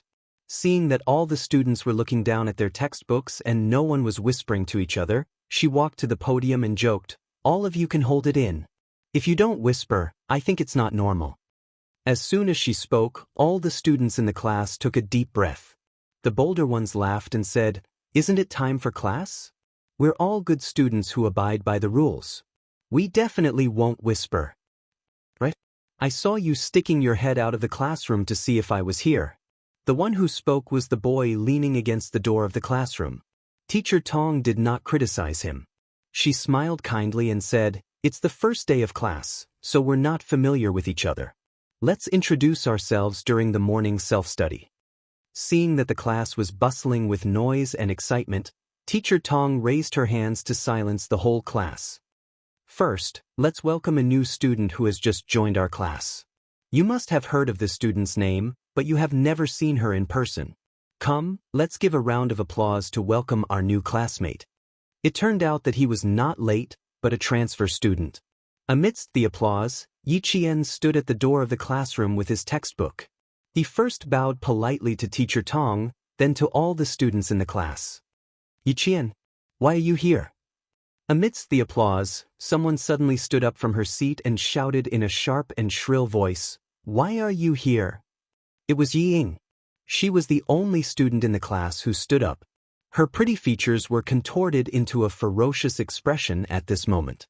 She even raised her hand and pointed a finger at Yi Jian. She was shocked and angry at the same time, and her face was filled with disbelief. Her voice was very loud and stood out amidst the applause. The girls at the same table frowned and tugged at her skirt. "What are you doing, Ying? We're all looking at you." Chapter 393. Everyone in the class was seated. Yi Ying was the only one who suddenly stood up like a madwoman. Her voice was so shrill that even the applause couldn't cover it. The students sitting behind her only heard her shrill voice, but the students who were seated just happened to be able to see her expression were all frightened by her ferocious appearance. "Oh my God, this Yi Ying is so scary. So scary, she's just like the evil witches in the Western novels. One second she's gentle and kind, the next she's vicious and vicious. Oh my God, her facial features are all twisted. How can she still be pretty?" The boys were concerned about beauty, while the girls were concerned about good and evil. The applause in the front slowly stopped when they saw Yi Ying's ferocious appearance. The applause at the back also gradually died down when Yi Ying suddenly stood up and didn't sit down for a long time. "What's wrong? What did Ying do? What did she scream just now? I didn't hear it clearly." "Me neither. I just suddenly stood up and pointed my finger at the new student. I don't know what happened." "Stop talking, Teacher Tong doesn't look too good." The originally enthusiastic atmosphere in the class was disturbed by Yi Ying's crazy outburst. The students who didn't know what happened looked at each other, and then looked at Teacher Tong's serious expression. They all fell silent. The classroom suddenly became extraordinarily quiet. Yi Ying, who had a fierce look in her eyes, trembled violently under the secret tugging of her deskmate, and slowly came to her senses. The moment she woke up, Yi Ying felt that her vision was blacking out. She saw that all the students were looking at her strangely. It was a look of rejection, and even disgust. What did she just do? What did she just say? Yi Ying, who couldn't help but tremble, tried to relax her body and squeeze out a smile to explain her gaffe just now. But the more she wanted to relax, the more she couldn't. The more she wanted to smile, the more her face twisted. It was strange, like a withered vine, brandishing its claws on the broken wall. It was especially ferocious. Just when the atmosphere was a little stiff, the sound of desks and chairs moving came from the back of the classroom. "Oh my God!" And Jiasin, whose brain was long enough, recovered from her stupor. In an instant, she jumped up as if there was a spring in her shoe. She said in surprise, "My classmate Jian Er, you hid it from me for so long." This time, Jiasin became the second student to stand up. The difference was that her happy face was a sharp contrast to Yi Ying's ferocious look. She didn't stop there. Instead, she said incoherently to Teacher Tong, "Teacher Tong, Teacher Tong, I know you, I know you. We were in the same class in junior high school." Idol of the class. "Classmate, if you continue to introduce yourself, you won't be introducing yourself like a junior high school classmate." Teacher Tong did not scold her. Instead, she gestured for her to sit down first. "There's no hurry. Every student has a chance to introduce themselves." While Teacher Tong was speaking, the girl sitting at the same table as Ying had a dark expression on her face. She tugged at the corner of Yi Ying's skirt and said angrily, "Sit down." Then she muttered, "Why am I so unlucky to be sitting at the same table with you on the first day?" This was not the result Yi Ying wanted. If she sat down now, she would lose. Her classmates would hate her, and stay away from her. Chapter 394. She did not sit down. Instead, she placed her hands on the edge of the desk and squeezed out a stiff smile. "I'm sorry, I was surprised because Yi Qian is my older sister. She ran away from home for a year and did not contact her family. That's why I was so so surprised when I saw her. His hands, which were propped up against the desk, exerted all their strength until the back of his hands turned pale. Even his veins were exposed one by one. Yi Qian raised his eyebrows. He did not say anything, but his attitude explained everything. Ying was still the same. However, her ability to speak with hidden meanings had improved. She said that she ran away from home and did not contact her family. Wasn't that saying that she was a problem girl? How could a problem girl who ran away from home for a year be a good student? Of course not. Listen, how treacherous. More importantly, she not only tricked her, but also explained why she lost her composure. That's why she said that her ability to speak with hidden meanings had improved. However, Ying might be able to hide it from her classmates, but it was impossible to hide it from Teacher Tong, who was a teacher at her age. At this moment, Teacher Tong vaguely understood why Principal Chow had placed Yi Qian in Class 6 and not Class 1. The reason was right in front of her eyes. It was a far-fetched explanation, but at least most of the students believed it. Of all the things she should never have done, she should never have belittled her own classmate in secret. Moreover, she was her own sister. Teacher Tong's impression of Yi Ying immediately turned negative after meeting her for the first time. She adjusted her glasses and did not look at Yi Ying, who stood up. Instead, she smiled at Yi Qian and said, "Introduce yourself first." She saw that Yi Qian was still smiling calmly. He did not panic because of the unexpected situation. Even his expression did not change. He was calm and composed. A trace of a smile appeared on her stern face. How could she not have noticed when Yi Ying was secretly insulting her?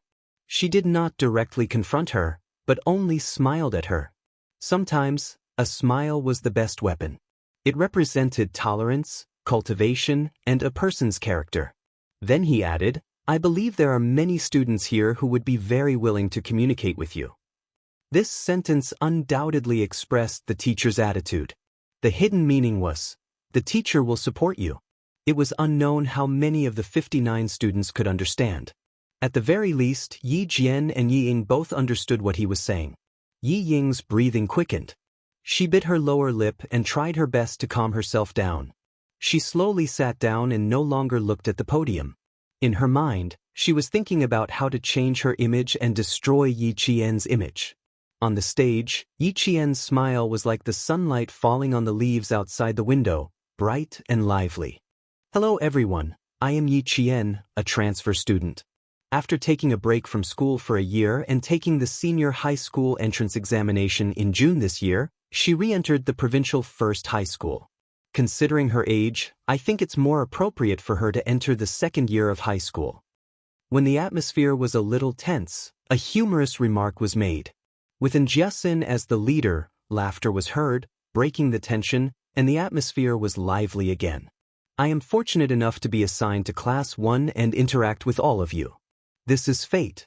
In the future, if there is anything I don't understand in my studies, I hope everyone can help me. Thank you." It was a simple introduction, but it revealed all the important things about her. First, she took a year off from school. Second, she took the high school entrance exam this year. Third, she skipped a grade. Chapter 395. He did not praise her for skipping a grade.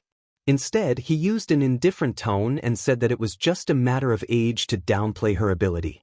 Yi Qian could be described with two idioms: deep as a lake and high as a mountain, open-minded as a valley. Before Yi Qian could walk down from the podium, and Jiasin, who could not restrain her joy, stood up with a proud expression amidst the applause. Her voice rose and fell as she said, "Yi Qian is really amazing. When I was in the same class as her, the seniors in the third year of junior high would come to her if they did not understand anything. Also, her memory is very good. She only flipped through a book. Oh, this political book. She only needed to flip through it once to remember everything." With her saying this, the other students' voices also became louder. A boy stood up and stared at Yi Qian with sparkling eyes. I know, Yi Qian, I know who you are. You won the gold medal in the World Mathematical Olympiad 2 years ago. In the oral questions, you always finished first and won time for our contestants. I also know that you were studying in Anyang High School last year. However, on the day of the report, You did not want to be an auditing student and could not accept the school's framing of you. So, in a fit of anger, you domineeringly tore up the notice. I also, amidst the adoring voices of the boys, some of them were so happy that they began to bang the table. Classmate Yiqian, I also know you. Only you would dare to tear up the notice so domineeringly. Because you have the confidence. I really did not expect that I would be in the same school as Yiqian. Oh my God, I have to tell my parents when I go back. So you dropped out of school. We all thought you changed schools. All the voices in Yi Ying's ears were ear-piercing and driving her crazy. Under the desk, her hands tightly grasped the corners of her skirt, and the corners of her eyes were bloodshot. Yiqian, damn thing. She was my nemesis. She was born to be my nemesis. Why did she come back? Why did she come back? What shameful things did she do again? What underhanded methods did she use to get into number 1 middle school? She should not be in number 1 middle school. She should not be standing in the classroom. What right did she have to be praised by her classmates and teachers? Why? The students' praises for Yi Jian were like a growth stimulant, causing the jealousy in Yi Ying's heart to grow like crazy weeds. Bit by bit, it eroded her rationality, making it harder and harder for her to calm down. The atmosphere of the entire class was stirred up. It was only when Teacher Tong stepped forward that the atmosphere gradually calmed down. She cleared her throat and smiled. You guys can learn more from Yi Jian. If your grades are good and you can be admitted to university after a year of suspension, I won't stop you from taking a break. Teacher Tong's voice was like the last straw, crushing Yi Ying's remaining calmness. Let her go to school with a bang. Amidst the silence, Yi Ying stood up slowly. She glared at Yi Qian, who was standing on the podium and receiving all the students' praises. The classroom became even quieter after she stood up. It was so quiet that you could hear a pin drop. The students' gazes were all on her. No one understood why she stood up again. Chapter 396. Yi Qian, you scored very high in the provincial first high school. How did you get in after taking a year off? All of us worked hard to get in. As for you, even if your results were good, how did you get in without any grades in biology, geography, or sports? Ying asked slowly. Her voice was delicate, and she even had a smile on her face. I'm sorry, I don't mean anything by it. I just want to ask you how you managed to get into the provincial first high school under such difficult circumstances, and even managed to skip a grade and get into the most difficult class one. I'm not targeting you. I just want to be fair and just. Ying wasn't the only one who thought this. She was very smart. She asked the other students who didn't agree and didn't believe that Yi Qian was really that capable. Seeing that a few students nodded in agreement with her words, Yi Qian sneered. Yi Ying, if you're not afraid of embarrassing yourself, then play with her. He looked at all the students with clear eyes, not just Yi Ying. He said calmly, since everyone got in based on their abilities, then I'll do the same. Just as Yi Ying said, I didn't score in biology, geography, or sports. But to me, even if I didn't score in these 3 subjects, it wouldn't affect my entrance exam. It wouldn't be a stumbling block for me to get into the provincial first high school. Before he could continue, a student stood up and said, I believe in Yi Qian. How could someone who relied on his abilities not get into the provincial first high school because he took a year off? With one, there was a second. They all stood up one after another. I believe in him too. I participated in the provincial first high school's entrance exam with Yi Qian 2 years ago. His answers in class were fast and accurate. He never missed a question. His ability from 2 years ago had been influential until now. Those who knew Yi Qian and those who had seen Yi Qian's ability with their own eyes believed in him. Their words were enough to form a high wall against the rumors and slanders. And Jiasin, who had been holding it in for a long time, couldn't hold it in anymore. She rushed to the front of the classroom and said loudly, I'm Yi Qian's junior high school classmate. I guarantee with my life that Yi Qian got into the provincial first high school with his ability. Then she glared at Yi Ying and said through gritted teeth, Yi Ying, you're still the same as when you were in junior high school. Despicable. Saying that they were a family? What a joke. Since when did you treat Yi Qian as family? Your mother did it again and again. If she continued to talk about it, the situation would worsen. Yi Jian did not want to alarm the school leaders on the first day of school, so she smiled and stopped her. Jiasin, let's not talk about the past anymore. Thank you for defending me. Let me talk about it myself. With that, Yi Jian glanced at Yi Ying. Suddenly, she found a look of disappointment in Yi Ying's eyes. Alarm bells went off in Yi Jian's heart and her eyes darkened. Did she miss something? Yi Qian glanced at Teacher Tong, who had remained silent and had a serious expression on her face. Yi Qian came to a realization. Knew what she had missed. Ying wanted to expand her influence to the point where even the school's leaders would be alarmed. She wanted to leave a deep impression on the school's leaders that she was a troublemaker on the first day of school. That way, there would be many opportunities to slip away from her. She was a troublemaker. Chapter 397. No, she even included Jiasin in her calculations. As one of the instigators of the conflict, Jiasin, a student whose grades were not as good as Yi Ying's, would also be implicated in this matter and leave the school leaders with a bad impression of her as someone who wanted to stir up trouble. Sure enough, she had improved. This was a trick that killed two birds with one stone. Yi Jian, who had seen through her trick, faced all her classmates again. She was not afraid in the face of danger. She maintained a faint smile and said word by word seriously, I am qualified to stand here and skip grades because I am qualified to pass the exam with my own strength. And my grades are enough to prove that I entered the provincial first high school fair and square, just like all the other students. Maybe you don't believe it, but that's the truth. I didn't get any extra marks, but I still got into the provincial first high school. This is my ability. Her voice was very calm, but it had a majestic aura. Every word seemed to weigh 1,000 pounds, making the hearts of the students tremble slightly. The confident Yi Qian was like an unclimbable mountain, standing tall and lofty. Ying almost laughed out loud when she heard this. You can't even check your grades. How can you be fair and square? That's strange. Yi Ying, didn't you say that you lost your composure because you haven't seen me for more than a year? Why are you now mentioning that you can't even check my grades? Have you checked them? Yi Qian looked at Yi Ying, whose face was beginning to stiffen, with confusion. He asked her in a casual tone, there's something I don't quite understand. Only I know my student ID. Only the teachers can check a student's grades. Ying, may I ask, how do you know that you can't check my grades? You know to check my grades, but you don't know if I'm home. Don't you think your words are contradictory? Yi Ying was not the only one who had improved. In the year that he had not seen her, Yi Qian knew better how to retaliate against Yi Ying. He had seen through her tricks, so he just had to deal with it calmly. The students' gazes were all dark and unclear.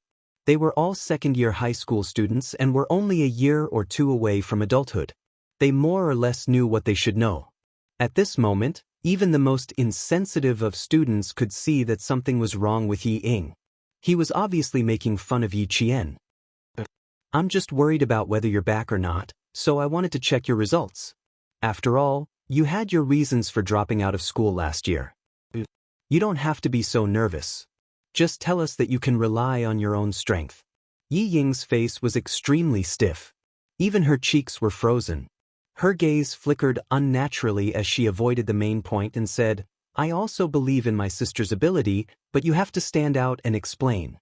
Let the other students know that you entered the school fairly and justly. This matter could not be explained clearly. Even if Yi Qian relied on his own abilities to pass the exam, he knew that today would definitely leave a seed of doubt in the hearts of some of his classmates. His high school life would not be too peaceful. The corners of Yi Qian's mouth curled up slightly. He said with a faint smile, It's true that my results can't be found. It's not because I didn't pass, but because someone framed me last year. Just in case, the Provincial Education Bureau hid my results. After he finished speaking, he leaned slightly to the side and said to Teacher Tong, Teacher Tong, I have a presumptuous request. Can you show me my middle school entrance exam so that Yi Ying can rest assured? He was not angry, nor did he criticize Yi Ying's actions. It was just a pure explanation. There was no trace of anger at all. Chapter 398. This was using gentleness to overcome strength. using gentleness to resist the other party's aggressiveness. Who was cute, who was hateful, who was easier to get along with. As long as the students weren't blind, they could tell. Teacher Tong liked Yi Qian more and more. She was gentle but firm. She was neither anxious nor impatient, and she had the demeanor of a noble. When she heard what Teacher Tong said, she smiled and said, "I have already prepared for this." The general consensus for this year's middle school exams is that they are very difficult. We have seen them too. It can be said that this is the most difficult exam in the last 5 years. Teacher Tong opened the drawer of the podium and took out a craft paper folder. Inside it was Yi Qian's exam paper. Student Yi Qian did such a difficult exam and achieved 4th place in the province without 3 additional points. This kind of result is more than enough to get into our provincial number 1 middle school. After Tong Laoxian finished speaking, everyone in the class sucked in a breath of cold air. 4th place in the province without 3 additional points. Was this a perfect score for every exam? The classroom was silent. Not a single student whispered or looked at Yi Qian with suspicion. It was unbelievable. It was completely unimaginable. She actually managed to get 4th place in the province in the middle school exams.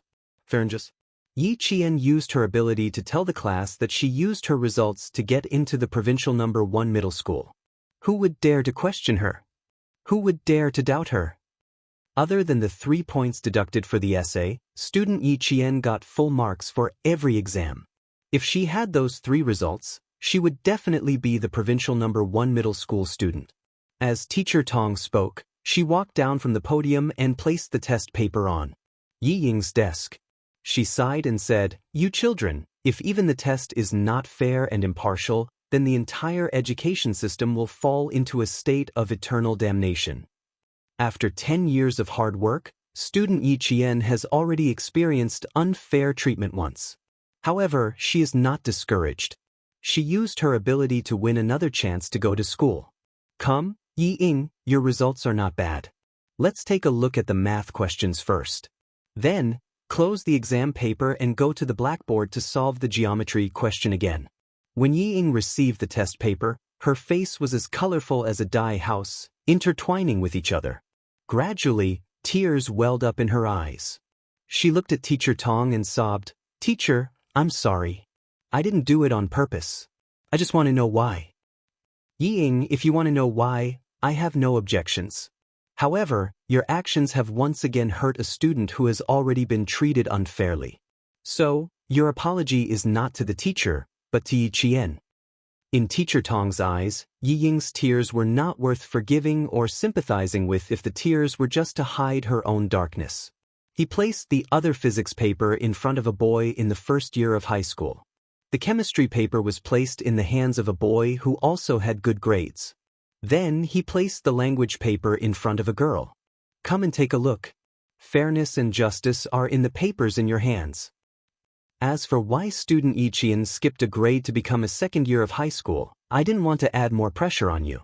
But now, I can tell you that Yi Qian took this year's college entrance exam and passed it in the same amount of time. Her results will not be a problem at all. How many of you can be like her, passing a 2nd year exam after only 1 year of high school? Most importantly, Yi Qian even took a year off from school. Chapter 399. Hearing this, Ying almost tore the test paper in her hand in half. The shock on her face was even greater. Her eyes were fixed on the test paper. What? This wretched girl passed the entrance exam for a 2nd-tier university. Impossible, how could she surpass me? She passed the entrance exam for a 2nd-tier university without even going to high school. Wow, that's amazing. The question sheets are so clean, and so are the rest of the questions. No wonder she participated in the World Mathematical Olympiad. The geometry questions at the back are indeed a bit difficult. If you want me to solve them now, I'll have to give it a try. The girl who sat next to Yi Ying had good grades in science. After seeing Yi Qian's test paper, she couldn't help but exclaim in admiration. She was only impressed by Yi Qian's test paper. She didn't notice that Yi Ying's face was already covered with dark clouds, as if a storm was coming at any time. Yi Qian had already returned to her temporary seat. She was very tall, so she was very eye-catching sitting in the front. In the following self-introductions, the students who walked up to the podium would first take a second look at her before they started. When it was Yi Ying's turn to introduce herself, a boy joked, "We all know you, and we all remember you." Unintentional words were even more hurtful, especially to someone like Yi Ying, who always wanted to show off her superiority. The boy's teasing was like a dagger fiercely stabbing into her heart. It made her the laughingstock of the class. When she came down, she glanced at Yi Qian from the corner of her eyes. She wanted to warn Yi Qian to show that she wasn't afraid. Who knew that Yi Qian didn't even look at her? Instead, he was talking to a girl behind him, with a faint smile on his face. Yi Ying's eyes stung, and she looked away angrily. After sitting down, she was like a proud peacock, using beautiful feathers to disguise herself and hide her insidious heart. The half-an-hour morning self-study session didn't let the 60 students in the class finish their self-introductions. After class, Teacher Tong seemed to have forgotten to let Yi Ying do the questions on the blackboard. When the bell rang, she only said, "The next 2 classes are math exams. Students, you have 10 minutes to prepare yourselves." How was he mentally prepared? It was like a bolt from the blue. Amidst the wailing, Jiasin rushed to Yi Qian as if nothing had happened. She clung onto Yi Qian like a koala. "My Jane Eyre, you've kept me in the dark for so long." And Jiasin, who had spent the whole summer watching period dramas, still hadn't gotten over it. Every time she opened her mouth, she would speak in a strange tone. "Why didn't you tell me that day? Tell me, why didn't you tell me?" Yi Qian almost fainted from her strangling. "Because I want to go to high school safely. I don't want anything like last year to happen again, understand? You're right. I'm happy now, so I forgive you this time." Being in the same school and class as her good friend again made Jiasin even happier than if she had won a ranking. The smile on Jiasin's face was so wide that her eyes were about to become slits. There were only 10 minutes before class ended, but all the students who came to talk to Yi Qian found that she could accurately say their names after they introduced themselves once. By the time the math and language exams were over, she had already memorized the names of all the students in the class in just one morning. IQ and memory really have to be compared to know who's better. I'm impressed. With her IQ and memory, she could choose from any of the top universities in the country. She's amazing. She can't be compared to her at all. For both exams, she only used one class to hand in the papers. Pressure, pressure. Chapter 400. Seeing that even the top student in the cohort felt pressured, the other boys in the cafeteria laughed and said, "Bro, I'm afraid the top student in the cohort won't be guaranteed." That's normal. Yi Qian will crush us in terms of IQ, memory, and learning range. The top student in the cohort will become the uncrowned king. The top student in the cohort wasn't tall, only about 1.7 meters. He had a few pimples on his face and was a gentle and easygoing guy. He didn't feel pressured by Yi Jian's arrival, so he smiled and said, 8 immortals crossing the sea, each showing his own abilities. We don't have to compete with Yi Jian's results, we just have to stabilize our own. Comparing grades with her will only make us feel more pressured. Also, he paused and said, "Also, I think Yi Qian is easy to get along with. We can ask her if there's anything we don't understand. I don't think she'll reject helping each other and improving each other." That's right. I also think Yi Qian is easy to get along with. Hee, I'm afraid she's not easy to get along with. She's not as pretty as Yi Qian. But go to hell. You're always staring at girls. The 5 boys joked and laughed as they walked to the cafeteria. Yi Ying, who had been walking alone behind them, heard their conversation and felt her blood boiling in her chest. The hatred in her heart deepened. Yi Ying bit her lower lip so hard that teeth marks appeared. Yi Qian, that damned thing. As long as she appeared, she wouldn't have a good day. No, she had to think of a way to get rid of her. She had to think of a way. It would be best if she could make this person disappear from this world forever. Yi Ying, who had wanted to eat in the cafeteria, turned around and jogged to the snack bar. Yi Jifan was about to get off work when he saw that the call was from the school's snack bar. He quickly sat down and picked up the phone. "Hello, Ying. How come you still have time to call Dad on the first day of class?" "Dad, Yi Qian came to the provincial first high school. It's not that we can't check her grades, but the Provincial Education Bureau deliberately hid her grades. Dad, what should I do? Now, the whole class revolves around her. I finally managed to get into class 1, but she appeared. What? Yi Qian has arrived at the provincial first high school. But he didn't have her results at all. Even the usually calm Yi Zhifan paused for a moment. His eyes darkened as he asked in a low voice, "Did she say anything else?" What? She didn't say anything. She just said that she relied on her grades to get into the provincial first high school. Moreover, Dad, she was ranked 4th in the province. Ying gnashed her teeth as she spoke. When she mentioned her grades, her facial features twisted again. Dad, you can't let her stay in school. You can't. I can't lose to her. I want her to disappear from the school. I want her to disappear completely. Dad, you have to help me, you have to help me. Yifan, who was in a state of shock, felt his heart skip a beat. Even the Provincial Education Bureau came out to protect Yi Jian, which meant that there really was someone behind her. Oh, you have to calm down. Listen to Dad. Yi Qian must have someone secretly helping her. Now, Dad has something to tell you. Since you're in the same class as her, pay attention to who is helping her. Let Dad find out more before he makes a move. Remember, Yi Qian came prepared. You can't be careless. You have to act calmly. Also, you have to maintain a good relationship with the sons and daughters of the high-ranking officials. If necessary, let them deal with Yi Qian. You can't make a move easily. Do you understand? Chapter 401. When Yi Ying heard that she still needed to endure it, tears streamed down her face. However, she understood Yi Zhifan's advice. She cried as she replied, I know. Dad, I'll pay attention to who's behind her. You can step in when the time comes. Dad will definitely step in for you. But not now. Yi Zhifan's heart sank.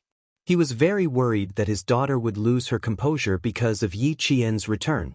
After a heavy sigh, he seemed to have an idea. He covered the microphone with his hand and lowered his voice. Ying, you must hold onto the jade pendant well. Dad can tell you that this jade pendant is very useful. Even if Yi Qian has someone behind her, she's still just an ordinary citizen with some small achievements. You will definitely not be an ordinary citizen in the future. Trust Dad. Bear with it for a while and calm the waves. Take a step back and the world will be wide open. It won't be too late to settle the score with her after we find out the truth. Yi Ying was stunned. Why did he mention the jade pendant again? It sounded like it wasn't just a little important. Could it be that there was a secret on the jade pendant? This jade pendant was Yi Qian's. Dad, is the jade pendant really that important? I've heard you mention it countless times. Ying took out the jade pendant.